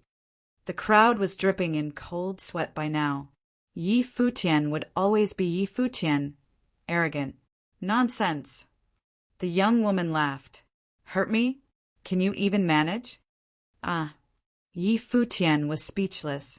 Did all females talk like this? He could not take it anymore. "Yu Sheng!" shouted Yi Futian. After a short while, he realized that no one was answering to him. When he turned around, he saw Yu Sheng chatting with Yi Qingxian. Yi Futian had no words. "Best friends," he muttered under his breath. He could only count on himself now. He walked forward and saw the young woman, smiling at him in a cold demeanor. "Release your life spirit, or else you won't get a chance till later on," she said arrogantly. Yi Futian let out a sigh and released the bright rock spirit. She also released her flame phoenix spirit. The bright light emitted from both of the life spirits was blinding. Would Yi Futian be able to win against this insanely gifted young woman? Boom! A force of fire sorcery gathered and formed a fire phoenix, charging at Yi Futian. A golden light surrounded Yi Futian. An endless amount of metal spiritual qi gathered on his wings. His wings joined together and created a shield in front of Yi Futian's body, allowing the fire phoenix to attack as it pleased. Whoosh! His wings opened abruptly, and the wild flames dissipated. In the blink of an eye, Yi Futian was gone, leaving a flash of lightning behind. The young woman could see a blurred figure rushing towards her. The flame phoenix and the golden rock kept getting closer to one another. Both Yi Futian and the young woman were lifted into the sky and brought closer together. The young woman threw a fiery punch accompanied by what sounded like the cry of a phoenix. Yi Futian also reached out his palm, accompanied by a dragon's roar. In the next moment, the people watched as the two of them battled in the sky. Cries and roars filled the skies. The fire and metal spiritual chi flowed wildly. Boom! Boom! Two loud noises sounded. Then the people saw the young woman fall from the sky and land harshly on the ground. Her guards ran to her side. A lean and handsome middle-aged man also descended from the sky. After this person's appearance, many of the authoritative figures of Donghai Academy stepped forward. Even Iseong was there. All of them bowed to this man. "Greetings, Minister Zwa." All of them greeted the man. The students of Donghai Academy looked confused. "Minister Zwa?" At this moment, the young woman got up from the ground with a hand on her chest. This immediately attracted everyone's attention. All they saw was the young woman looking up at the sky where Yi Futian was floating and screamed, "You shameless jerk!" Yi Futian was completely speechless. How did things turn out like this again? Chapter 66. Yi Futian was hurt. Last time he beat a girl, he was insulted for not being a man. Now he was being a shameless jerk? Why couldn't they just challenge normally? Yi Futian was hurt. Last time he beat a girl, he was insulted for not being a man. Now he was being a shameless jerk? Why couldn't they just challenge normally? Beside Yu Sheng, Yi Qingxian thought of what happened last time and snorted. Glancing at where the girl's hand was, and then looking at Yi Futian, she said, "You've crossed the line." "I said anything is fair in combat and didn't want to fight, but you insisted," Yi Futian explained logically. The girl glared at him. Obviously, it was useless to talk about logic with women. "Professor, I want him," the girl said to the scholarly middle-aged man. "Huh." Yi Futian was confused. He looked at the girl strangely and said, "I have a girlfriend." The girl was confused as well. Then, understanding what Yi Futian meant, her expression changed drastically. "You are so shameless." Minister Zwa, referred to as Professor by the girl, cleared his throat. "You used the wrong words." The girl froze. Thinking back to how she said, "I want him," she realized it really was easy to misunderstand, but she didn't care. She whined, "Professor, you know what I mean." Stubborn. Minister Zhu gave her a look, then turned back to Yi Futian. "What's your name?" "Minister, I am Yi Futian," he bowed and said. "Minister, your disciple challenged me." "I know." Minister Zhu nodded. "Very good. Your spells and strength are both extremely strong. You didn't even use battle techniques. She isn't at your level." "How can you say that?" The girl looked at her professor, wounded. "It's the truth," Ministers was said. "He's in a lower plane than you. Now you know there are many talented people out there. This is just one school in East Sea Prefecture. Don't be so arrogant in the future." At this time, Xia Fan walked out of the crowd to Minister Zhu's side. He looked at Yi Futian coldly and murmured something into the minister's ears. Minister Zhu was taken aback and glanced at Yi Futian in shock. Yi Futian was suspicious. Xia Fan's eyes were cold, and he was probably plotting against him. "Yi Futian, come here," Ministers was said. The boy nodded and walked over. "I came this time about Qingzhou City's relics," Minister was said to him. "I heard from Xia Fan that someone in Donghai Academy had come out of it alive, so I wanted to take a look. I didn't expect to run into you. Are you willing to come with me? Don't worry. I will do everything to protect your safety." Yi Futian's eyes flashed. It was about Emperor Yi Qing's relics again. Qingzhou City was subordinate to the East Sea Prefecture. Since the appearance of Emperor Yi Qing's relics was such big news, the East Sea Prefecture obviously had to report to the Nanda Nation. It was natural for them to send someone over too. However, if Xia Fan did this voluntarily, he probably wanted to kill Yi Futian. After all, he knew what Mount Tianyao had. But Xia Fan's plan would most likely fail. How would the snow ape treat him in Mount Tianyao? "Minister, A demon lord protects Emperor Yi Qing's statue on Mount Tianyao. It is really powerful. Even if you are skilled, it would still be dangerous. It's pure luck that I survived, Yi Futian warned. I understand, but the emperor commanded this. I have to go take a look. Ministers were nodded. I've already sent someone to scope out the path. When he returns, we will leave. I will have you stay with me. Yi Futian pretended to be uncomfortable. Then he very unwillingly nodded. If there's any danger, please remember to retreat. Don't worry. Minister Zhuo patted Yi Futian's shoulder. Yi Futian sighed inwardly. He didn't expect to return to Qingzhou City so soon. He could only go ask the snow ape if she would come out or not. What are you talking about? The girl came up and asked. I was convincing him to accept your request. He accepted now, Ministers was said. The girl smirked and looked at Yi Futian proudly. Good, you know your place. You're mine now. Yi Futian was upset. Looking at her, he said, You're pretty, but I really do have a girlfriend, and she's prettier than you. Jerk. The girl was pissed. The minister said, Okay, princess, we should go. Then he said to the people of Donghai Academy, Thank you for your time. You're welcome, minister. Won't you stay a few more days? The big chiefs tried to keep him longer. No, I'm living in the Xia house. Minister Zhuo shook his head. He was the minister of Nanda Nation, and the East Sea Prefecture was under him.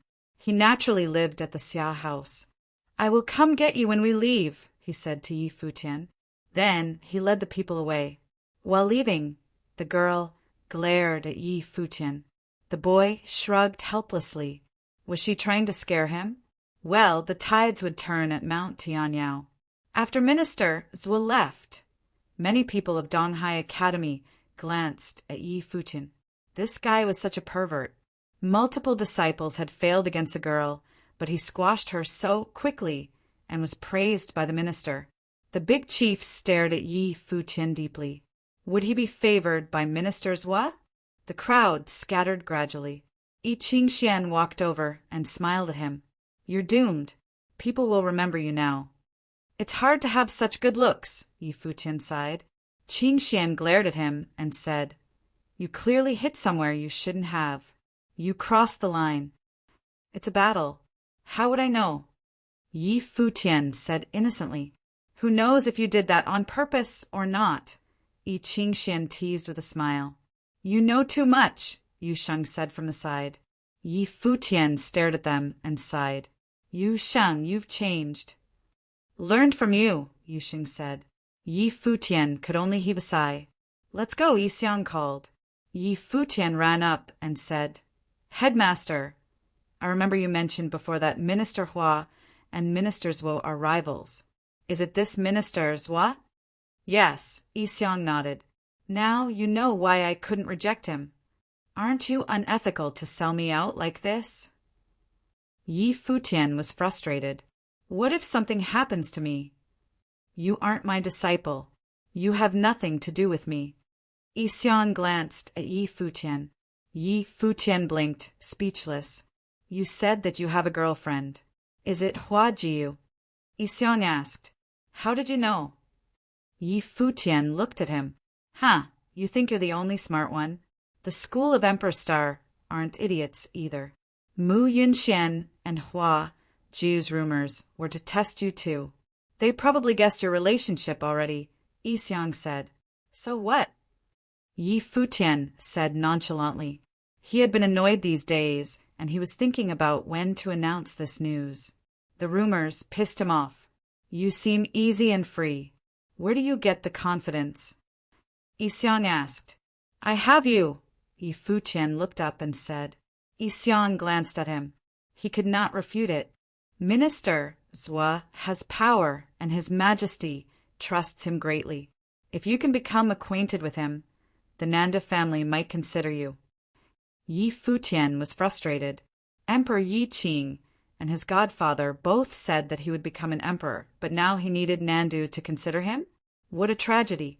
I'll take you to the school of the Emperor Star as compensation, Yi Xiang suddenly said. Yi Futian was shocked. He quickly smiled. You're the best. Get out. Yi rolled his eyes. I'm taking you to see the senior of the school, your grandmaster, not your girlfriend. I know. Yi Futian's expression was understanding. Yi did not want to talk to him anymore. The next day, Yi took Yi Futian to meet a senior of the school of the Emperor Star. Yi was the headmaster of the school of the Finance Star. He was equal status to the headmaster of the school of the Emperor Star, so he could not be stopped. Yi and Yi Futian entered and walked toward a pavilion. Inside the school, Hua Ju heard from Shu Yuan about what happened yesterday. She looked wronged and said, "He really agreed, that jerk. He probably agreed because of Minister's Hua. He couldn't reject him," Shu Yuan said softly. "Is she pretty?" Hua Ju asked.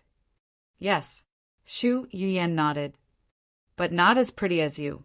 That guy likes pretty girls. He must have done it on purpose." Hearing that the girl was pretty, Hua Ju felt even worse. She said, quietly, "There are so many rumors about me, but I didn't go see him. Did he get angry and fall for someone else?" "Stop thinking nonsense." Shu Yuan looked at Hua Ju and sighed inwardly. Even goddesses could panic like this. She was in too deep. "You don't know him.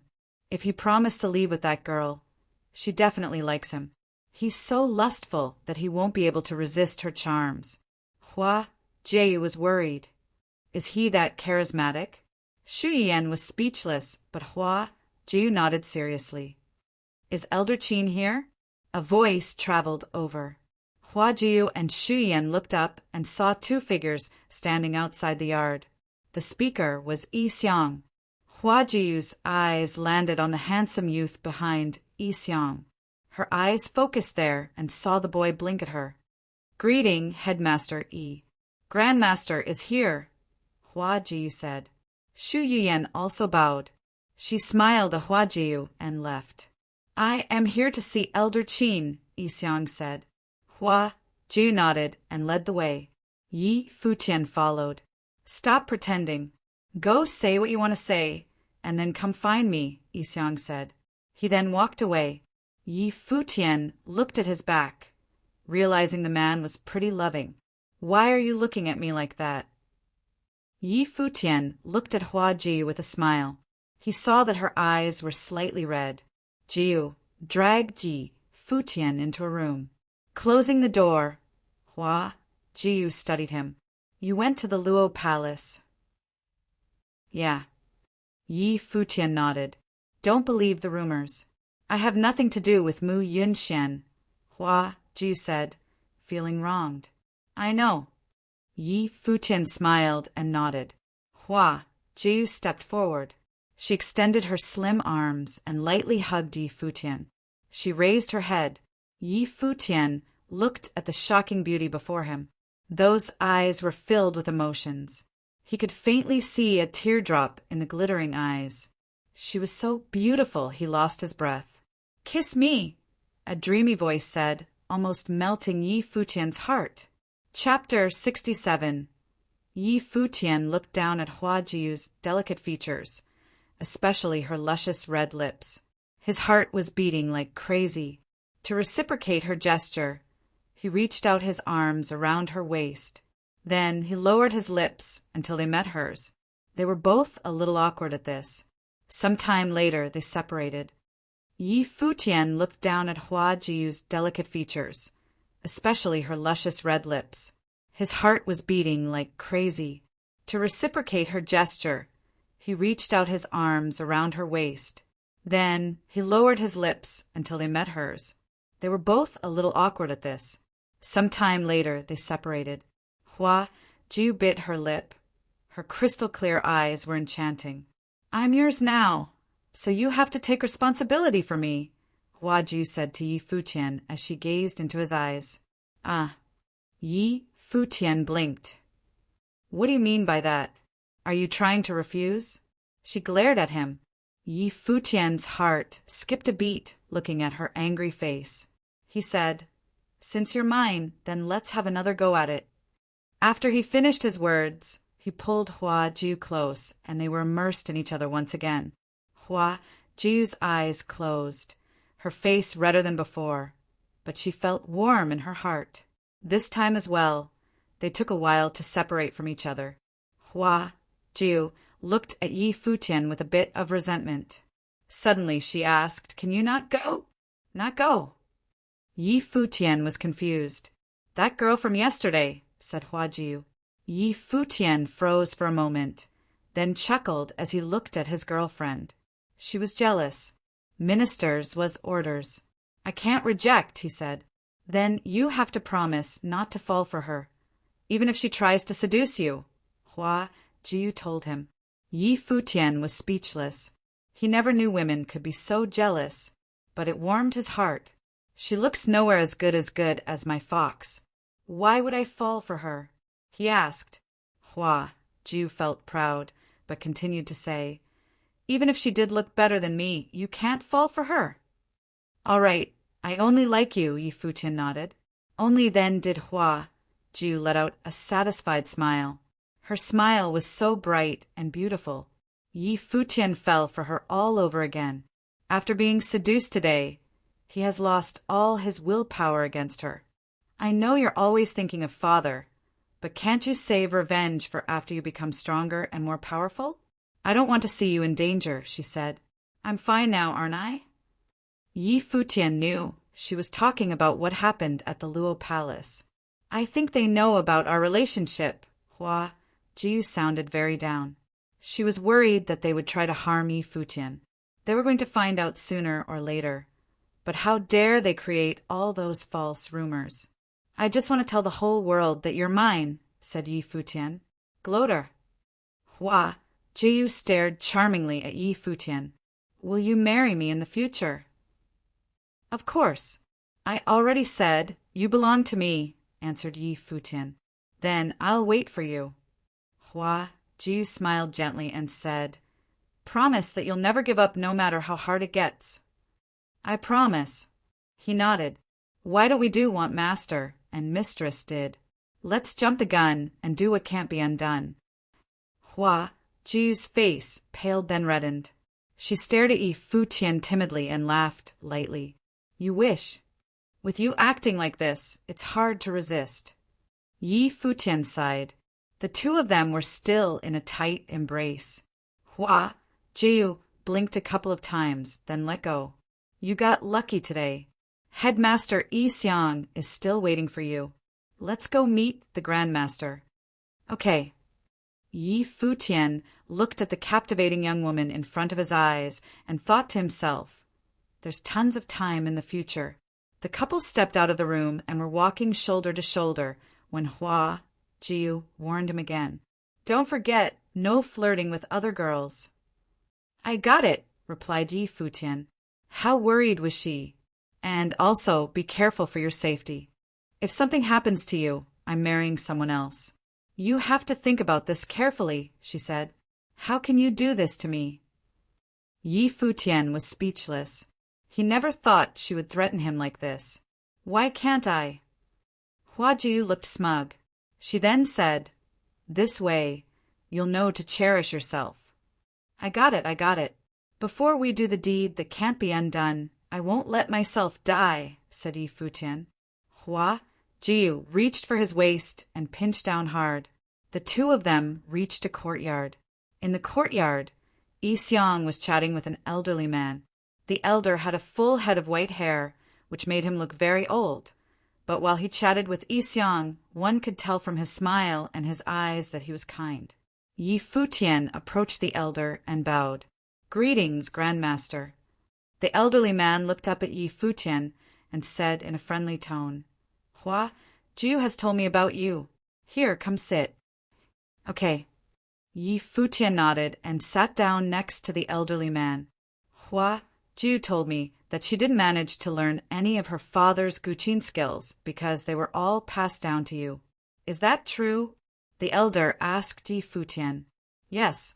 Master has taught me many musical spells," said Yi Futian. "Come and play a random song for me," said the elder. Next to him was a guqin. Yi Futian walked over to sit down behind the guqin, and the aura around him changed as soon as he laid his fingers on the instrument. The peaceful sounds of the guqin flooded the courtyard. It was quiet and peaceful, seemingly able to calm one's heart. There were no other sounds in the courtyard aside from the guqin. The mood that it set up enabled all worries to be tossed to the back of one's mind. Yi Futian finished the piece, and the courtyard remained quiet. The elder gave Yi Futian a smile as he reminisced about the past. The way he looked at Yi Futian was even friendlier than before. Hua Ju told me that it hasn't even been a full year since you learned to play the guqin from Hua Fenglu. You are even more gifted than he was. However, Yixiang says that your life spirit is a golden rock, but at the Luo Palace you used musical sorcery. Could it be that the spirit element is hidden within this life spirit? Yi Futian looked at Yixiang and Huajiu. Yixiang seemed to understand what Yi Futian's gaze meant, and said, Elder Qin sacrificed a lot for your master in the past. He spent all his time exploring the way of the guqin, and is a true master of the guqin. He gave everything he had to teach your master, but in the end, Yixiang did not continue, but Yi Futian understood. Grandmaster is not like the other people in the school of the Emperor Star, said Huajiu. Yi Futian nodded lightly. Looking into the elder's kind eyes, a bright light radiated from Yi Futian's body, and a guqin appeared in the air behind him, then slowly disappeared. Twin spirits, said Yixiang. He shuddered when he heard that Yi Futian had crashed the celebration at the Luo Palace and fought with musical sorcery. He knew immediately that Yi Futian had an extraordinary gift. He seemed to be good at everything, regardless it be spirit, elemental, or martial arts and sorcery. But seeing the twin spirits, he still could not help but feel shocked. Good, very good. Hua Fenglu picked a good disciple. The elder's voice deepened, and he said, I can't believe that at my old age, just before I die, I am able to pass down the torch. Yixiang, I would like to keep Yi Futian here with me for a few days. You wouldn't mind, right? Not at all, answered Yixiang. He turned to Yi Futian and Huajiu. I'm afraid if I leave alone, the people of the school of the Emperor Star will take notice. They're already suspicious of your relationship. This will only strengthen their suspicions. If you guessed it, then they probably have as well. They're not stupid. They even spread false rumors to test us. They're going to find out anyway, so just let it be. Yi Futian looked to Huajiu and told her, One day, I'll make sure all of Donghai Academy knows. If you're willing to take the risk, then I don't have anything to say. Elder Qin, I am just disturbing you guys, said Yixiang. Yi Futian watched as he left and said, Headmaster, he knew that I specialized in musical sorcery and purposely brought me here to you, Grandmaster. Yixiang is honest and loyal, unlike the school of the Emperor Star. They've changed. The elder shook his head and said to Huajiu, Child, go bring me all my music score books. Okay. Hua Ju nodded and left for a little while. When she returned, she had an armful of score books. Give them all to Yi Futian so he can familiarize himself with them, said the elder. Hua Ju nodded again and handed the books over to Yi Futian. Yi Futian looked really serious when he took over the books. He knew what this meant. Hua Fenglu's powers had been rid of. Grandmaster was now handing down everything he was supposed to hand down to Hua Fenglu to him instead. You stay here and learn from Grandmaster. I'm leaving first, said Huajiu. Yi Futian lightly nodded and began to look through the score books. Hua Jiu returned to her own dorm, and not long after, the people of the Emperor Star School came for her. An elder asked her, Headmaster Yixiang left alone, Did Yi Futian stay here with you? Grandmaster wanted him to stay and learn to play the guqin. If you guys need anything, go ask Grandmaster, said Hua Jiu coldly. The people from the school shared a look and headed to Elder Qin's residence. Hua Jiu watched as they left, her expression peaceful as ever. Now that the secret was out, she felt so calm. It was about time to get this thing straightened out. Walking to the edge of the residence, a gust of wind enveloped her, carrying her down from the Emperor Star School. At Donghai Academy, there were tons of students walking around the campus. Right at this moment, someone looked up at the sky and shouted, "Hua Jiu!" Gradually, more people began to look up. They saw Hua Jiu being carried through the sky by a force of spiritual qi, like a goddess strolling in the air. So beautiful. Not even the girl with minister can compare to her. "Hua Jiu really is Donghai Academy's #1 beauty," said one of the students. Many hearts skipped a beat as they looked at the goddess in the sky. They could only watch her from afar because she was already dating someone. Even goddesses have people they like. Mu Yunxian. That name made many people envious and even jealous. Hua Jiu stopped and descended from the skies. When she saw that she had the attention of a good amount of people, she began to speak. "Recently, there have been some rumors about me being spread around Donghai Academy." Everyone looked at her.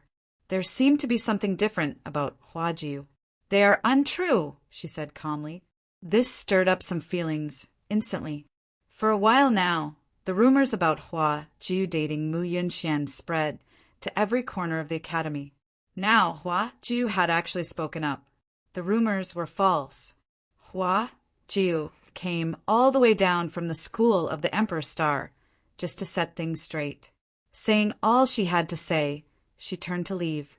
"So, does this mean you don't have anyone you like?" Someone gathered the courage to yell out at Hua Jiu.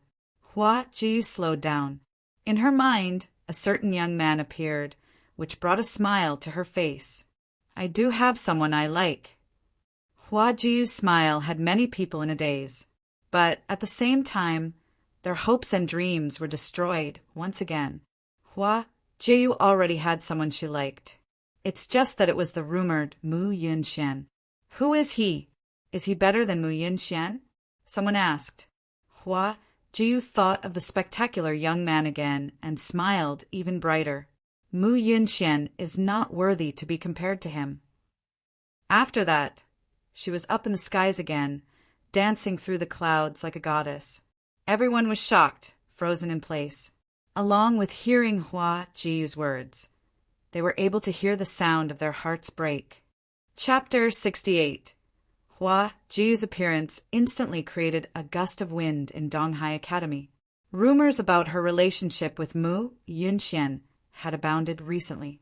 They even said that Mu Yunxian had said it himself, and no one from the school of the Emperor Star refuted it, so everyone thought it was real. But today, this world-class beauty personally walked from the school of the Emperor Star to announce to everyone in Donghai Academy that this wasn't real.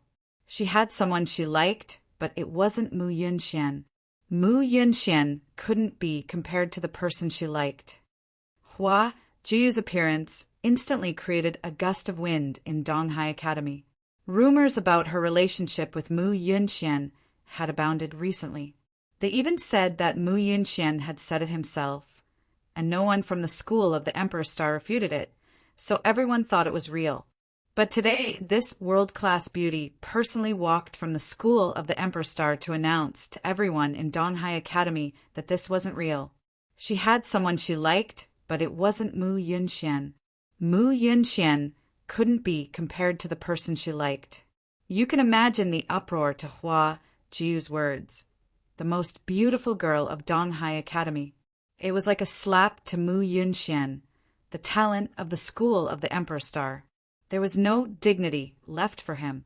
Perhaps Hua Jiu really was mad because these rumors could hurt the person she truly liked. The people of Donghai Academy could imagine Mu Yunxuan's feelings now. But compared to that, they were more curious about the one Hua Jiu liked. Who was the one that could make Hua Jiu so beautiful when talking about him? Who was the one that Mu Yunxian wasn't even good enough to be compared to? Did someone like this really exist in Donghai Academy? After all, Mu Yunxian was the genius prodigy of the school of the Emperor Star.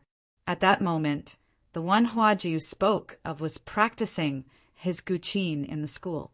He was immersed in it from day to night. His grandmaster was definitely a master of the Guqin arts. His attainment was at the peak. Even Hua Fenglu couldn't be compared to him. He could use music notes to cast spells from other schools, resonating musical spells with others. It could create even more explosive power and was clearly deeper than what he had taught Hua Fenglu.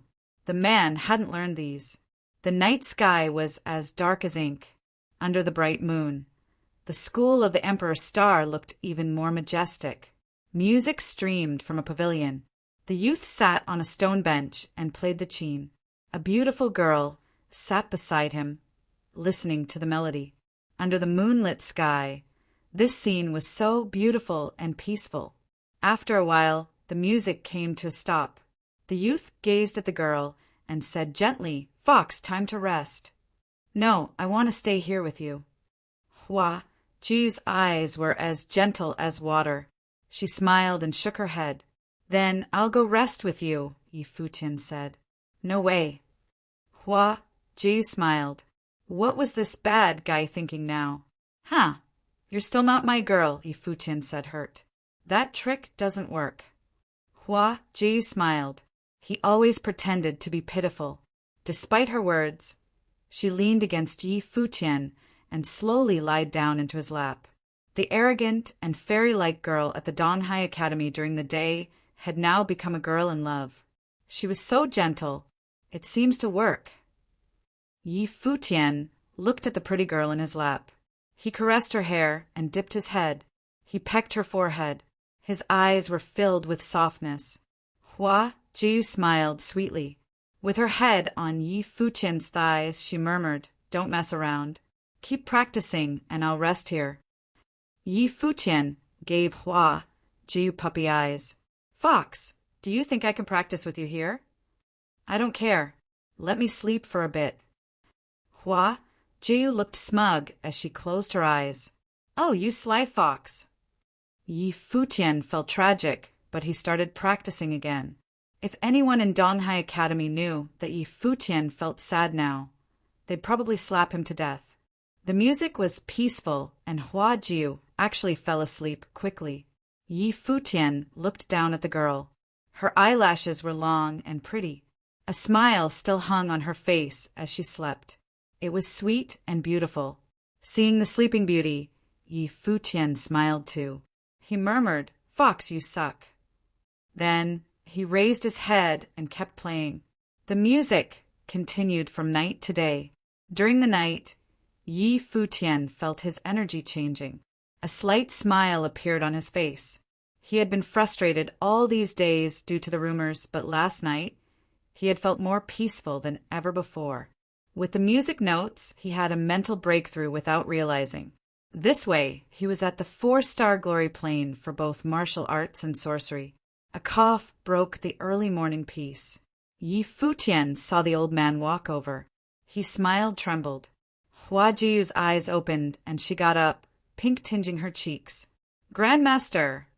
Hua Jiu called with her head lowered. There was some embarrassment in her voice. "Must be nice to be young." The old man smiled at the two before him. They were like a perfect pair. He could feel the pure feelings just seeing them. "I hope you will be in love like this forever." He gave his blessing with a smile. Yi Futian and Hua Jiu exchanged glances. Both of them had smiling eyes. "Grandmaster, we will," Yi Futian said. "You can't slack on your cultivation, though," the elder said. Yi Futian smiled and nodded. He continued practicing.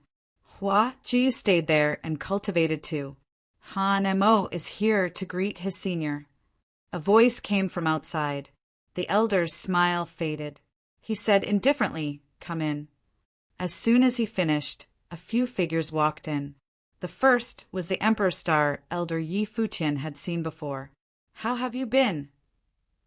Han Mo asked with a smile. "Can I help you?" Elder Qin asked. "There is nothing much, but I heard that Yi Futian was practicing here, so I came to take a look," Han Mo said. His gaze fell on Yi Futian. "I told you last time that you can come to the school of the Emperor Star. Why didn't you tell me after you came?" "I came with Headmaster Yi. I am sorry for not notifying you. Yi Futian said politely. It is all right. Since you are practicing with my senior, why don't you join this school? Han Mo's smile remained. Yi Futian shook his head wryly. You are joking again. I have already joined the school of the Finance Star. If I join the Emperor Star, I would be betraying the Finance Star. Do you accept disciples like that? That is true. The old man nodded and said, Since you are not joining then, according to the rules, you cannot stay here for long. Hearing his words, something flashed through Yi Futian's eyes. He looked at the man's smile and Mu Yunxian behind him. He obviously knew that Han Mo was planning something. The one who reminded him at the Luo Palace was obviously not Han Mo. You have problems with the fact that I am keeping him here to practice? Elder Qin's muddled eyes grew sharp. His entire aura seemed to change. His robe fluttered and his white hair flew in the wind. Han Mo bowed. Senior, please do not be angry. I was just saying, but I will leave now. With that, he really turned to leave. At the same time, he said, Yunxian apologized to Jiu. Yes. Mu Yunxian walked up and said to Huajiu, The rumors affected you negatively. Please do not mind them. Get out, Huajiu uttered, staring at Mu Yunxian coldly. Mu Yunxuan's face stiffened. His handsome face became embarrassed. It was one thing for Huajiu to declare the rumors unfounded yesterday at Donghai Academy. It did not affect Mu Yunxian too much. But Huajiu did not spare any dignity for him. She told everyone that he could not even be compared to who she liked. Everyone was discussing him as if he was a clown. And now, Huajiu also told him to get out so mercilessly. Seeing Yi Futian beside her, Mu Yunxian realized that this boy was the one she liked. Yesterday, Jiu said that I can't be compared to you. I cannot disturb your master today, but in the future. I hope we can have some exchanges, Mu Yunxian said to Yi Futian, still polite. Yi Futian did not know what had happened yesterday, but he could guess from Mu Yunxuan's words. After deciding to stay in this school, and Jiu no longer had to avoid him, she probably personally revealed the truth. Thinking of this, Yi Futian smiled gently at Huajiu. He took her hands and glanced at Mu Yunxian, giving a strong response to what Mu Yunxian had said earlier. Seeing this, Mu Yunxuan's expression grew more uncomfortable. Get out! Yi Futian said the same two words as Huajiu. Even though he was told to do so by the school of the Emperor Star, Yi Futian could not tolerate Mu Yunxian saying he was dating Huajiu. Sensing Huajiu's reliance on him, Yi Futian knew that this event had hurt her. She had become sensitive and weak. He needed to make Mu Yunxian pay. Sorry for the disturbance. Mu Yunxian bowed toward Elder Qin and glanced at Yi Futian coldly. His fists clenched loosely. He turned and walked out to catch up with Han Mo's face was dark too. He said coldly, Nanda brought her here to cultivate, but it seems like nothing will come out of it. If that's the case, what use does she have regardless of her talents? Professor, that Yi Futian will be troublesome in the future too, Mu Yunxian said. Him. Han Mo sneered. Youths who don't know how to lie low will die easily. The school of the Finance Star can't protect him for long. Hearing those words, a cold, murderous glint flashed past Mu Yunxuan's eyes. Days later, Yixiang came to the school of the Emperor Star to pick him up. Minister Zhua had sent people over and was preparing to travel to Qingzhou City. In the yard, Yixiang walked forward. He floated in the air and his hands were behind his back. Behind him, Yi Futian said to Huajiu, Qingzhou isn't far from Donghai. With Minister Zhua's demon, it'll only take 1 day. I'll be back soon. Don't worry. Okay, I'll wait for you, Huajiu said gently. She would wait no matter how long it took. Fox, I'm leaving. Yi Futian's eyes were unwilling, but he left with Yixiang. Huajiu watched his back. She did not turn to go cultivate until he was completely gone. Chapter 69. When Yi Futian at the entrance of Donghai Academy, ministers was already waiting for him. When Yi Futian at the entrance of Donghai Academy, ministers was already waiting for him. When the young woman saw Yi Futian, she said, "Let's have another battle." Yi Futian was speechless. He wondered if this girl liked being defeated. "No," he answered. Yi Futian glanced at the young woman. "What is that look supposed to mean?" Seeing the way Yi Futian looked at her made her mad. "If we fight again, I'm afraid you might cry," said Yi Futian. He was determined never to battle with a female ever again. "You." The young woman pointed at him. "All right, Missy. Let's go. Weren't you the one who begged to tag along?" Minister Zwa did not know what to do with the little princess. "Just you wait, Yi Futian." She then turned to the Minister Zwa. "Master, I want him to be my guard." "Aye." Yi Futian was dumbfounded. He looked to Minister Zwa. "Senior, she couldn't do this, could she? Stop fooling around." The Minister Zwa looked at the young woman once, and then gave out his order, "Let's go!" The large group riding on creatures began their journey, heading in the direction of the East Sea. "I don't care. Master, didn't you say his innate powers were good and that he was gifted? Then he would be perfect as my guard. He can also battle me time to help me gain combat experience." The young woman whined to the Minister Zwa. Yi Futian stared in shock. What did she take him for? "Then you'll have to ask Yi Futian to see if he'll agree," said Minister Zwa. Yi Futian thanked the Minister Zwa silently.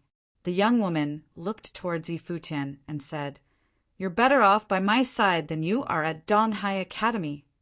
No. Yi Futian remembered what Huajiu made him promise and rejected her firmly. "I really do have a girlfriend." "You."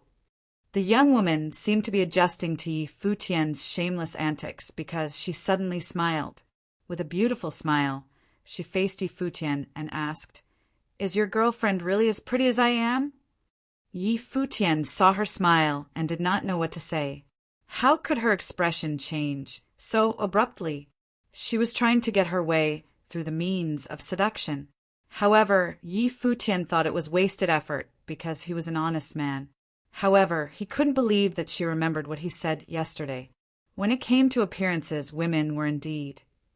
"You are very beautiful, but my girlfriend is even more so," Yi Futian said with a serious look on his face. The young woman's smile disappeared in an instant, and she snickered at Yi Futian. "Who would believe you?" She seemed to know that there was no hope and refused to look at Yi Futian. That self-confidence, Yi Futian thought to himself. If this girl met Huajiu, then she would not be so confident. At the thought of Huajiu, a smile crept on his face. Yi Futian closed his eyes and enjoyed the gentle blowing of the wind in silence. Quickly, the group made it past the city and arrived at the East Sea. In the vast sea, the wind blew and ships sailed. The group did not stall for too long before they were on their way again, this time headed for Qingzhou Academy. Several hours later, from the skies over the East Sea, an island came into view. Yi Futian stood on top of the beast he was previously riding on and looked at the nearing island. He had no idea he would be back so soon. It did not seem like that long ago that he left the island city. So many thoughts floated through his mind. Was Senior Sister Qin Yi doing all right? Was General Qin Shuai doing better? Did Feng Qingxue miss him? Probably. He smiled at the thought of being back home. Finally, the beasts were flying right above the island. They did not stop, but continued in the direction of Qingzhou Academy. Boom! At this very moment, a loud sound came from the ground. Yi Futian and everyone were concerned as they looked down. They saw the ground shake as if an earthquake or a tsunami was about to dawn upon the city. What's going on? Minister Zwa's eyes flickered and the beasts continued to advance. A moment later, the loud rumbling resumed and the ground was shaking once again. The citizens of Qingzhou City were in a frenzy. The stronger people ascended into midair while the weaker people were running on the streets. Everyone was in shock. Boom! The ground was still shaking without a pattern. As they got deeper into the city, the shaking got more violent. Even when the monster tide occurred, it did not affect the areas this far away. Right not, it seemed like the entire island was being affected. It was originating from the direction of Qingzhou Academy. What on earth was going on? Yi Futian's heart was pounding. Even though he was not able to become an official disciple of Qingzhou Academy, he still had a sentimental attachment to this place. He did not wish for anything to happen to the academy. The beast sped up and charged forward. Not long after, they arrived at Qingzhou Academy. Right now, the whole area was shaking nonstop. Some buildings had already fallen. The teachers and students were all looking in the direction of Mount Tianyao, their hearts in a frenzy. There seemed to be an ultimate battle taking place in Mount Tianyao. Mount Tianyao, its senior snow ape, thought Yi Futian. His expression changed. The shaking was coming from Mount Tianyao. There could only be one thing that would lead to such strong vibrations through the ground, and that was a huge battle between the snow ape and some unknown people. The snow ape's powers were unimaginably strong. He may very well be second in power after Emperor Yi Qing. Yi Futian was unsure of exactly how powerful he was, but to be able to battle with the snow ape, it was most likely a fearsome opponent. It was hard for Yi Futian not to worry. "Seems like someone got here before I could," said Minister Zhua. The group stood between Qingzhou Academy and Mount Tianyao. People who went ahead to test the waters came back to report their findings. They greeted the minister with a bow. "Minister Zhua, things are not good." "Do you know who it is?" Minister Zhua asked. "It's not possible for a person so powerful to exist in Nandan Nation." The reporting person shook his head. Minister Zhua contemplated for a while and said, "All of you stay here, I'll go take a look." Obviously, everything they had previously prepared was now useless. The plans had been spoiled. An extremely powerful individual got wind of the news and came to Qingzhou City. "Senior, can you take me with you?" asked Yi Futian. "Your abilities are still too weak." "It will be dangerous," said Minister Zhua. "That's okay. I want to take a look at what's going on." Yi Futian was determined. "I cannot promise your absolute safety." Minister Zhua spoke again. Yi Futian nodded, and the two of them made their way into Mount Tianyao. The vibrations of the ground were even stronger now that they were closer to the mountains. Demons and monsters ran frantically in every direction. With Minister Zhua's powers, none of the demons or monsters dared to stand in his way. Finally, they reached the epicenter of the vibrations. One look at the scene ahead, and the powerful minister began to shudder, not able to calm down. "Senior." Yi Futian clenched his fist. His body was shaking. His eyes were filled with a wild flame, and all the veins on his arms were visible. Up ahead was an enormous snow ape, taller than the mountains. Compared to when Yi Futian had met him before, the snow ape was much larger now. His head was in the clouds. His enormous body stood in the midst of a storm, but he remained standing steadily like the mountains. A golden chain was locked around the snow ape's body. The light coming from the chain was shining brighter than the sun. The chain seemed to have come from the heavens, creating a link between heaven and earth. The snow ape reached out his hands, filled with immense power. However, the snow ape's snow-white fur was covered in blood.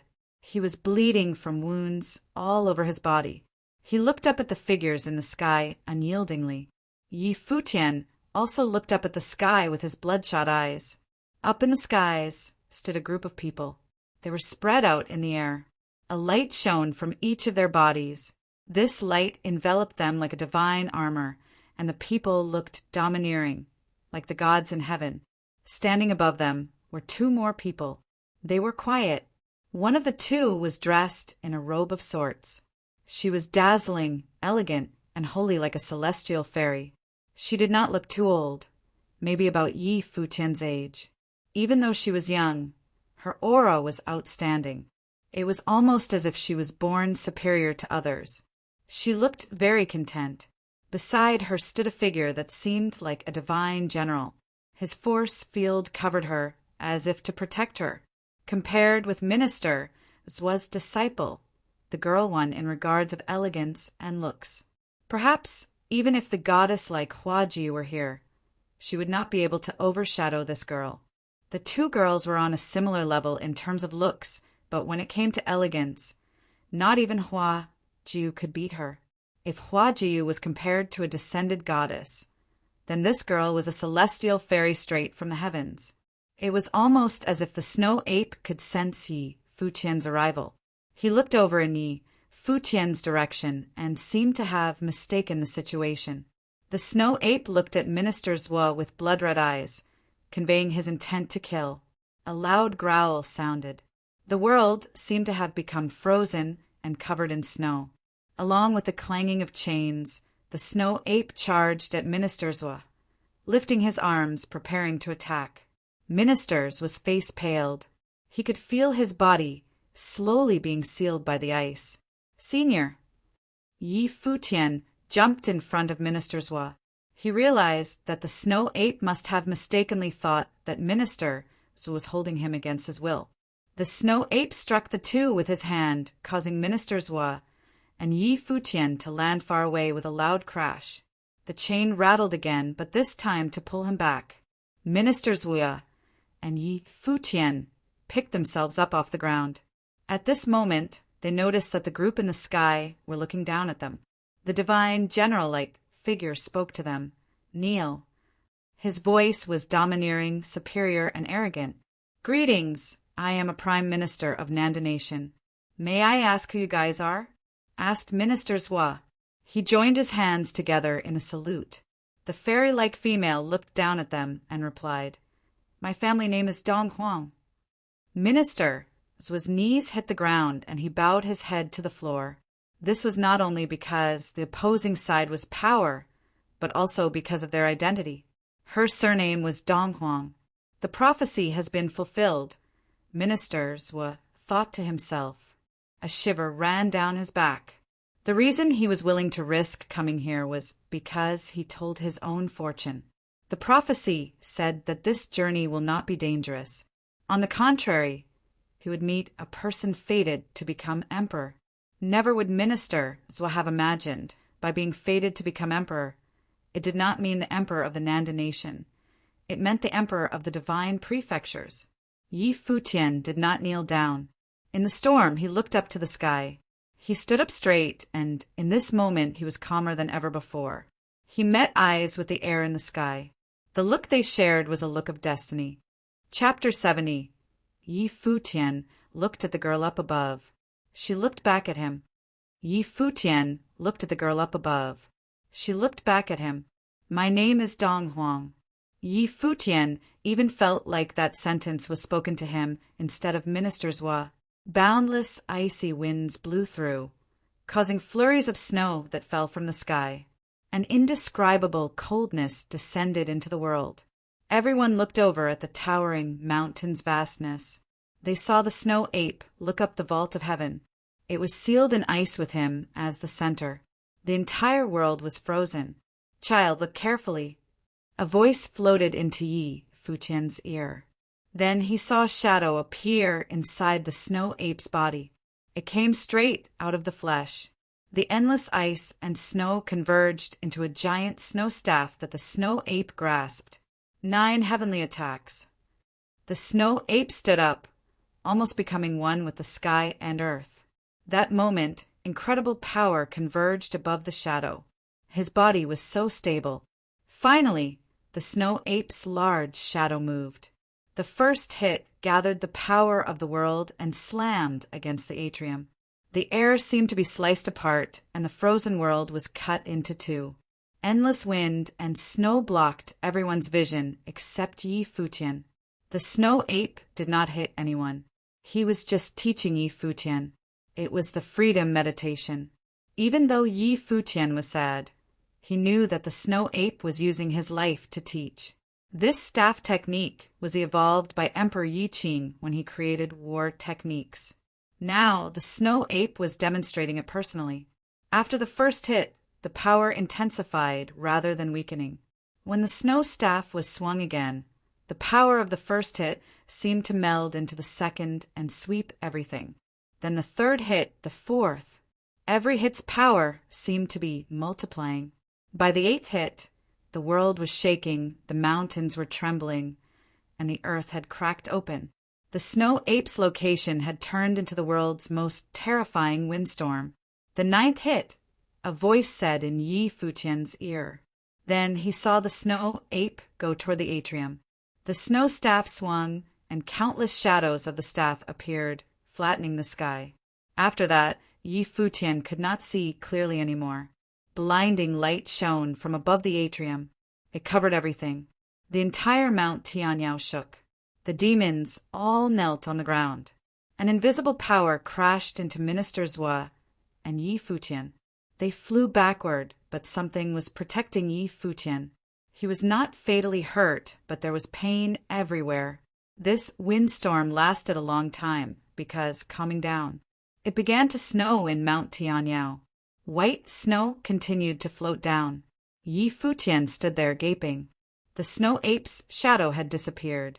All that remained was the giant flesh body standing there. It was lifeless, but it still stood up straight and tall.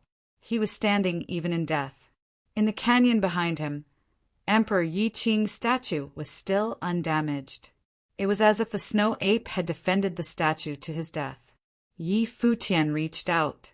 A snowflake landed in his palm. "Child, do not be sad. This was destined. I should have gone with my master long ago, but I had to wait for someone. Thankfully, I met you all. I am just sad I cannot see you rule the world with my own eyes." There seemed to be a shred of consciousness remaining in the air. It transformed into a voice that floated into Yi Futian's ear. At the corner of his eye was a tear. Was this really all fate? The snow ape knew the ending, but he still remained here, guarding it. The divine general went toward Emperor Yi Qing's statue to find something, but they could not find anything. A figure radiated, and the girl in the air said, "Let his last statue remain." The divine general still shone.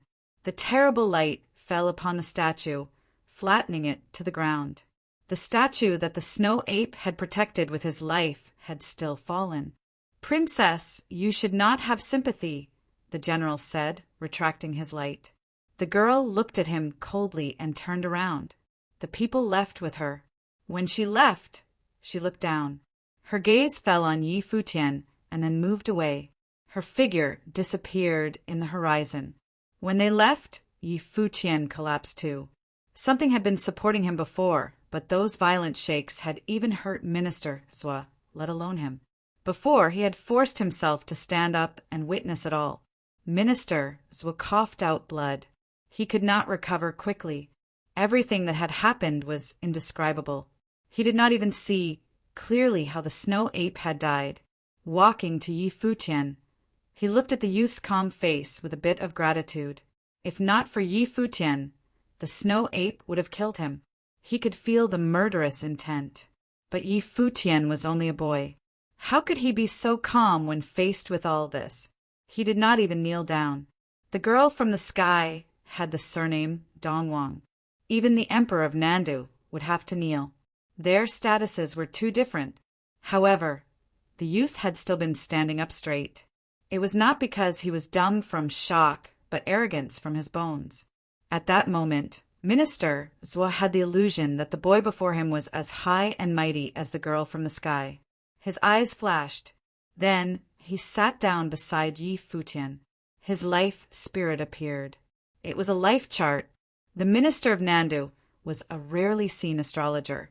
Few people knew this secret. Astrologers usually did not live long because they knew too much. The light of the life chart enveloped Yi Futian. The gears moved without stop and sped up. "What's going on?"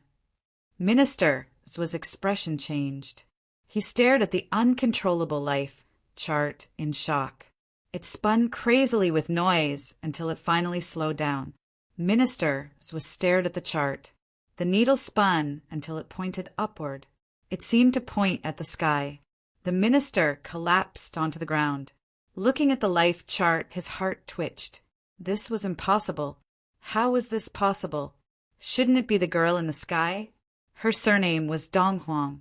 Why did Yi Futian have this fate? The fortune showed that he would meet someone, but who was it? In disbelief, ministers continued to activate the life chart. After several attempts, he was sweating. He sat beside Yi Futian and stared at the sleeping youth. Would Nanda Nation's fate change because of him? Oh. When Yi Futian woke up, he saw ministers beside him. The man smiled. You're awake. Senior, Yi Futian greeted. He sat up. You saved my life, so you shouldn't call me Senior anymore. If you don't mind, you can call me Uncle Zwa. Ministers was said with a smile. He felt guilty inside. As the minister, he had taken advantage of the boy without him realizing. Uncle Zwa. Yi Futian was not very straightforward. Becoming close to the minister of Nandu would be good for him when he returned to Donghai City. Yes. Ministers were nodded. How are your injuries? No big deal. Yi Futian looked back. He was sad when he saw the statue-like body. Uncle Zwa, he said, I want to stay here for a while. You can go back first. Minister Zwa shook his head. The demons have been chased away, but they might come back. It's too dangerous. Why don't I stay here with you? But Yi Futian wanted to continue, but ministers were interrupted. You're calling me uncle already. We're not strangers. Go do what you want to do. I'll just cultivate here. Okay. Yi Futian nodded and stopped talking. He got up and walked toward the snow ape's body. There, he kept standing, but he looked up to the heavens.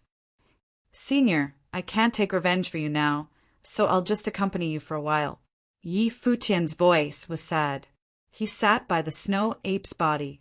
The Guqin spirit appeared and descended before him. Yi Futian started playing right there. A gloomy melody sounded, as if in farewell. After the tune, Yi Futian started cultivating. The snow ape had taught him the 9 heavenly attacks before dying. Cultivating here was like the last comfort to the snow ape's spirit. The days passed. Without realizing, months had passed. 9 heavenly attacks was extremely difficult.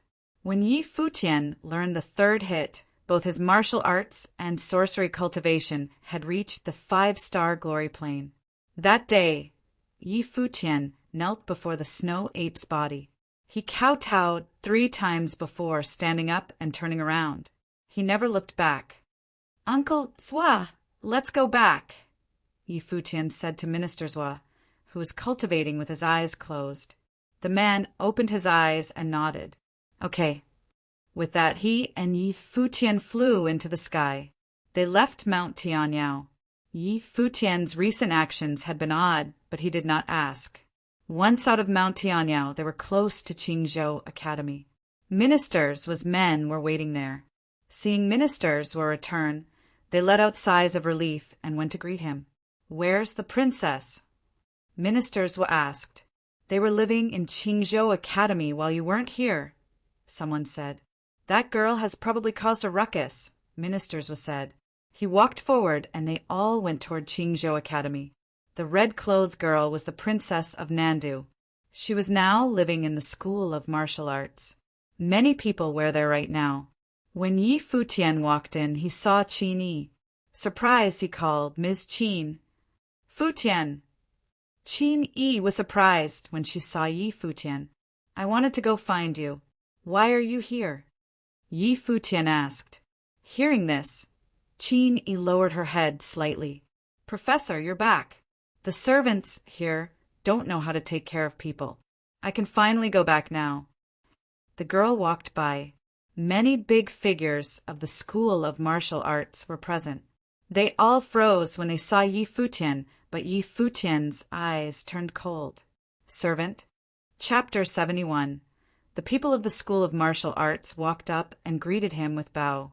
Greetings, Minister Zwa. The people of the School of Martial Arts walked up and greeted him with bow. Greetings, Minister Zwa. Minister Zwa nodded his head. Lan Qingfeng, The cabinet master of the House of Swordsmen looked at Yi Futian and asked, "What are you doing here?" "What is my senior sister doing here?" Yi Futian did not answer his question. Lung Qingfeng took a look around at everyone. He did not know how to explain the situation. "She's your senior sister?" The young woman snickered. Then to Yi Futian she said, "She's been my servant these past couple days, but it's such a pity that she doesn't know how to take care of other people. If you promise to be my underling, I'll let her go. How about it?" "You did this." Yi Futian glared at her coldly. "Yi Futian, I'm fine," Qini said, pulling at his sleeve. "But I'm not fine, senior sister." Yi Futian looked at Qini. He moved her hands away and walked towards the young woman. His demeanor was cold, but at the same time he looked furious. Seeing him like this slightly frightened the young woman. She asked, "What do you want?" "Didn't you say that you wanted to battle again?" "I'll fulfill your wish," he said. His pace quickened, racing straight towards the young woman. "You're crazy!" She saw Yi Futian charging at her, but because he was going too fast, he reached her before she was able to defend herself. A punch was thrown at her. The young woman gathered energy to defend herself, but his fist broke through her defense and landed on her chest. The young woman flew through the air and was thrown through 2 closed doors. After breaking the doors, she landed on the ground. Everyone watching was dumbfounded at the scene they just witnessed. Qin-yi looked pale because she knew that this young woman was the princess of the Nanda nation.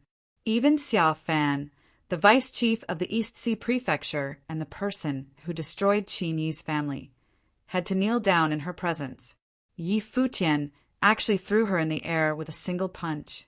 "Princess!" someone shouted.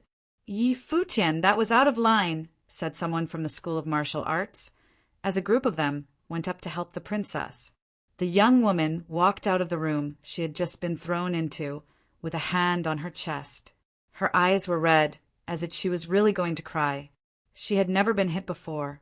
What's more, this was already the 2nd time. "Master, he's bullying me. Kill him," the young woman ordered as she looked at Minister Zhua. The powerful cultivators of Nanda Nation surrounded Yi Futian. "Minister Zhua, please have mercy," Lung Qingfeng pleaded. "Yi Futian." Qin Yi's face was pale, and she placed herself in front of him. "Step down," ordered Minister Zhua. The people surrounding Yi Futian retreated. "Master," said the young woman. She was shocked and did not understand what her master was doing. "Have you had enough?" In a stern tone, "Ministers," was said to the young woman, "apologize to Yi Futian." "Me? Apologize to him?" The young woman's eyes were about to pop out of her head as she stared at her master. She was a princess, and she was the one who had to apologize after getting hit by Yi Futian? "Are you not going to listen to me?" Minister Zhou looked at the young woman with a serious look on his face. He could not believe that this child actually ordered to have Yi Futian killed. She would know that this was for her own good some time in the future. "Uncle Zhou, forget about the apology." "I can't bear it," said Yi Futian. "All I want to know is who made my senior sister a servant." General Qin Shuai, the protector of the city of Qingzhou, was disabled by Xia Fan when he offended him for the well-being of the city. Now his daughter, who was cultivating at Qingzhou Academy, was being treated as a servant? Witnessing this with his own 2 eyes, it was clear that Yi Futian was beyond furious. If it was the young woman's fault, he would hold this against her, even if she was the princess. "Hurry up and tell him," Minister Zhou ordered the young woman. She felt wronged seeing her master side with Yi Futian. Her eyes were filled with tears. She looked at Yi Futian and told him, "It was the city lord who sent her to take care of me. Why are you blaming me?" "Murong Yun Shan." Yi Futian's eyes grew cold. He asked the people of the School of Martial Arts, "Is this how you treat the daughter of General Qin?" Everyone lowered their heads in shame. They knew that City Lord Murong Yinshan was purposely picking on Qin Yi. But what could they do? Now, it was Yi Futian who would stand up against the Morong family again. Last time as well, he executed Morong Chiu in front of students of Qingzhou Academy all by himself. It was just as the Thunder Pavilion Lord had said when he left. The prestigious Qingzhou Academy was nothing compared to this one young man.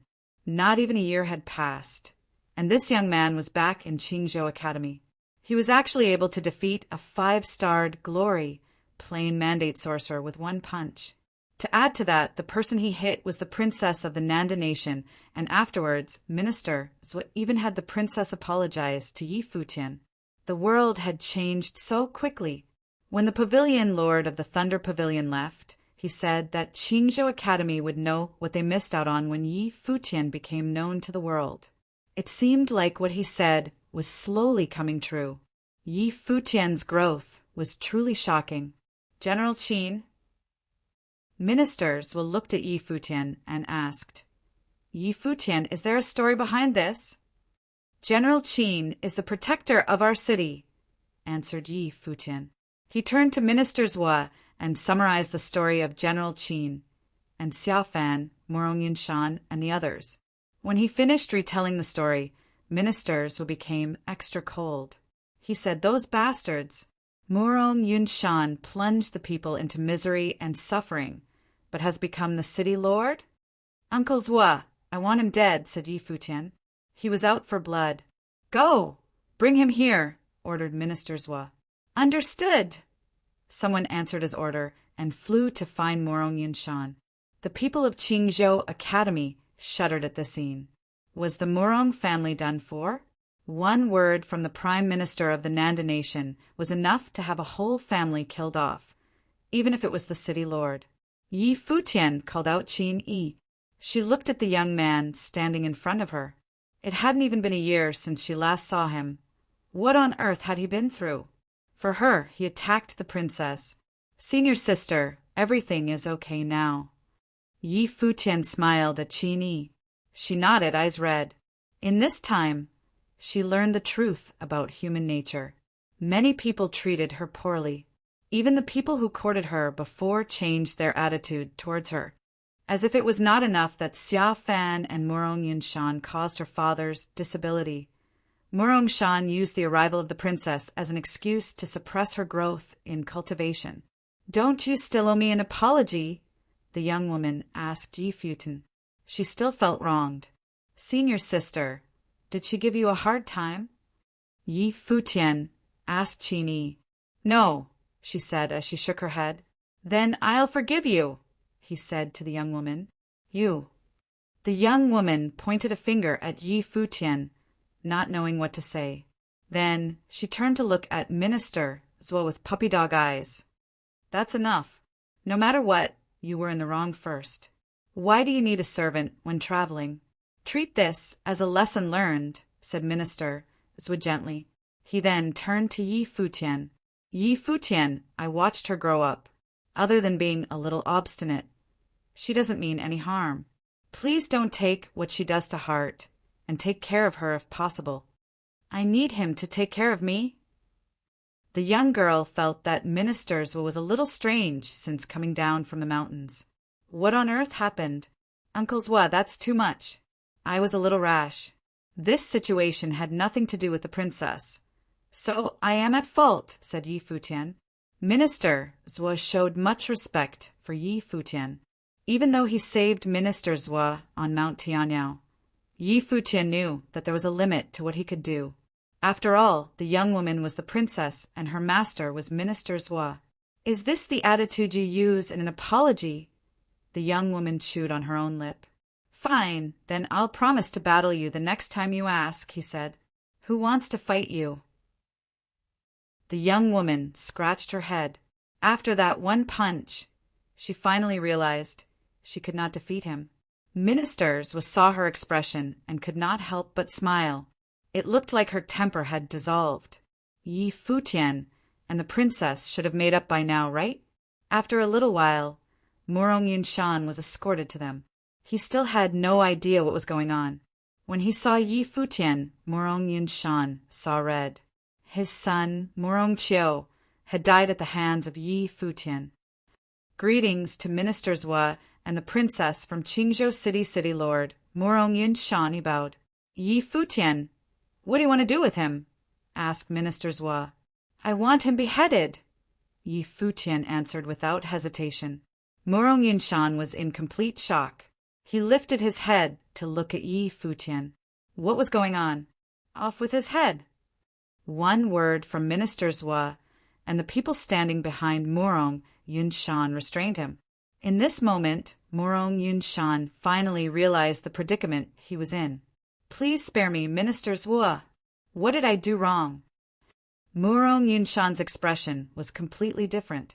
However, Minister Zhua did not bother with him. The minister looked at Yi Futian and felt a cold shiver when he saw Yi Futian's cold eyes. It was then that Morong Yun Shan understood the person who wanted to kill him wasn't Minister Zhua, but was the young man in front of him.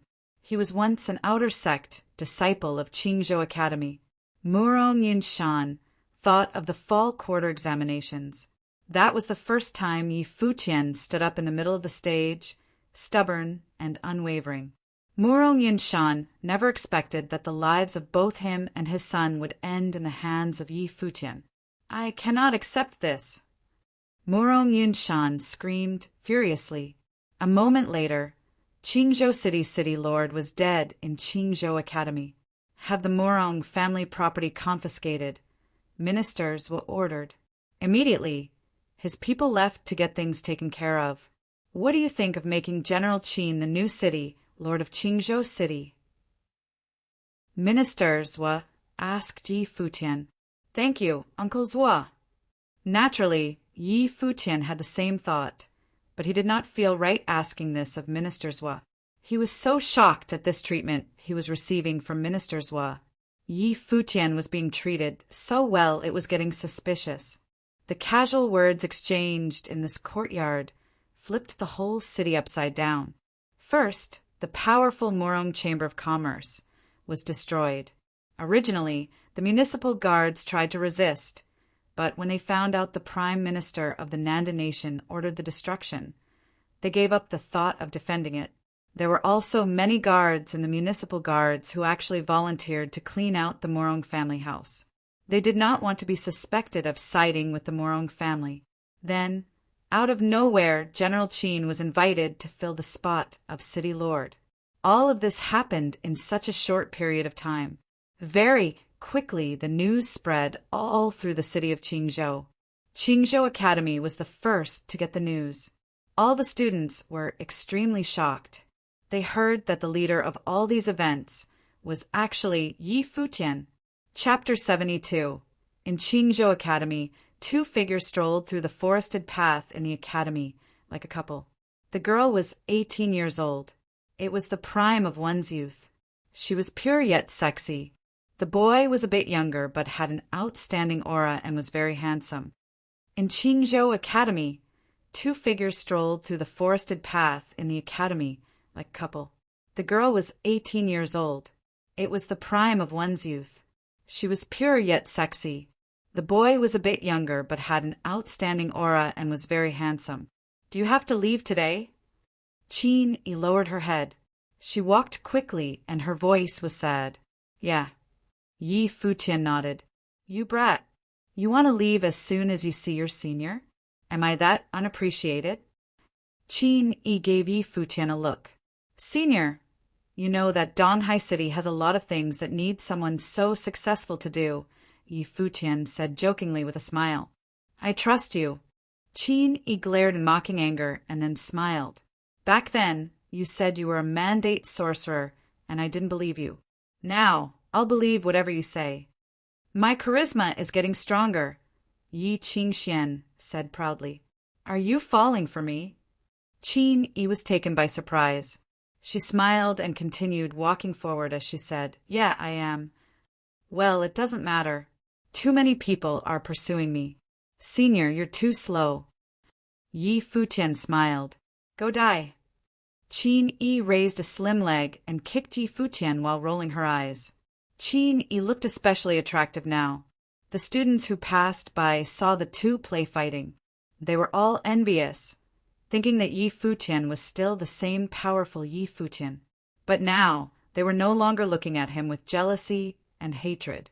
Instead, there was some respect. They all knew what had happened in Qingzhou City. The Yi Futian now had become someone they needed to look up to.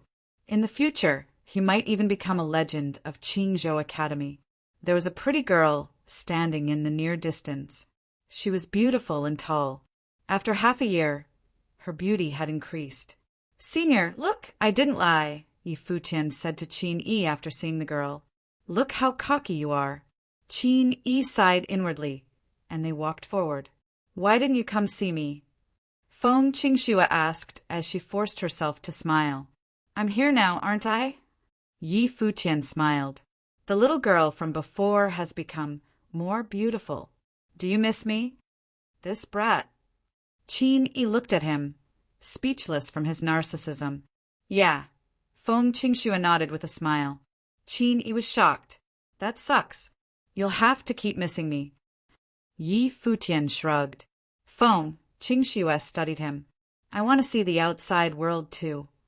It's dangerous out there, and you're so pretty." "It'll be more dangerous for you," Yi Futian said. "But you're there, right?" Feng Qingxue seemed to have gathered all her courage to say that. "Don't! Uncle Feng will think I stole you away." Yi Futian reached out and petted Feng Qingxue's head. She froze, allowing Yi Futian to mess up her hair. This felt so familiar. But sadly, everything was different and they could not go back. "How is Yusheng?" Feng Qingxue asked. "Oh, Yusheng," Yi Futian muttered. He was angry thinking about the guy. "He's dating and doesn't want me anymore." Feng Qingxue was shocked. Even Yusheng was dating? Thinking of this, she suddenly felt bitter.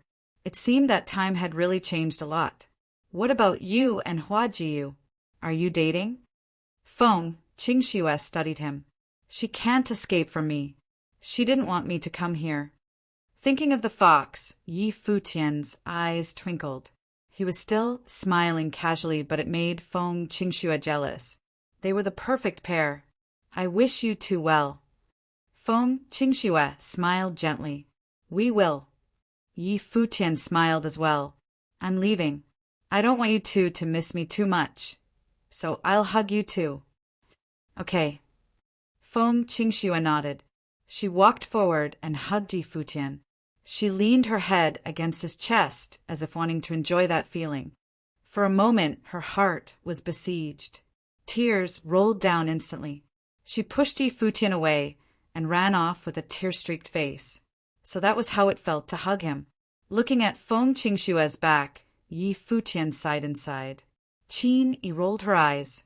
She walked forward to hug him lightly and then separated. "Senior, I'm leaving." Yi Futian smiled and turned confidently. Ministers Wu and the others were waiting in the distance. Seeing Yi Futian come, the girl beside Ministers Wu was unhappy. She said, "This is someone with a girlfriend, shameless jerk." Minister Wu felt awkward. This girl was full of resentment. "Uncle Zwa, let's go," Yi Futian said when he got close. Ministers Wu nodded. The people climbed on their demons. Sensing something, Yi Futian glanced at the girl. "I'm attractive, but you don't have to keep staring at me, right?" Shameless, the girl spat. Then she turned away. "Aye." Yi Futian was speechless. The demons leaped into the sky. The people of Qingzhou Academy watched them leave. Many of the big figures still had not calmed down. In the sky, Ministers Wu asked Yi Futian from his demon, "Futian, what are your plans when you return to Donghai City? Will you keep studying at the academy? Would you like to go to Nandu's royal city? Are there many talented men in the royal city?" Yi Futian asked. "Of course," Ministers Wu answered.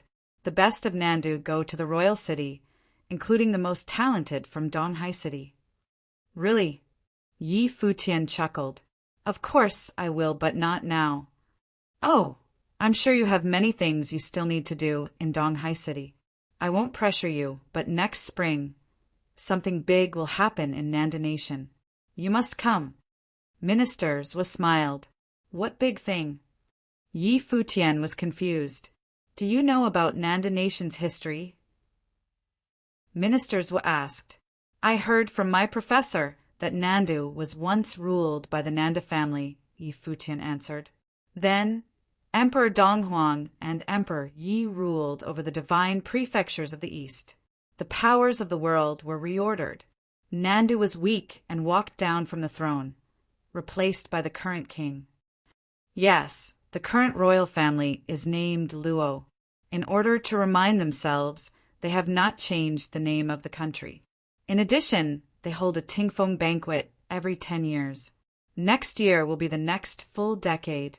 At this time, not only will the East Sea Prefecture come, people from all prefectures and cities of Nanda will come. The heroes will aggregate and meet each other. You can't miss it. If all the strong men of Nandu are there, why should I go? Yi Futian asked.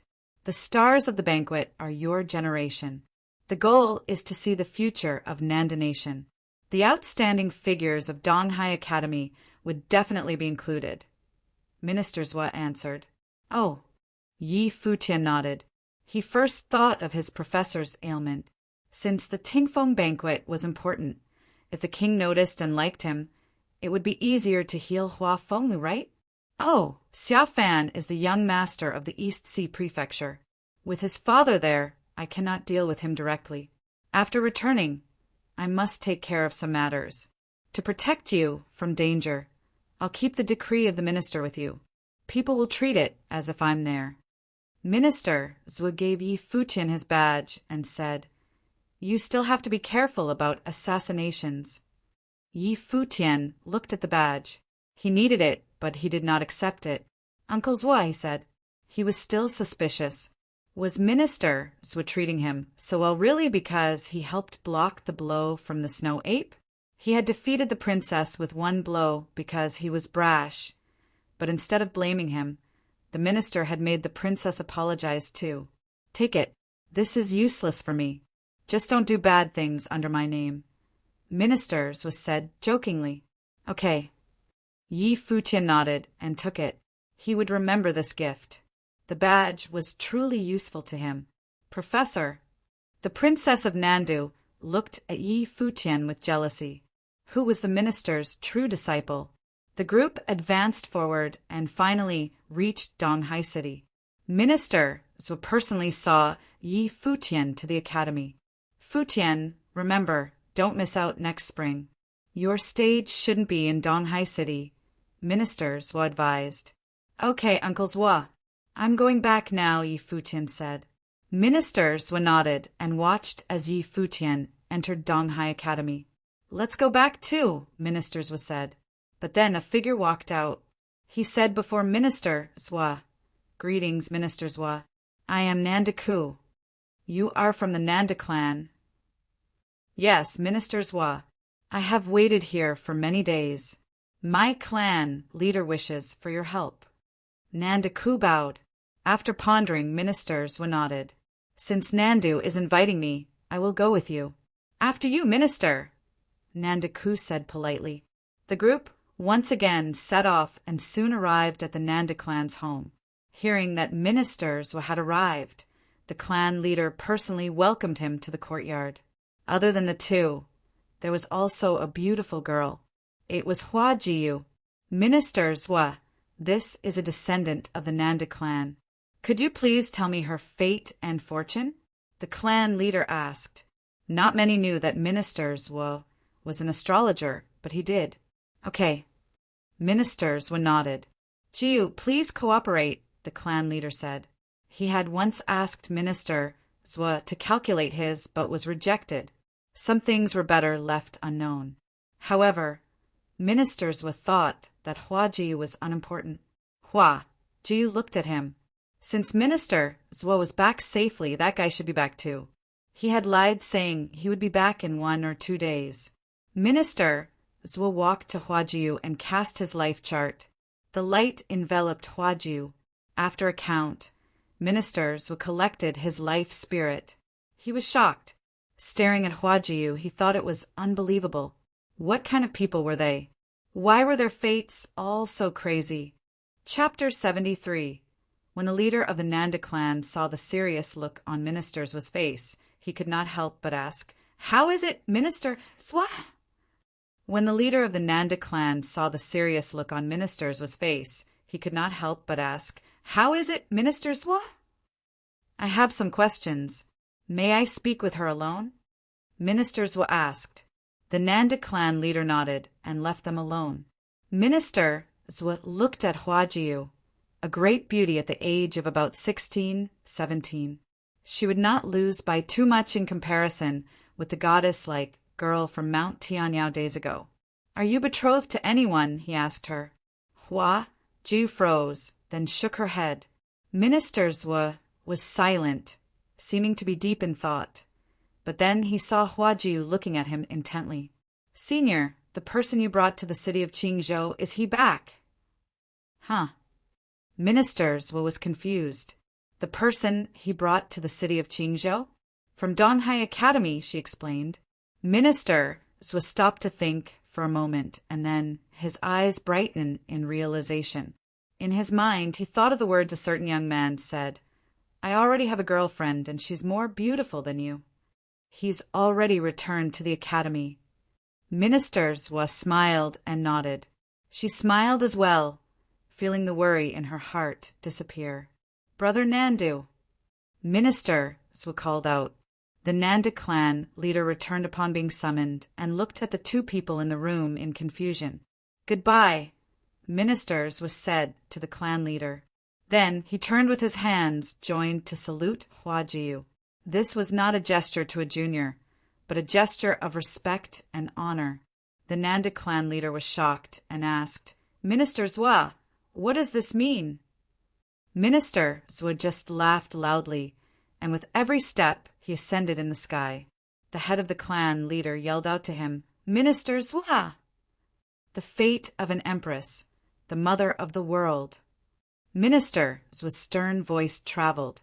The family head was frozen in place and watched Minister Swa get further and further away. The fate of an empress. His mind was anything but calm. At that moment he thought of many things. Huajiu was naturally gifted. That was why he had wanted Minister Swa to tell her fortune. The clan leader wanted to know if she was going to be able to restore the Nandu clan's glory. But now it seemed like she was destined for a different path, the road to become an empress. Huajiu was also shocked. She saw the family head looking at her, so she told him, "I don't believe in fate, and I also don't want to become empress. I'm going back to the academy." When she finished, she turned and left. When Futian got back to Donghai Academy, he could feel something different in the atmosphere. Everyone was whispering and discussing amongst themselves. And once he stepped onto campus, this atmosphere became more obvious. "Futian is back," said the students of the School of the Finance Star. "He's finally back," said someone else. Many people seemed to have been anticipating Futian's return.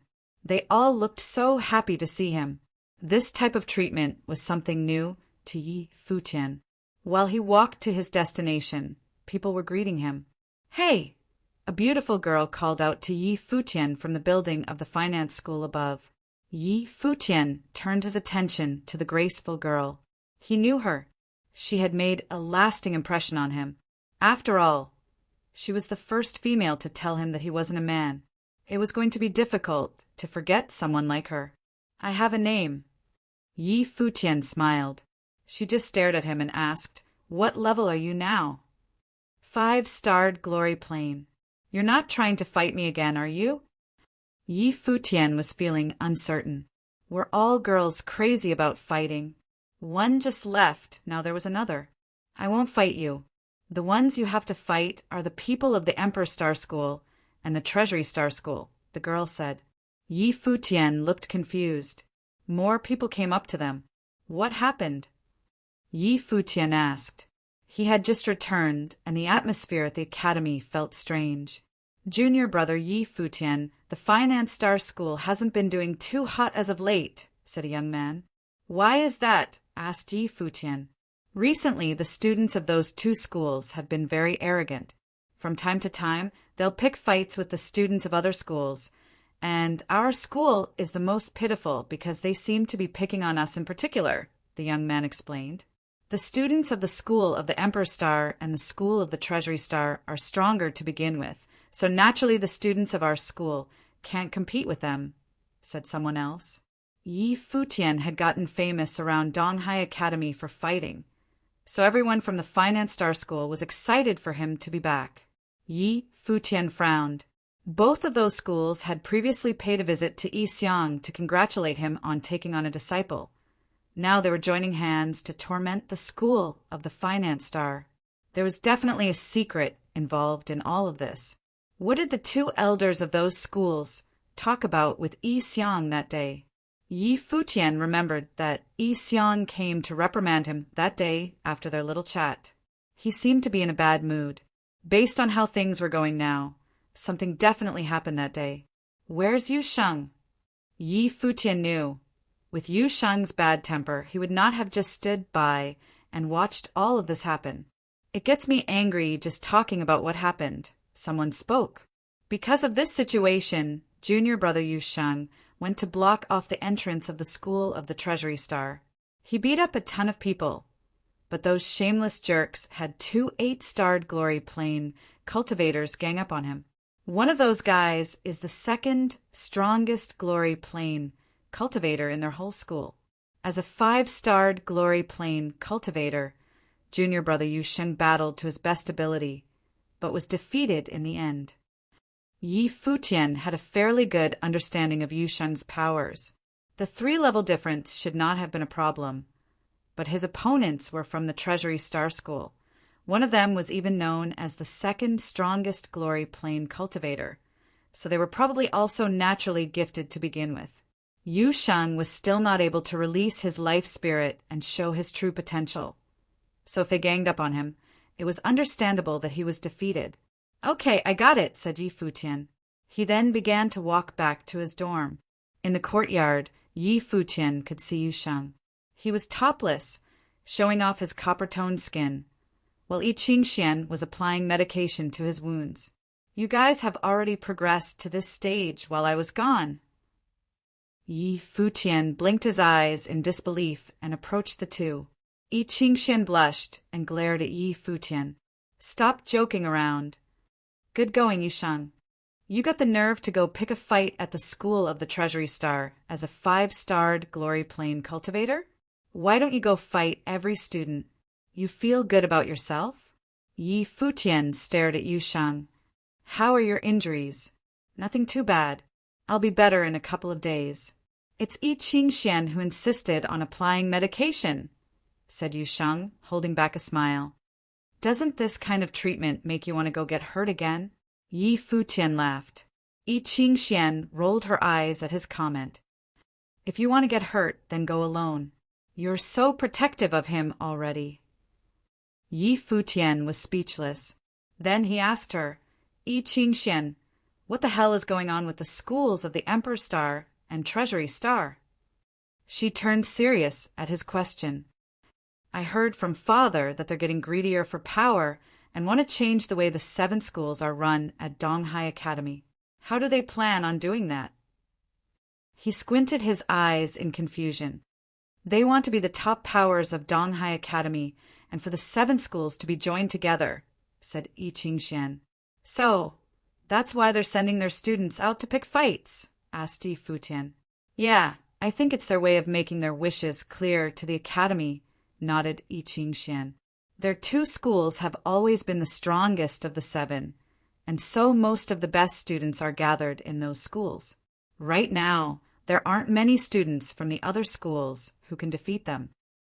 Yi Futian nodded his head and turned to leave. I'm going out for a while. Where are you going? Asked Yi Qingxian. Yi Futian had just returned. Where could he be off to again? I'm being a third wheel here. Don't want to disturb your time together, said Yi Futian. He waved and continued. I'm going to go see my girlfriend. Yi Qingxian laughed. This guy was always joking around. Yi Futian headed to the School of the Emperor Star. When he left, he told Huajiu that he would be back soon, But now, it had already been a couple of months. She must be worried sick. He walked up all the stairs to reach the school of the Emperor's Star all the way at the top. The students there began to discuss amongst each other as soon as they saw Yi Futian at their school.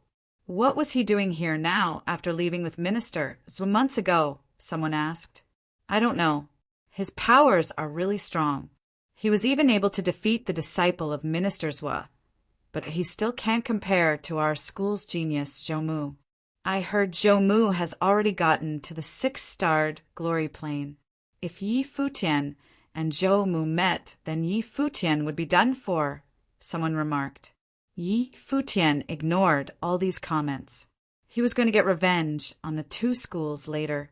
Right now, his priority was to go see Huajiu. He continued on his way up, and what was weird was he actually ran into Zhou Mu. Zhou Mu looked at Yi Futian coldly. Next to him was another young man. Yi Futian, it seems like you've come to a place you have no business being in, said Zhou Mu in a cold demeanor. I'm here to see the Grandmaster. Yi Futian smiled in return. So what? The school of the Emperor's Star is not a place that you can come and go as you please, Zhou Mu sneered. Yi Futian looked at Zhou Mu. He did not want to waste his breath with him. Yi Futian tried to walk past him, but the young man standing next to Zhou Mu shifted to the side to prevent Yi Futian from moving forward. The young man laughed. I've heard many good things about you, junior brother Yi Futian, but I never imagined you to be so rude. Yi Futian stared at him and was on his way again. His clothes blew in the wind, his aura domineering. The young man smiled weakly, and the look in his eyes made a drastic change. The next moment, Yi Futian felt like he could not control his own spirit and was in pain. He stood in place and lifted his head. He stared at the young man next to Zhou Mu. Emperor's Star disciple, Zhuqing. The young man introduced himself. Although junior brother Yi Futian's natural gifts are impressive, you should know that not everyone in Donghai Academy is like Jingyang. I'm sure you've had a taste of junior brother Zhou Mu's powers at the Luo Palace. There are multiple students like Zhou Mu at the Emperor Star School, so if you continue to be so arrogant, you'll be the only one at a disadvantage. Zhou Mu spoke with pride, and he had the right to be. As a 9-starred glory plane cultivator, he was the most powerful person of the glory plane in the whole Emperor Star School. Some people even call him the #1 sorcerer of Donghai Academy. His natural gifts were unbeatable. You're right, Yi Futian said with a smile. As he turned to leave, he spoke again. I hope the students of the school of the Emperor Star are truly as powerful as you said.